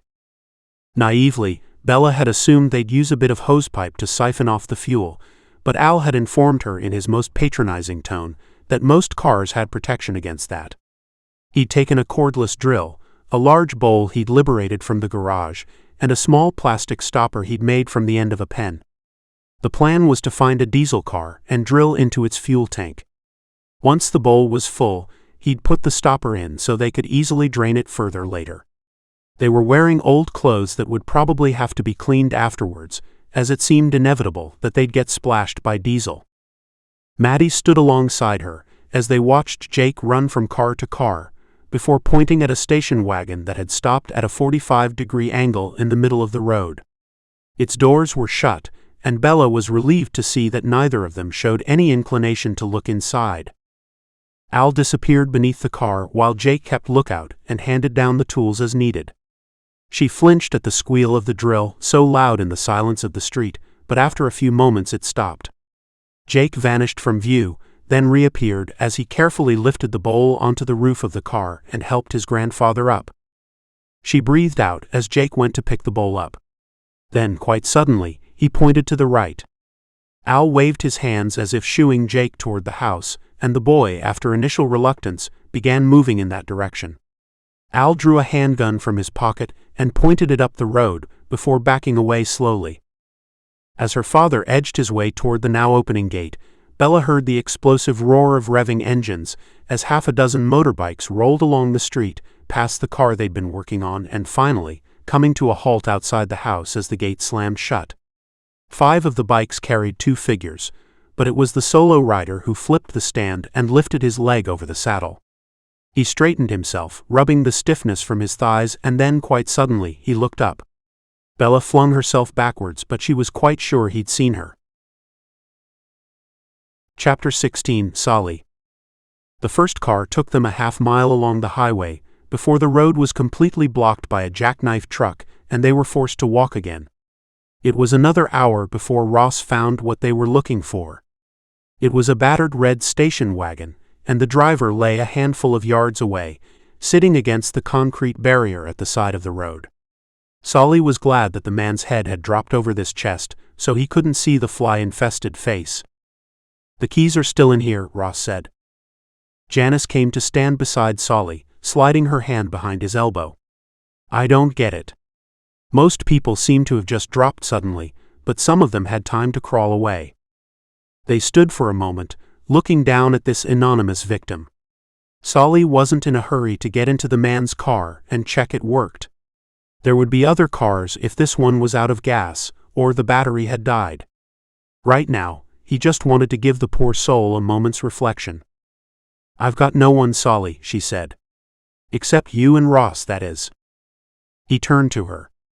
"You lost them on the first night?" "I never had anyone. I never knew my parents. Brought up in a care home in Harlem. Shared a couple of rooms with a friend. Sadie, she was called. She never came back that night. I'd gone to bed, woke up to find," she gestured at the ruination around them. "Went out to look for her, and that's when I met Lenny." These words poured out of her as Solly listened. It was as if the silent figure leaning against the concrete roadside had given her permission to finally speak. "He was nice enough to begin with, and I liked the idea of being around someone strong, but he started doing things that frightened me, so I tried to get away. They followed me into that medical center. And then you rescued me." She leaned into him, and he put his arms gently around her. "It hasn't exactly been plain sailing since then, has it?" "No, but you've saved me twice, Saul, and I won't ever be able to repay you." "I'm sure you'll find a way," he said, instantly regretting his clumsy words as she jerked back. "No. I didn't mean like that. I meant that I need help just as much as you. I'm so glad you and Ross came with me." She relaxed again. "Me too. We need to watch him," she said, nodding toward where Ross was rummaging around in the car. "I thought he was like the rest of them to begin with, but he was never cruel. Seemed to me he was trying to fit in. But he's all bottled up with anger, Solly. Someday, that's going to come out." With a final glance at the slumped figure on the tarmac, Solly led her back to the car. It was an old Ford that was just as grimy on the inside as it was on the outside. It smelled of oil and cigarettes, and Ross had found next to nothing of any use except for a dog-eared road map that he sat on his lap. Solly was surprised that the car started on the first turn of the key. The gas tank was half full, and he could see a clear path through the vehicles on the road ahead. He wound the window down and breathed in the fresh air that blew along the road out of the south. Things were finally looking up. "Let's get a bit further along, then find somewhere to park up for the night," he said as he put the car into first and gently pulled away. The light had almost entirely departed when they left 78, just south of the Watchung Reservation. Solly was cursing himself for not stopping sooner. They were the only thing moving along the road, their headlamps like a beacon to any troublemakers. They reached a point where they could go no further, as a clutch of cars had blocked the road. Luckily, there was a slip road just ahead of the blockage, and Janice spotted a small residential development to one side of the highway, so he switched off the lights and slowed to crawling pace for the final few hundred yards. A waning moon cast flickering light from behind racing clouds as they cruised along the quiet street. Wooden houses clad with white lay along short driveways on either side as they went. There was no sign of any movement until, quite suddenly, two figures stepped into the road waving shotguns. Solly stopped and wrapped his hand around his pistol as a bearded face appeared at the window and looked from one to the other of them. "Where are you planning on going?" he said. He spoke with the calm assurance of a professional man making polite inquiries of passing strangers. Janice leaned across from the passenger seat. "We're traveling south," she said. "We're just looking for somewhere to sleep tonight, and we'll be off in the morning." Again, the man looked at each of them in turn as if evaluating them. "What did you do before the fall?" This had been the last thing he'd expected to hear, and Solly was momentarily struck dumb. "I was a waitress," Janice said. "I was a back-end developer," he said. "Seems like another world." The bearded man gave a slight smile. "It was another world." "Who'd you work for?" "Taylor and Walsh." The figure standing behind their interrogator bent down to look through the window, revealing a woman's face as she pulled down her scarf. "In New York?" "Yeah," Solly said. "I was a project manager in the app team." This entire conversation was weirding him out. It felt like a job interview. He kept a firm grip on his revolver as the two guards stood up and conferred for a moment. The bearded man reappeared at the window. "You can take the Hangersley's place, next on the left if you want. It's been cleaned out, and the generator's got some juice so you can freshen up. Or you can pass through, though I doubt you'll find anything better." He looked from one to the other of them. "I'll leave you to talk it over. These are suspicious times. We're prepared to take a chance on you, but I appreciate you might not want to reciprocate." Solly wound the window up and watched the two of them retreat to the sidewalk where they stood talking. "What do you think?" "We should move on, find a place away from anyone," Ross said immediately. Solly turned to Janice. "What about you?" Janice shrugged as she kept her eyes on the guards. "I don't know. I've already been fooled once," she said, shuddering at the memory, "so I'm going to leave it to you. How likely are we to find somewhere better?" "It's impossible to say. There could be some houses just like this a half-mile on, but we wouldn't know which were occupied, living or dead. At least with these people, we're going in with our eyes wide open." Solly got out of the car and joined the two guards on the sidewalk. The female guard left them to walk up the drive of the house her comrade had indicated. "Look, don't take offense, but we've had enough happen to make us wary when folk offer us what looks like the hand of friendship." "I understand," the bearded man said.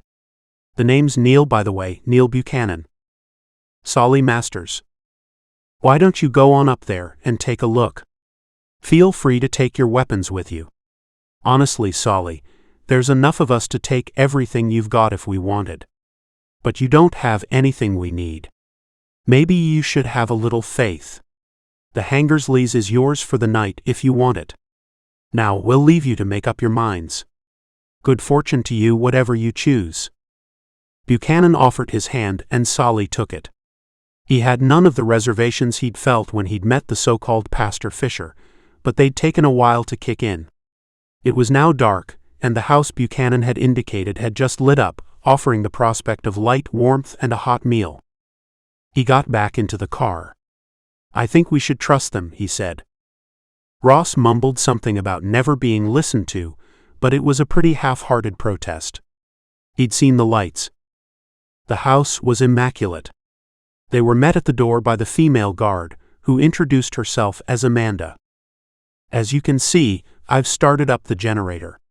Feel free to light the fire when you're ready. I'm sure you'll understand that we have to ration fuel, so you only get an hour's electricity. You might consider using that time to shower." Her nose crinkled and Solly stepped back a little.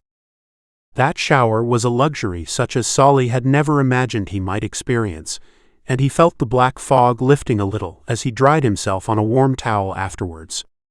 He was looking forward to a clean shave in the morning, hot water or not. Despite this hospitality, they agreed to take shifts on guard duty overnight with Solly on second watch. When it came to it, however, he couldn't bring himself to wake Ross up for his turn. The boy looked so peaceful as he slept. So Solly went back into the living room, sat on the couch and within minutes fell asleep. He was woken, panic-stricken, the following morning by someone banging on the door. "Who is it?" he called as Ross and Janice emerged from upstairs. "It's Neil Buchanan. I've come to say that we have breakfast at 7:30 a.m., and you're all welcome to join us. Just follow the smell." Solly looked at his watch. That gave them 15 minutes. He opened the door a crack, keeping the revolver hidden. Neil stood there in a fur-lined jacket, breathing mist into the cold morning air. Solly decided that either his instincts were completely failing him, or there really was a gift horse on the doorstep. "Thanks, Neil, we'll be right over." They followed a stream of people into the largest house in the community. A dozen or so people sat around the table, but it was the aroma of cooking bacon that assaulted Solly's senses first, and he wasted no time in finding a seat and tucking in. It turned out that all Neil's immediate family had survived.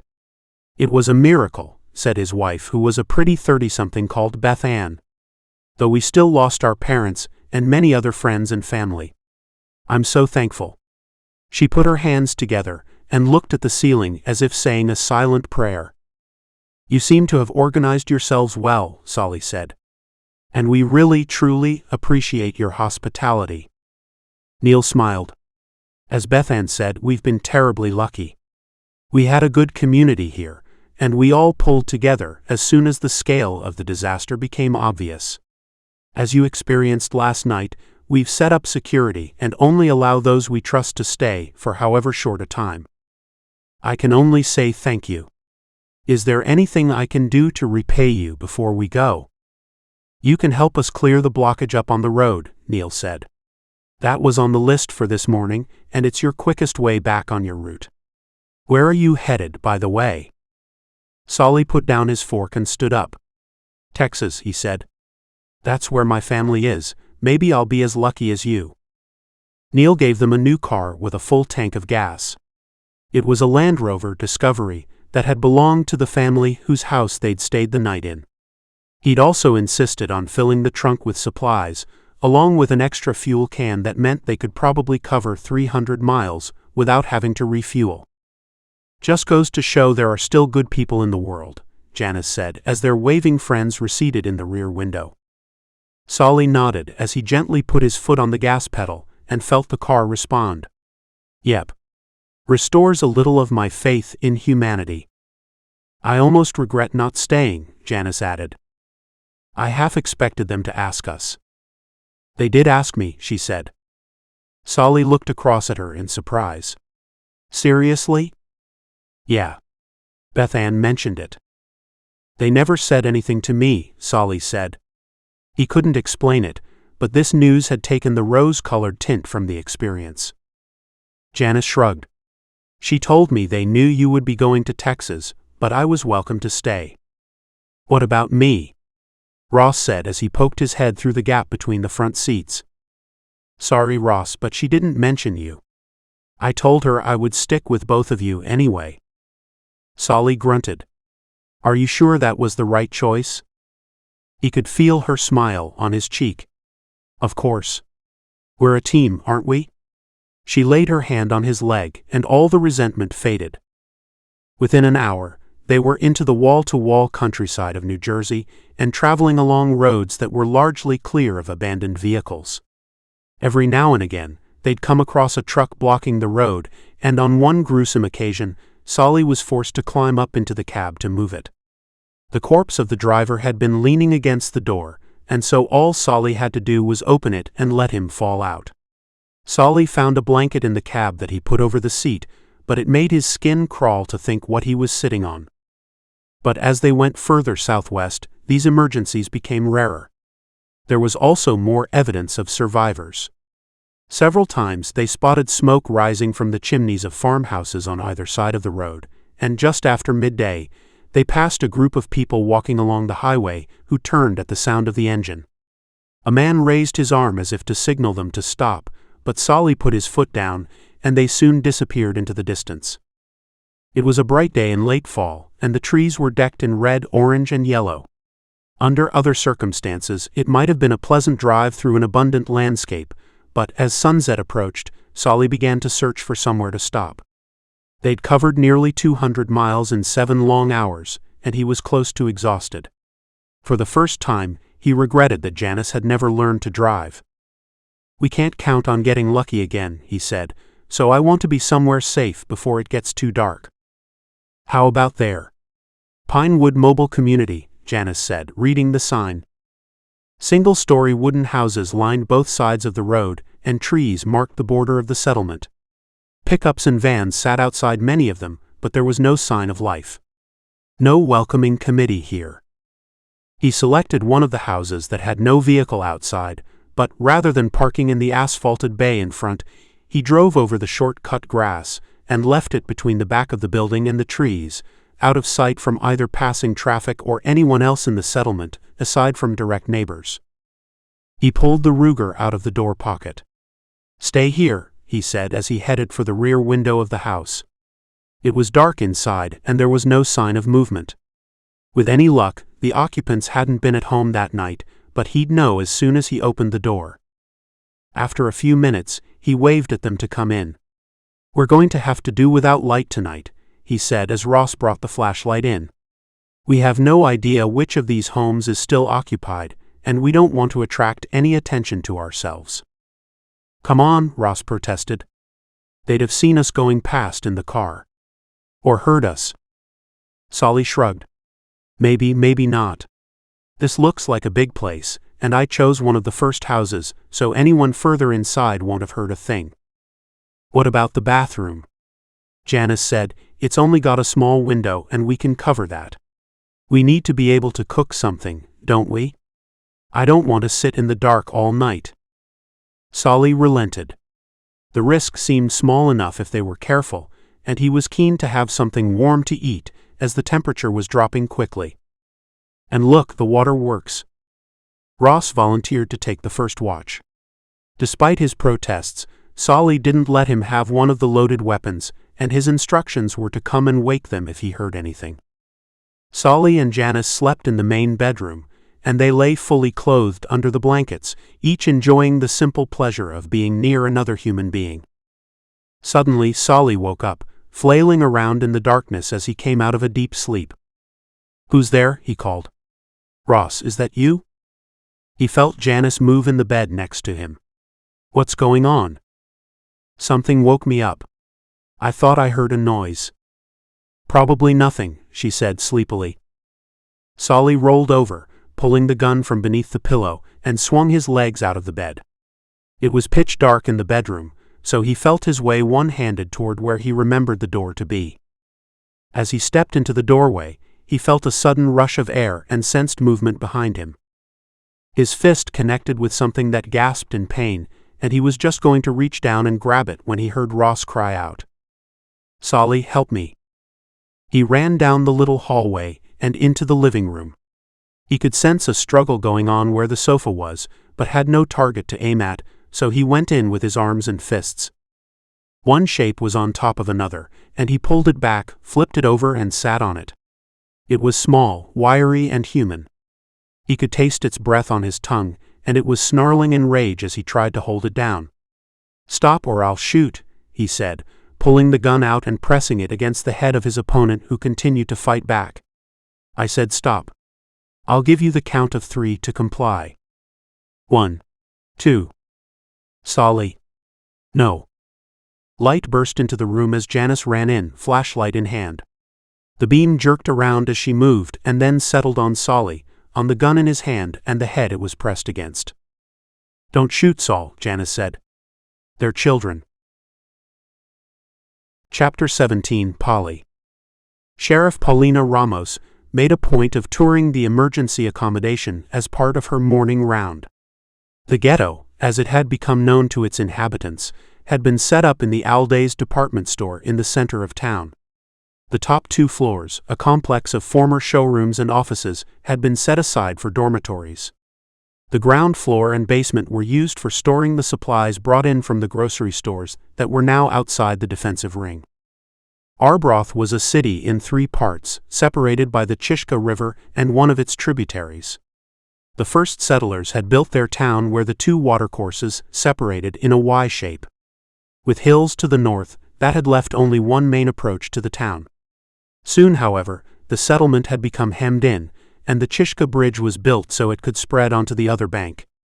In the 1920s, another, much larger bridge was built across the stem of the Y, as Route 101 neared its northernmost limit. Geography, then, had been kind to the people of Arbroath because it meant that the city center was bordered on 2 sides by water. It had only 2 vehicular approaches, the Chishka Bridge and the westward highway along the riverbank, though travelers on foot could come over the cliffs it nestled beneath and attack from above. The department store itself had been built on the site of the original farm, and was now surrounded by a McDonald's, a Starbucks, and a movie theater, but it was the only place with the space to house the influx, and its owner, Custer Petrov, knew it. Polly was in the nursery when he caught up with her. She didn't notice him at first. She was too caught up in the cacophony created by a couple of dozen very young children, and the toddlers who ran in and out of these rooms. She loved this end of the building where the children were kept. For a few moments every day, she could pretend that everything was all right. The sheer life energy of these children seemed to nourish her soul, though they reminded her of Luna. "Sheriff," Petrov said, tapping her gently on the shoulder. He must have felt her sag before she turned. "I'm sorry to disturb," he said, "but we must discuss security." "What's the problem, Custer?" The color seemed to fade from the world as she regarded the man. Short, thin, and gray, he was entirely bald, and had a face that looked as though someone had tied elastic to the insides of both cheeks and pulled. Deputy Mike Fessel, departmental wisecracker, had suggested he looked like a particularly malnourished baby owl. "It's supplies downstairs, Sheriff. We agreed you would provide security." "And they're behind a locked door, aren't they?" He nodded and licked his thin lips. "Yes, but my stores are to be separate, are they not? Did we not agree this?" Polly sighed. "Seriously, Custer? You've survived an apocalypse only to haggle about who owns what. Hasn't this given you the slightest perspective?" He blinked a couple of times, as if the question surprised him. "World has not ended, Sheriff. Nearly perhaps, but not quite.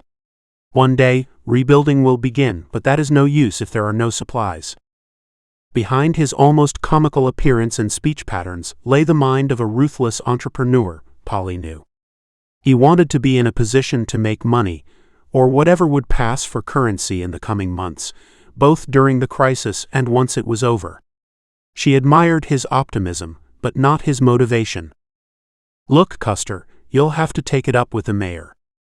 "I did," he responded. "She sent me to you. Security matter." Polly couldn't help rolling her eyes. "I'm not wasting a deputy on guard duty. The door is locked, and no one's allowed in on their own. That'll have to do for now, unless you want to hire your own security guards." The little man tutted and turned on his heels. "Maybe I will do that, Sheriff." She watched him go, wondering whether, in fact, that hadn't been exactly the answer he'd been hoping for.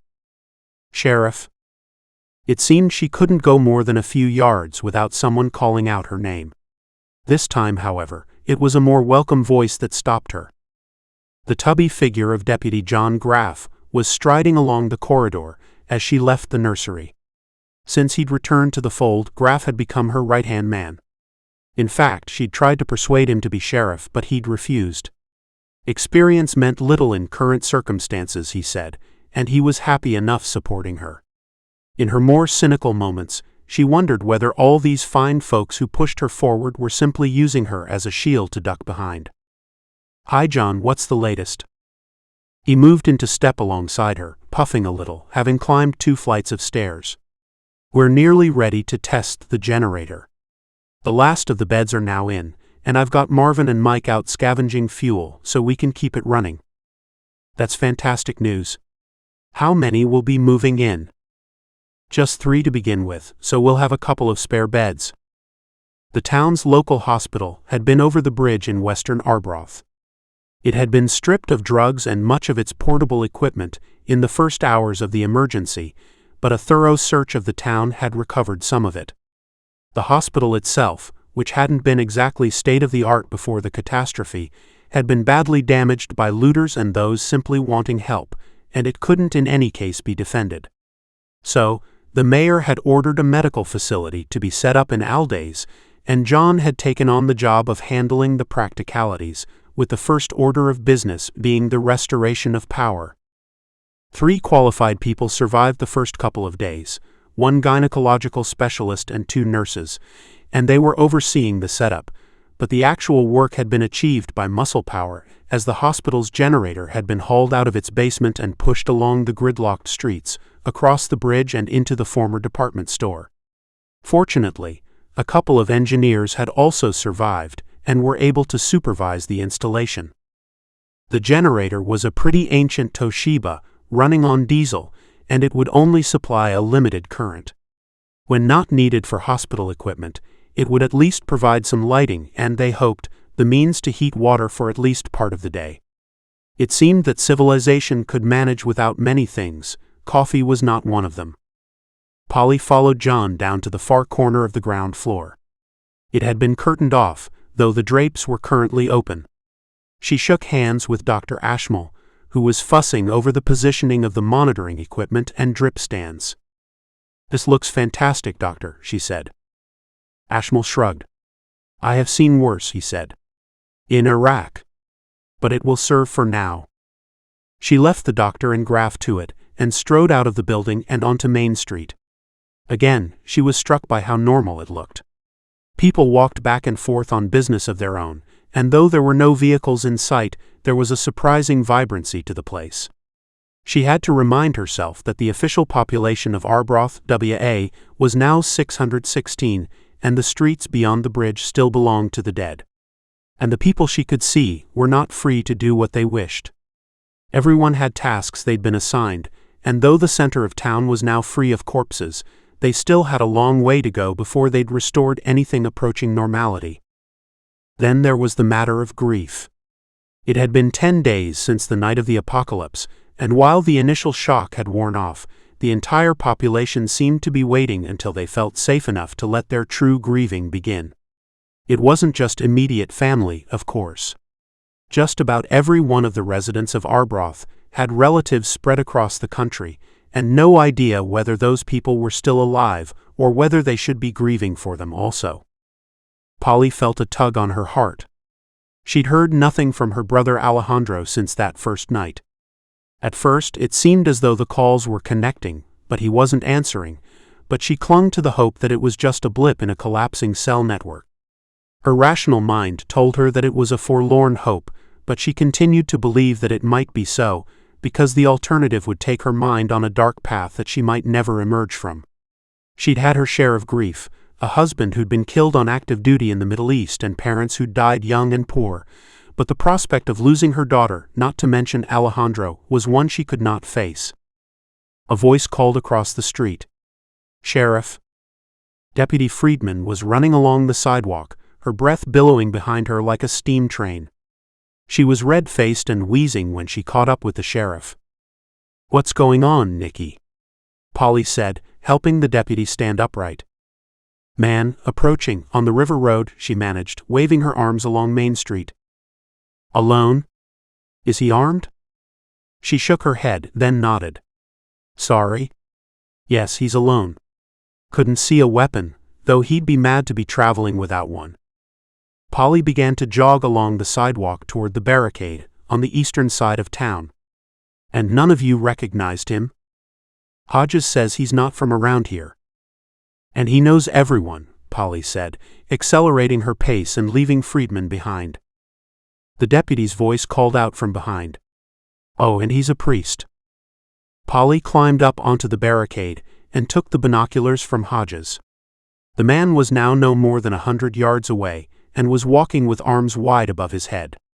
It was late in the day, and he was heading into the sun, so every now and again the light would bounce off the silver crucifix that peeked out from beneath his brown leather coat. "Please don't shoot," he was calling. "I'm a man of peace. I come seeking shelter, just as the Blessed Mother of our Lord and Savior did 2,000 years ago." "Wait there," she called before turning to Hodges, "drop the ladder and cover me." Polly clambered down the outside of the barricade and holstered her weapon, relying on the firepower behind her to discourage any dangerous moves from the stranger. "Please keep your hands raised," she said before stepping close and patting him down. She felt in his pockets and rummaged through his shoulder bag before pulling out a handgun. "Military issue M9, she said, holding up the Beretta.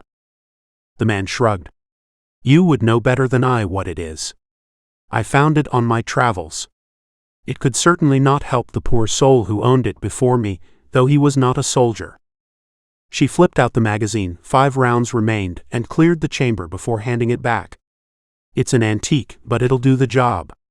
You can have the rounds back when you leave. We don't allow loaded weapons inside the town." "You have succeeded in establishing security here." She nodded. "We have a safe zone the other side of the barricade." He smiled with obvious relief. "Then I understand your assiduous attitude to frisking me, Deputy." "Sheriff actually," she said, surprised to hear herself correcting him. "Field promotion. Sheriff Ramos." He took her hand.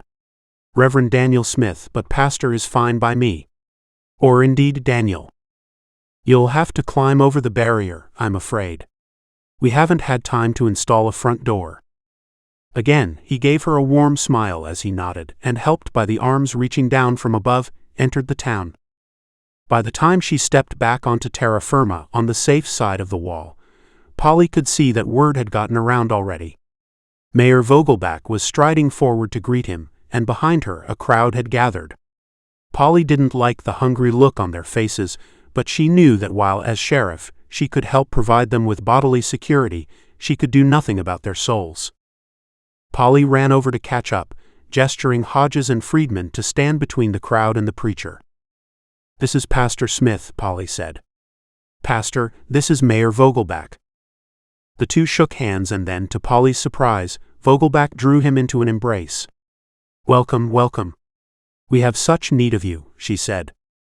The Reverend smiled. "I am pleased to be here, Mayor. Tonight, I will sleep in safety for the first time in many, many days. Mayor, I suggest we find Reverend Smith some food and drink while we debrief him." Vogelback shrugged. "Debrief? Is that necessary, Sheriff? Can't we give the man some time to rest before subjecting him to an inquisition?" Polly went to protest when Smith spoke. "It is quite all right, Mayor.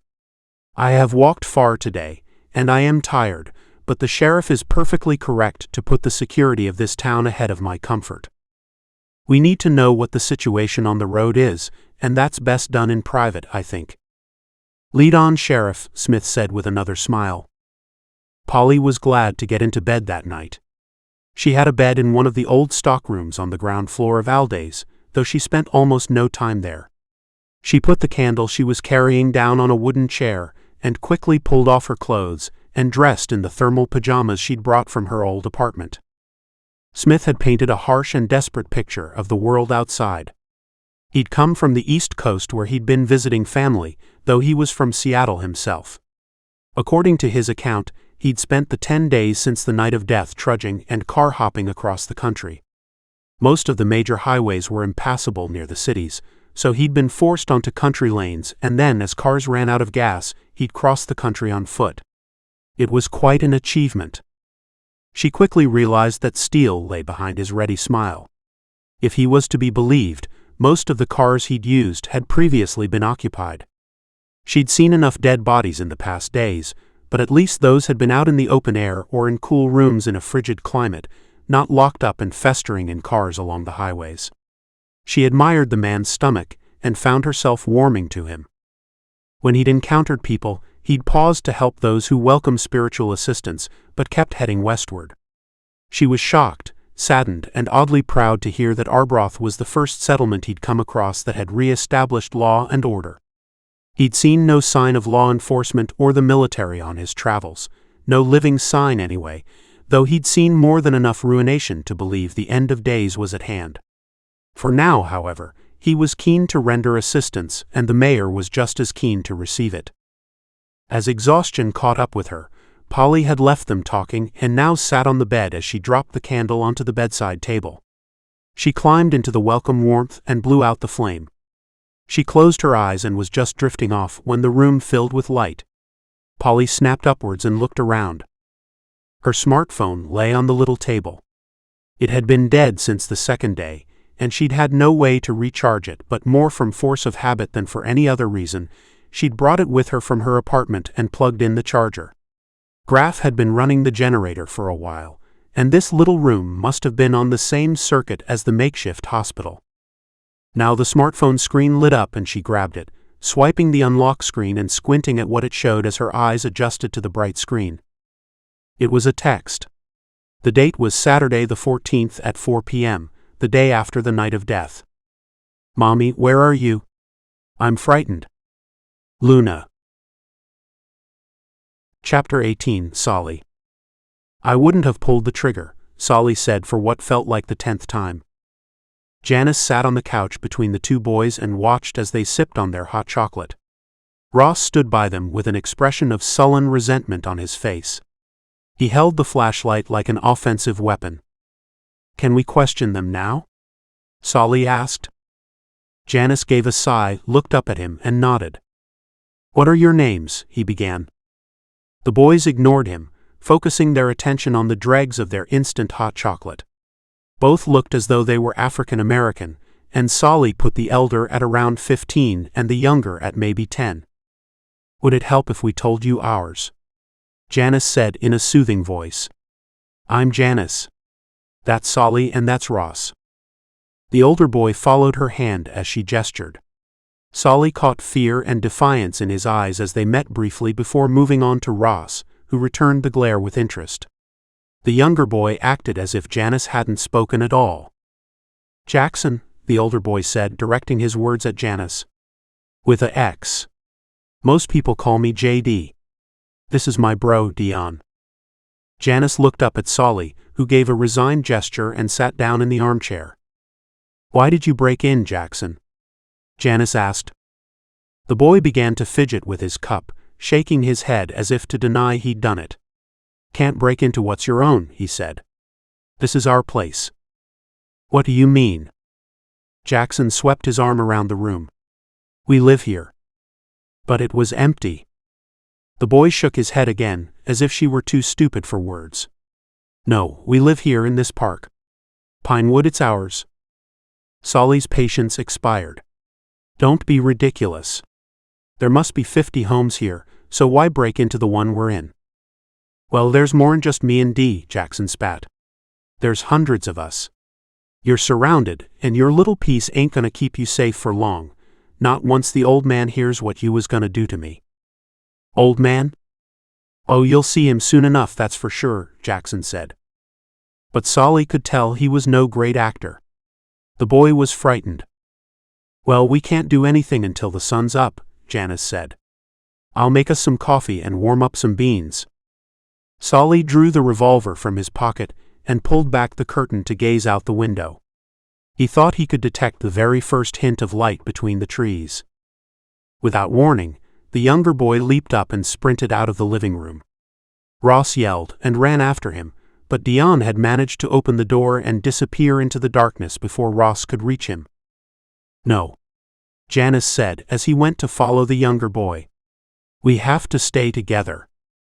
Solly returned to the window as Jackson sat on the sofa, wearing a smirk that was almost entirely convincing. They came as light spread through the park. At least 24 children surrounded the little house. So, Jackson had exaggerated their numbers. Solly watched them through the living room window. Most looked younger than Jackson, some were no more than 5 or 6, and there was a roughly even mix of girls and boys. Many looked African American, but he saw Caucasians and Hispanics as well as an Asian boy. He could see no firearms or bladed weapons, but they each carried something that could do damage: baseball bats, pipes, and in the case of the smaller children, rocks. Solly pocketed the revolver and gestured to Jackson to get up. There was no point holding him any longer, since Solly wasn't about to fire on children in any event. Jackson sneered at Solly as he opened the door. A huge cheer went up as he pranced down the steps like a returning hero, before another boy of a similar age whispered in his ear. Jackson turned around and, hands on hips, addressed his former captors who stood watching from the door. "I got some bad news," he shouted. "The old man wants to see you." He put on a voice like a commentator at a boxing match and gestured them forward. "Come on now, ain't gonna help none if we have to come in there and get you." Solly nodded to the others. He'd slipped the semi-automatic into a drawer on their way out, as he didn't doubt they'd take his gun from him, and he'd rather sacrifice Mona's revolver. To his surprise, however, the children simply escorted them noisily across the wet grass and onto the circuit road. They were singing as they went, and despite the danger, Solly relished the sound. It had a vitality to it that he'd missed in the past days. A large mobile home sat near the center of the community.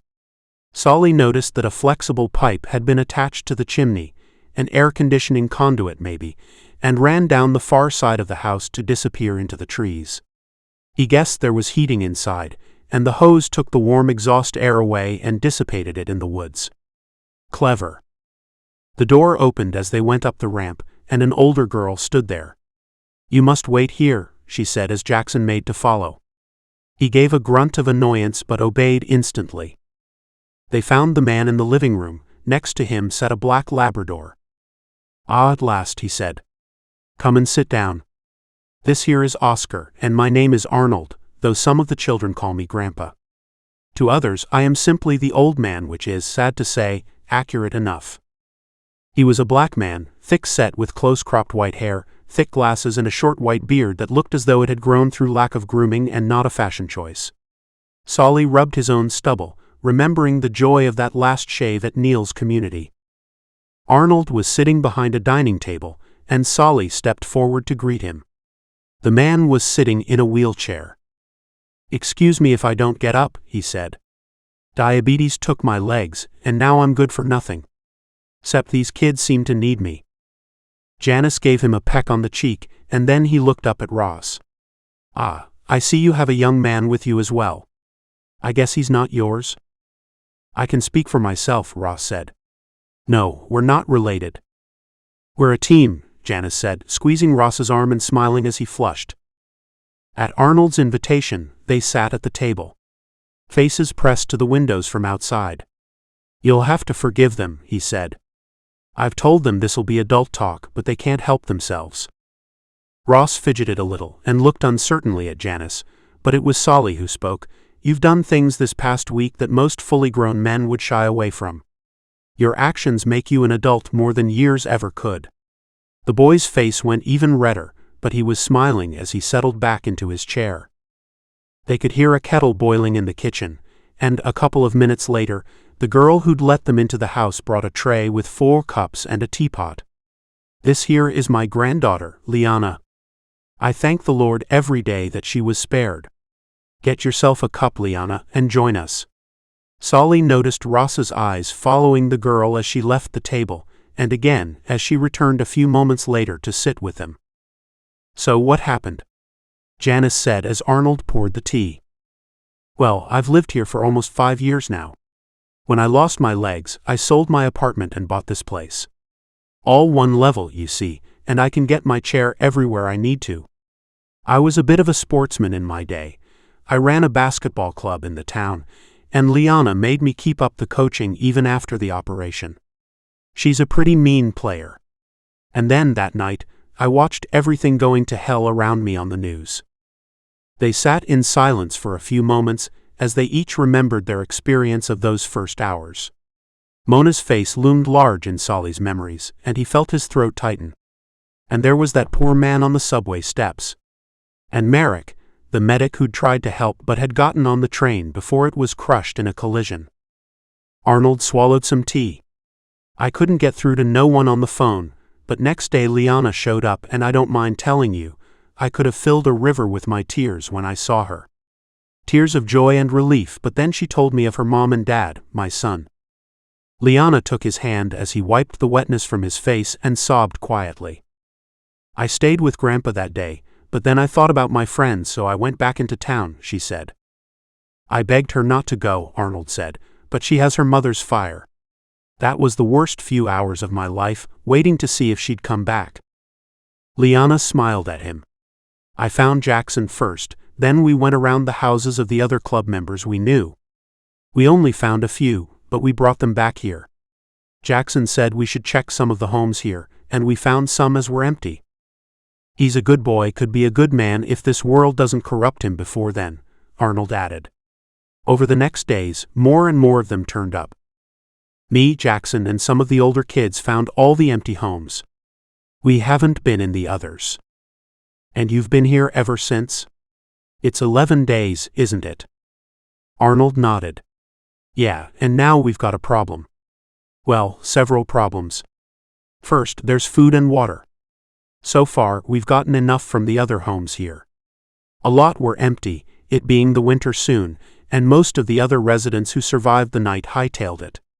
Water works in the homes with solar to keep the battery charged and the pumps running, but I guess that'll stop sooner or later. We've got some gas for heating, but we can't stay hid here forever. Someone's gonna come sneaking around, and next time they may not be as friendly as you three. We need to find somewhere near to food and fresh water that we can make secure. And with enough space for everyone, Liana said. Solly gave a somewhat derisive grunt. Not asking for much, are you? He was rewarded with a kick under the table from Janice. You're right enough, Arnold said. But if it weren't for these damn legs, I'd have gone looking before now. I got prosthetics, but they ain't much use for a long walk or for running when it's called for. These are kids we're talking about. They're our only hope for any sort of a future, and I'm responsible for them. Janice sighed. At least we've only got ourselves to look after. You've taken a big responsibility on yourselves. Liana looked at her grandfather, then back at Janice before standing up. You don't know the worst of it yet. She put her hand out and led Janice, the others following, out of the trailer. Oscar the dog trotted along behind them. Are you gonna show them? One girl said as they emerged. Hush your mouth, Liana snapped, making a path through the children and heading toward a neighboring mobile home.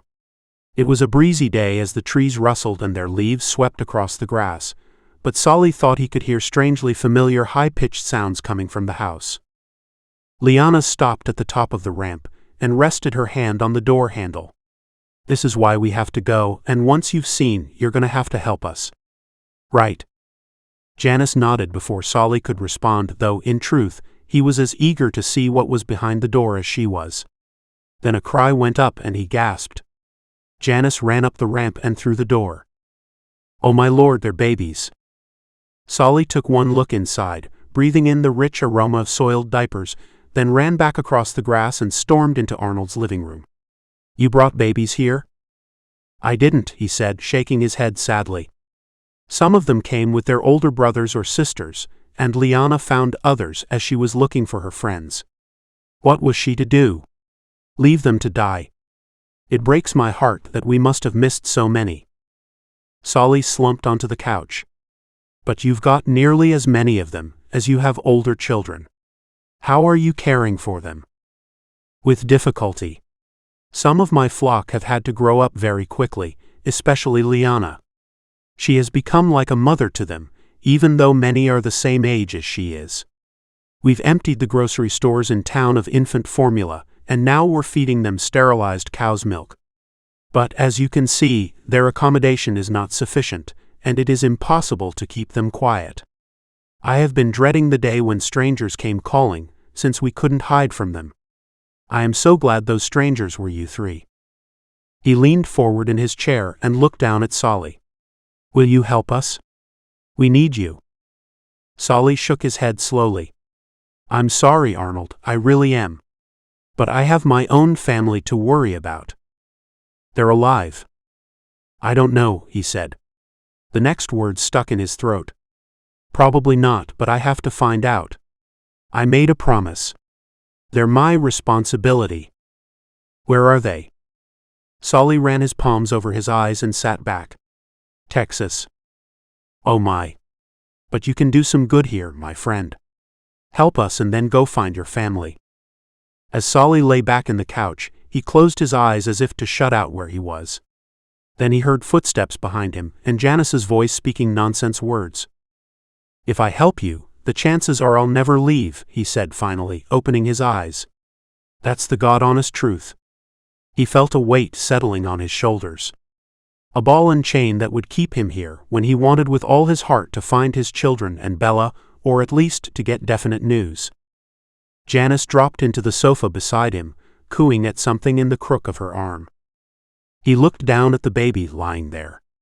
It was only a few months old, and judging by the color of its clothes, it was a boy. A boy like his Jacob who, dead or alive, was over 1,000 miles away. The baby made a sort of contented grumbling noise, and its bright blue eyes turned to Solly. And he was lost. Chapter 19. Bella. Why are they so interested in us? Bella said, as she watched the bikers moving in the street below. There must be softer targets. Nathan focused his attention on the ringleader. The trouble with having iron railings and CCTV is it makes people think you've got something you want to protect. I have my family. Some folks see a lock and they want to pick it. And they might have seen us coming back from the grocery store, figured we've got supplies. Bella's mind snapped back to the fight in the parking lot and Hank's execution. That had been 2 days ago, and Nathan had since reverted to the friendly, warm persona she'd thought was his natural one. But she couldn't forget the clinical way he dealt with Hank. Her attacker had been a filthy creep, but she'd seen the utter terror in his eyes, and it had chilled her very soul. Right now, however, as she watched the bikers milling around outside, she needed him. Fight fire with fire. They disappeared quickly after they'd first turned up, but now they were back, and their numbers had swelled to around a dozen. Most were white men, some looked barely out of their teens, others were white-haired and bearded, and they lounged around outside wearing the black leathers and denims that were their trademark.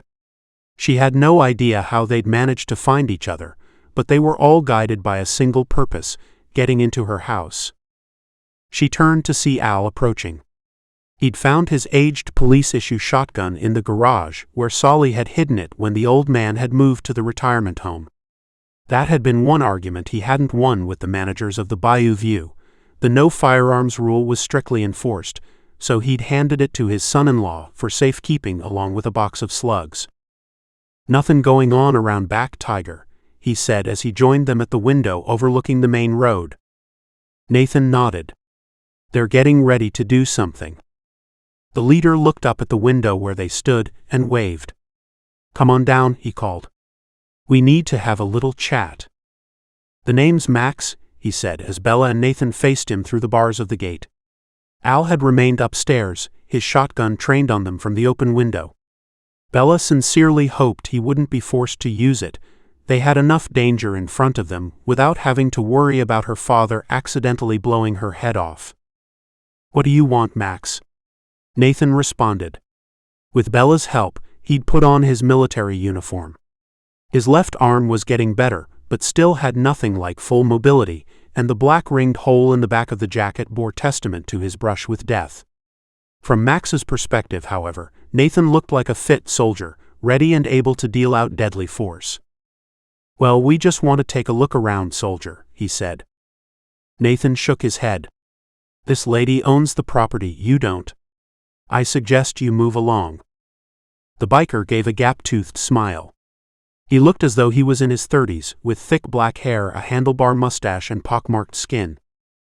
Well, you see, property don't mean nothin' in a age of anarchy. It belongs to thems with the strength to take it and keep it. Nathan simply stared at Max, who after a few seconds turned his gaze on Bella. Now, can't you see that we can all get what we want if you're reasonable? You let us in, and we'll share a little of what you got, then we'll be on our way. Everyone's a winner. Her heart was thumping in her chest, but Bella had never been a shrinking violet, and in this post-apocalyptic reality, there was no room for softness or the appearance of weakness. You obviously think I'm an idiot, she said. I know exactly what will happen if we let you in. Now, I'm giving you a chance to move along with all your limbs still attached. It was a pretty lame threat, she knew, but she'd had little practice. Max smiled again, exuding a confidence in front of his followers that might have been genuine. Well then, little lady, I guess we're gonna have to take it for ourselves. You're willing to risk your lives, she gestured at the listening audience behind him, to break into a house when you don't know whether we've got anything worth taking? We've got you covered, make a move and we'll shoot. Gesturing at the window on the first floor, Max said, That old man? Can he even see me from up there? There was a crack from over Bella's shoulder, and Max fell as the brickwork next to him exploded. He climbed back to his feet, wiping dust and debris from his face. There ain't nothin' wrong with my eyes, came a call from the open window, nor my ears neither. Now you hightail it out of here before I take that ugly head off its shoulders. With a snarl, Max stepped back, keeping the gatepost between him and the window upstairs. Nathan pulled on Bella's arm. Come on, we'd better get inside. I can't believe we're even talking about this, Bella said as she stood in the hallway. Al was upstairs, keeping an eye on the bikers below while Bella, Nathan, and the kids held counsel. Yeah, we're not giving up our house, Jake said. I hope it won't come to that, Nathan responded, but we have to have a fallback position, a plan B. After all, we're badly outgunned. Every one of them has at least a handgun, and all we've got is a Bursa semi-automatic and Al's 870. It's really going to depend on how determined they are. They might have been bribed to go, but Al stirred up the hornet's nest by humiliating their leader. Maddie snorted. It was pretty funny, though. It was, Nathan said, but it makes our situation more difficult. They're now more determined and they'll be cautious. Now, did you do as we agreed? Maddie nodded. Yes, we loaded the supplies. And the cash? Hidden under the decking out back, Jake said. After their return from the grocery store, Bella had suggested Jake and Maddie should gather together their most precious personal possessions, along with some of hers, and bury them somewhere, so if they were forced to leave, they'd be able to return one day and recover them. It had been a way to keep them busy, and hopefully to help them process what had happened since that night, and the kids had approached the task with enthusiasm. They'd filled a sports bag with the stuff and wrapped it in a black sack before lifting some boards from the deck and burying it beneath. When do you think they'll attack? Bella asked. I do it after dark. Al appeared at the top of the stairs. They're coming, he hissed. Nathan shrugged. Remember Plan B. We might be able to scare them off, but if not, you have to get the children away. She pulled him to her and kissed his cheek. Whatever she thought about the dark side to Nathan's personality, he was plainly on their side and right now they needed him. Perhaps they needed a monster. Bella watched as he sprinted up the stairs, then shook her head and gave the children a brief hug. Remember, stay out of sight. She expected one or both of them to protest, but they were obviously frightened despite their brave words, and in any case they had no weapons. They both nodded and ran up the stairs to take position near a window overlooking the back, as Bella ran into the kitchen to grab her chef's knife before following Nathan. Al stood at the window, looking down the barrel of his Remington, his hand resting on the forestock, scanning left to right. Bella peered between the blinds of the next window, just in time to see a head appear behind the iron railings down below. It was rising as if being lifted by others, and within a few seconds, the figure was standing with his hands on the top of the railings, getting ready to pull himself up. There was a bang to her right, and blood misted from the attacker's leg as he collapsed backwards. "Got him," Al called as he pumped another shell into the chamber. "That'll give them something to chew on." "Mom." Bella spun around, and as she did so, the window exploded inwards and she fell to the floor. "Keep out of sight," Nathan called. Jake appeared, panting. "They're in the back garden." Nathan ran past him. Bella pushed herself to her feet, carefully avoiding shards of glass, and followed. "Damn it," Nathan spat. "They're not as dumb as I thought. The attack out front was a diversion. Never underestimate your enemy." He drew away from the window and ran down the stairs with Bella on his tail. Fists were beating on the back door. He turned to her as she joined him. "Do you reckon the kids will do what we said?" "Yeah, they're smart enough." "And you? Have we lost already?" He shrugged as the door began to groan. "Can't tell how many are out back, but if enough have got in while we were watching the front, then we don't stand much chance. If it comes to it, you have to follow the plan, to the letter. Do you understand?" "Of course," Bella said, "but I'm not giving up yet." She hefted the knife, fear mingling with hatred of whatever came in through that door. It burst open, and a large man with a blonde beard stood in the doorframe. Nathan fired, but the man merely staggered and brought his shotgun to bear. Another crack and he fell backwards, red erupting from the side of his head. Al stood at the foot of the stairs, Jake and Maddie behind him, both white with horror. "Looks like some of them have got bulletproof vests. Aim for the head." The next man fell to a shot from Nathan's bursa, and the other attackers drew back. He took guard at the doorway as a window smashed to Bella's right. Without thinking, she ran into the bathroom to find a man landing on the floor. Before he could bring his pistol up, she launched herself at him. Her knife swung through the air, slashing along his shoulder and down his arm. He yelled in pain, twisting onto his back and dropping the handgun. She picked it up and leveled it at him. He put up his hands as if to ward off the shot, and her finger wrapped around the trigger. This weapon was much heavier than her bursa, and her hands were shaking as they stood facing each other. It was probably only a couple of seconds, but she made a choice in that moment. She wasn't a killer. She stepped back, shut the bathroom door and locked it, cursing herself for her stupidity. Nathan fired a shot through the open back door, as the front door also came under attack. "Here, take this," Bella said, handing the gun to him. He took it and flipped out the magazine. "Glock G40, he said, before handing back the bursa. 15 shots. Get ready for Plan B." Bella looked up at the children cowering behind Al on the stairs. Suddenly the front door burst open, the shotgun kicked, and a body flew back. "Go now," Nathan hissed. "I can't keep them pinned down any longer." "Hold on, that's not the plan. We're all going or none of us." Nathan turned to her, and she saw the determination in his eyes.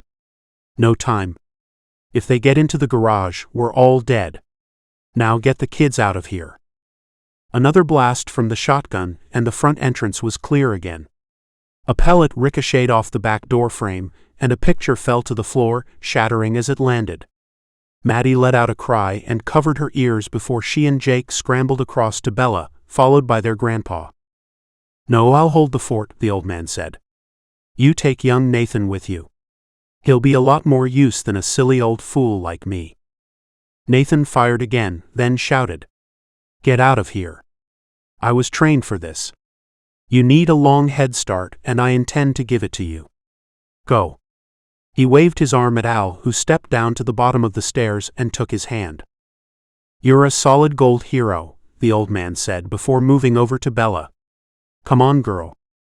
We can't leave him here," Jake said as Nathan swung around and shot into the entrance. Bella pushed him into the passageway that led to the garage, and as she did so, she caught Nathan's eye as he tried to cover both the front and back. She hoped her glance communicated her gratitude. She'd been wrong about him. He wasn't a monster, he was the sort of man the new world needed. She muttered a silent prayer for them all, and flung the garage door open. "Lock it," she said. Al was the last to make it into the garage. He wiped away the tears and locked the door. The children were already in the back seat. Now for the biggest gamble. Al sat alongside her, shotgun ready, and she held her bursa, though heaven only knew how many rounds either had left. Not many, certainly. She put her key in the ignition, drew in a breath, and hit the gate release and garage door buttons at the same moment. Neither was designed to open quickly, and Bella watched, her heart racing and her gun trained, as the gap grew slowly wider. As soon as it was wide enough, she started the car and immediately stabbed her foot down onto the gas. As the car emerged into the daylight, she caught sight of several figures kneeling at the entrance, firing inside. They turned as the car passed them, and Al fired twice, taking one down and forcing the others under cover. Bella felt the punch of a bullet hitting the driver's door, but she was almost at the gate. She didn't wait for it to fully open, but used the car's momentum to force the gates apart with a hideous screech. They flew out onto the road, and she caught sight of people running after them, only to fall on their faces. She saw Nathan standing momentarily in the front door, before he turned and ran back. She could hear shot after shot coming from inside as she squealed around the gatepost. The attackers had parked their bikes in a group, and between them and the brick wall that marked the border of the house, huddled some women. Bella ignored them and swung the car, plowing it into the nearest bike and sending it crashing into the others. The car bounced away, and she drew in a deep breath of burning rubber and gasoline. "Open the window," Al called to Jake, before pointing his shotgun through it. A deafening bang, and the car stunk of gunpowder. With a whoomph, one of the bikes erupted into flame, and soon they were all engulfed. "My last shot," Al said. "And it was a good one. Boy, I hope Tiger got out of there." Bella put her foot down, and the car lurched back onto the main street and toward the junction she and Nathan had cleared a couple of days ago. She wiped a tear from her cheek and quietly thanked God for sending him to them. Chapter 20. Solly. Solly looked up at the underside of the Dwight D. Eisenhower Highway, then glanced back and gestured to Ross to get a move on. Jackson stood beside him, enjoying the brief shelter from the rain provided by the silent road above, as Ross finally caught up with them. "The slower you walk, the wetter you'll get," Solly said to him, as the boy took off his baseball cap and shook the water out of it. "Not true," Jackson said. "It's a little-known scientific fact. Doesn't matter how fast you go, you get just as wet." Solly began rummaging in his pack to find the food they'd brought with them. "Thank you, Professor Proton," he said, handing Jackson a chunk of hard cheese, an apple, and a pack of potato chips. The boy looked at it with a mixture of hunger and disappointment. "I'd give my right ball for some real actual bread. Like a proper sandwich, you know?" "Making bread's not rocket science," Solly said. "Flour, water, yeast, and heat." Jackson chewed on his cheese and pulled a face. "And we ain't got none of those, 'cept water." He allowed himself to slide down the wall of the bridge support and sat with his legs outstretched. Solly had warmed to him as he'd gotten to know the boy a little better. A typical young teenager, he changed completely when he was away from the younger children and particularly the girls. On the other hand, Ross had withdrawn. He'd almost thrown a fit when Arnold had suggested Jackson come with them to scout for a place to hide. Solly was worried about the boy. Perhaps the shoe was finally about to drop. Once they'd finished their meal, such as it was, they headed out from the shelter and back into the drizzle. They were walking along a small rural road that cut through a flat landscape of grass and barren trees. Aside from the complete lack of movement, it could have been a perfectly normal, if wet, stroll. Except that there was no hint of road noise from the highway behind them, so they walked in an eerie silence broken only by the whistling of the wind. They passed houses to the left and right, but Solly was looking for something more secluded. And it'd have to be pretty big to house all of Arnold's kids. He insisted on thinking of them as the old man's responsibility, though he knew he was only fooling himself.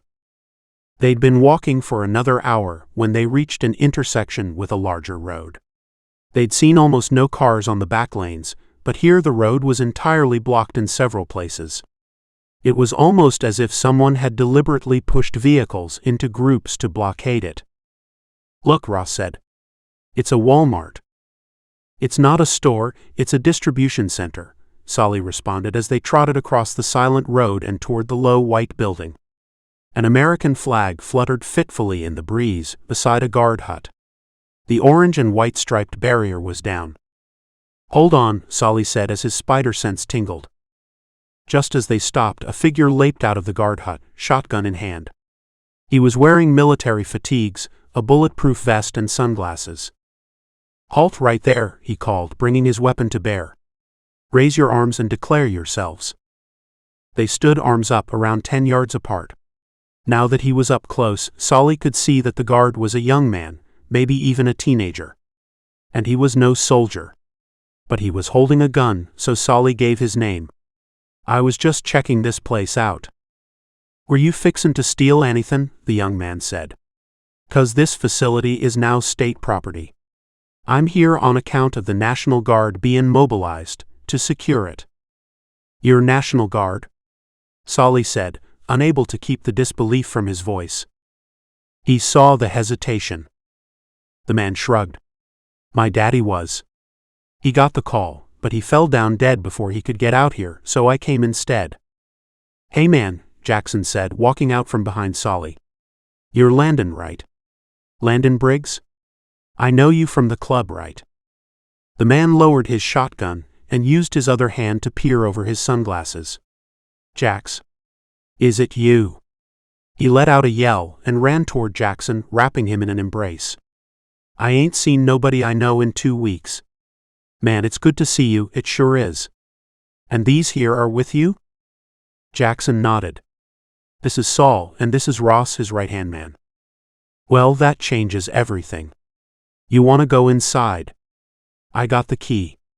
If one of you will stay on guard, I'll show you around." He held out the shotgun stock first and Ross took it. "Do you know how to use one of those?" Solly said. Ross shook his head. "No, but I've seen them in the movies. It's fully loaded, so you just have to push the safety down by the trigger guard, aim and fire. Then you pump another slug into the chamber with that bit," he said, pointing at the forestock, "and bang. Easy." Ross smiled, and Solly realized what had been bugging the boy. While it had been just the three of them, he'd had a role, but once they'd met Jackson and the others, he became just one kid among many. Solly patted him on the shoulder. "Now you take care. You see anything and you call out, okay?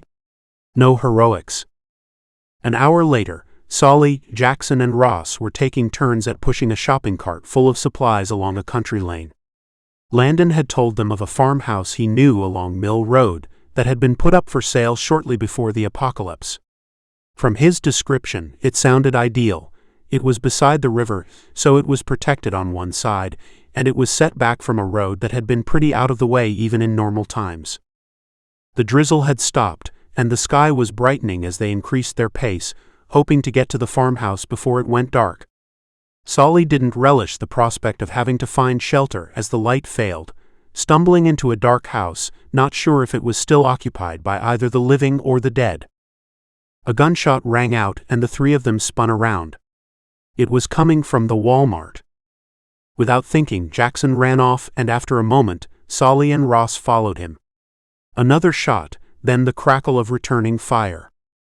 By the time Solly caught up with them and crouched wheezing behind the bush they were hiding in, the two boys had sized up the situation. "They're in that car," Ross said, pointing at a battered red sedan parked 20 yards from the guardhouse. The door nearest them was open, and a figure crouched behind it, head popping up now and again. Landon appeared from behind the guardhouse, leveled his gun in one smooth movement, and blasted a shot into the door. Solly spotted a head appear on the other side of the car and look along the approach road. "They're expecting reinforcements," he hissed. "He's on his own, we need to get him out quickly. See if you can creep around the back." He watched as the boys moved along the bushes, looking for a way to safely cross the lane. He flipped the safety on his State-Route 40 and aimed it at one of the figures skulking behind the car door, but just as he was about to shoot, his target sat up, raised his handgun and fired off a round. They heard Landon cry out, and the man who'd shot him came out from cover and headed toward the guardhouse. There was no time to waste. Solly pulled the trigger. He'd aimed low, and the bullet caught the man somewhere behind the knee, and he collapsed to the floor, yelling as he wrapped his hands around his leg. A bullet fizzed past Solly's head as the attacker on the other side of the car opened fire. Solly heard the sound of revving engines and knew that they had seconds to get away. He needed to keep them pinned down so the boys could get Landon, so he returned fire without exposing his head. As he peered around the bush, he saw Ross and Jackson half-dragging Landon out the back of the guard post and away over the grass. The man he'd injured cried out, "Get them!" and the shooter moved around to the front of the car, his head appearing just over the hood, his gun raised and pointing at the boys. There was no time for thought, it was him or them. Solly raised himself up, took the gun in both hands and aimed along the barrel before cracking off 2 rounds. The man disappeared, just as a pickup truck squealed into the lane. Solly got up and ran for his life. He heard the crack of weapons behind him, and the popping as a spray of bullets hit a tree a couple of feet away. He weaved back and forth, trying to make himself as hard to hit as possible, expecting to feel hot metal slice into his back at any moment. By the time he reached the boys, they'd gotten Landon to the edge of the park and into the neighboring scrub. Blood covered Landon's leg, but there was no time to do anything about it now. He put his shoulder under the boy's arm, and between them they moved off into the trees. "We can't leave it. I got my duty to do," Landon moaned as they took a brief rest and listened for sounds of pursuit. "It wasn't your duty, son," Solly said, trying to keep his voice calm. "It was your father's. Sooner or later, you were going to be outgunned. I was waiting for reinforcements. From the guard base." Solly shook his head. "They aren't coming." He'd often thought how odd it was that he'd seen no sign of the military whatsoever over the past 2 weeks. They'd been mobilized on the first night, and even with massive losses, there would still be thousands of them. But he had more pressing matters. How far away is the farm? Landon looked around, as if trying to orient himself. "The river's that-a-way," he said, pointing through the wood, "and the farm's on this bank." They picked him up by the arms and helped him through the trees, emerging in a lane on the other side. "Solly," Ross called, gesturing along the lane at the shopping cart they'd left when they'd first heard the gunshots. "That's the first piece of luck we've had today," Solly said. They retrieved the cart and emptied its contents into the bushes, carefully concealing them so they could come back later and retrieve them. They'd brought some medical supplies, and Solly left a roll of bandages, some alcohol, water, and some packets of dried food in the bottom, then helped the boys lift Landon inside. He looked ridiculous, lying on his back with his legs in the air, but it meant they could move faster, and it slowed the bleeding. They heard the river before they saw it. Mill Road ran along the bank, and before long they were passing the blue-painted wood and brick mill house beside a weir. Conococheague Creek was about 50 yards wide here, and despite the failing light, it was easy to stay on track by keeping the river to their left as it meandered through the flat landscape. As they went, the road became narrower and the potholes more frequent.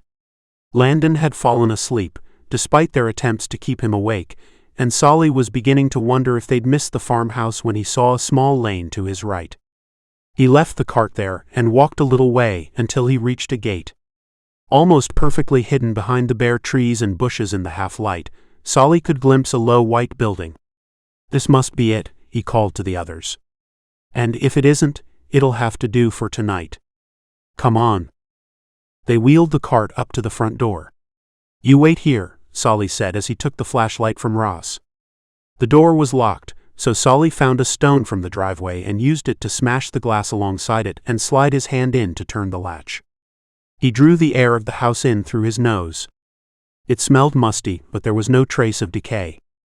"Come on, there's no one home," he said, and they manhandled Landon in through the door and onto the couch of the dim front room. Solly took his hunting knife and ripped the bottom part of Landon's pants off to expose the wound. It looked pretty ugly, but once cleaned up with some water, it turned out to be a flesh wound. A small chunk of Landon's right calf had been blown away and would be scarred for life, but Solly reckoned he'd live. Landon cried out when he washed the wound with alcohol, and it took both Ross and Jackson to hold him down while Solly made sure nothing was left inside before wrapping it up in a clean bandage. They left Landon there, and Solly quickly explored the house, just to be certain that it was unoccupied. Satisfied, he suggested that Jackson and Landon camp in the front living room, while Solly and Ross made themselves comfortable in the dining room at the back. It was impossible to get a true picture of a place by torchlight, but it seemed to him that it was a classic, slightly careworn farmhouse. Big, solid, and roomy. Once they'd rolled out their sleeping bags, he and Ross sat by the camping stove as he boiled another kettle of water, the first having been used to make hot chocolate for Jackson and Landon. "Do you think this place will do to settle down in?" Ross said. Solly thought he detected a hint of fear in the boy's voice. "It looks good so far, but we'll need to check it out in the morning, make sure it's properly hidden. It looks as though it's big enough, and I'd bet good money there's a generator in the basement. This place is barely on the grid at all." "So what happens next?" "Assuming it all checks out, we'll bring the kids here. We'll have to think about how we do that, now we know there are bad guys around. If it comes down to it, we'll have to walk them across country a few at a time." Solly sighed, not relishing the logistics of getting dozens of children of all ages from the mobile home park to here safely and without attracting attention. And there was Arnold in his wheelchair to think about. And then what? Solly looked across at Ross. The boy was gazing into the blue flame of the little stove. "What are you really asking?" Ross paused for a moment, as if coming to a point of decision. "When you go, are you gonna take me with you?" For a moment, Solly didn't know how to respond. "What do you mean?" Ross turned to him. "You want to find your family, I know that. So one day you're gonna leave." "I'm honestly not thinking that far ahead at the moment." "Don't lie to me," Ross said. "They're on your mind all the time. Every stop we've made has been temporary. As soon as you can, you'll be back on the road." Solly shook his head. "I won't leave until it's safe for me to do so." "Safe for who?" "Come on, Ross." "Safe for them, of course. I didn't want to take responsibility, but it seems we have. There's no way out for me, not that I can see, not for a while." They sat listening to the hiss of the gas and the bubbling of the kettle as it approached the boil. "What's Jake like?" Ross asked. Solly smiled. "He's a lot like you," he said. "Clever, resourceful, and a moody pain in the butt." "Take me with you when you go," Ross said. "It'll be safer for you to stay." Ross shrugged. "I don't care. You're not my dad, but—" Solly felt a lump in his throat. He reached out and put his hand on Ross's shoulder. "I said at the beginning that good folk should stick together, but do you know what else I've learned in the past 2 weeks?" The boy shook his head. "That family isn't just about blood, it's about trust and love. You and Janice, you're family now. Whatever happens, you'll get to choose what you do. I won't leave you behind unless you want to stay." The kettle began to sing. Solly lifted it from the stove and poured it into the enamel mugs. The air filled with the scent of warm chocolate as he handed one to Ross, who smiled. He left the stove burning, and they took turns warming their hands over its blue flame. They could have been father and son sharing a camping adventure, but Solly couldn't hide from the truth. For better or worse, he was a literal man. This farmhouse could become an oasis of safety and warmth in a crumbling world. A place full of life in an America where highways and homes were inhabited by the dead. They sat in front of the fire, a glimmer of light in the darkness. And out there in the shadows was his family. His true family. One day he would seek them out. One way or another, he would find out whether they were alive or, as seemed far more likely, that they died 2 weeks ago. He would go because he could not live with the uncertainty. He would go because he loved them. Solly sat watching the fire and fighting back the despair that gripped his heart. It had taken an apocalypse to discover just how much he loved his family, and it was almost certainly too late. A tear rolled down his eye as he felt Ross lay a hand on his shoulder. Whatever the future held, they would face it together.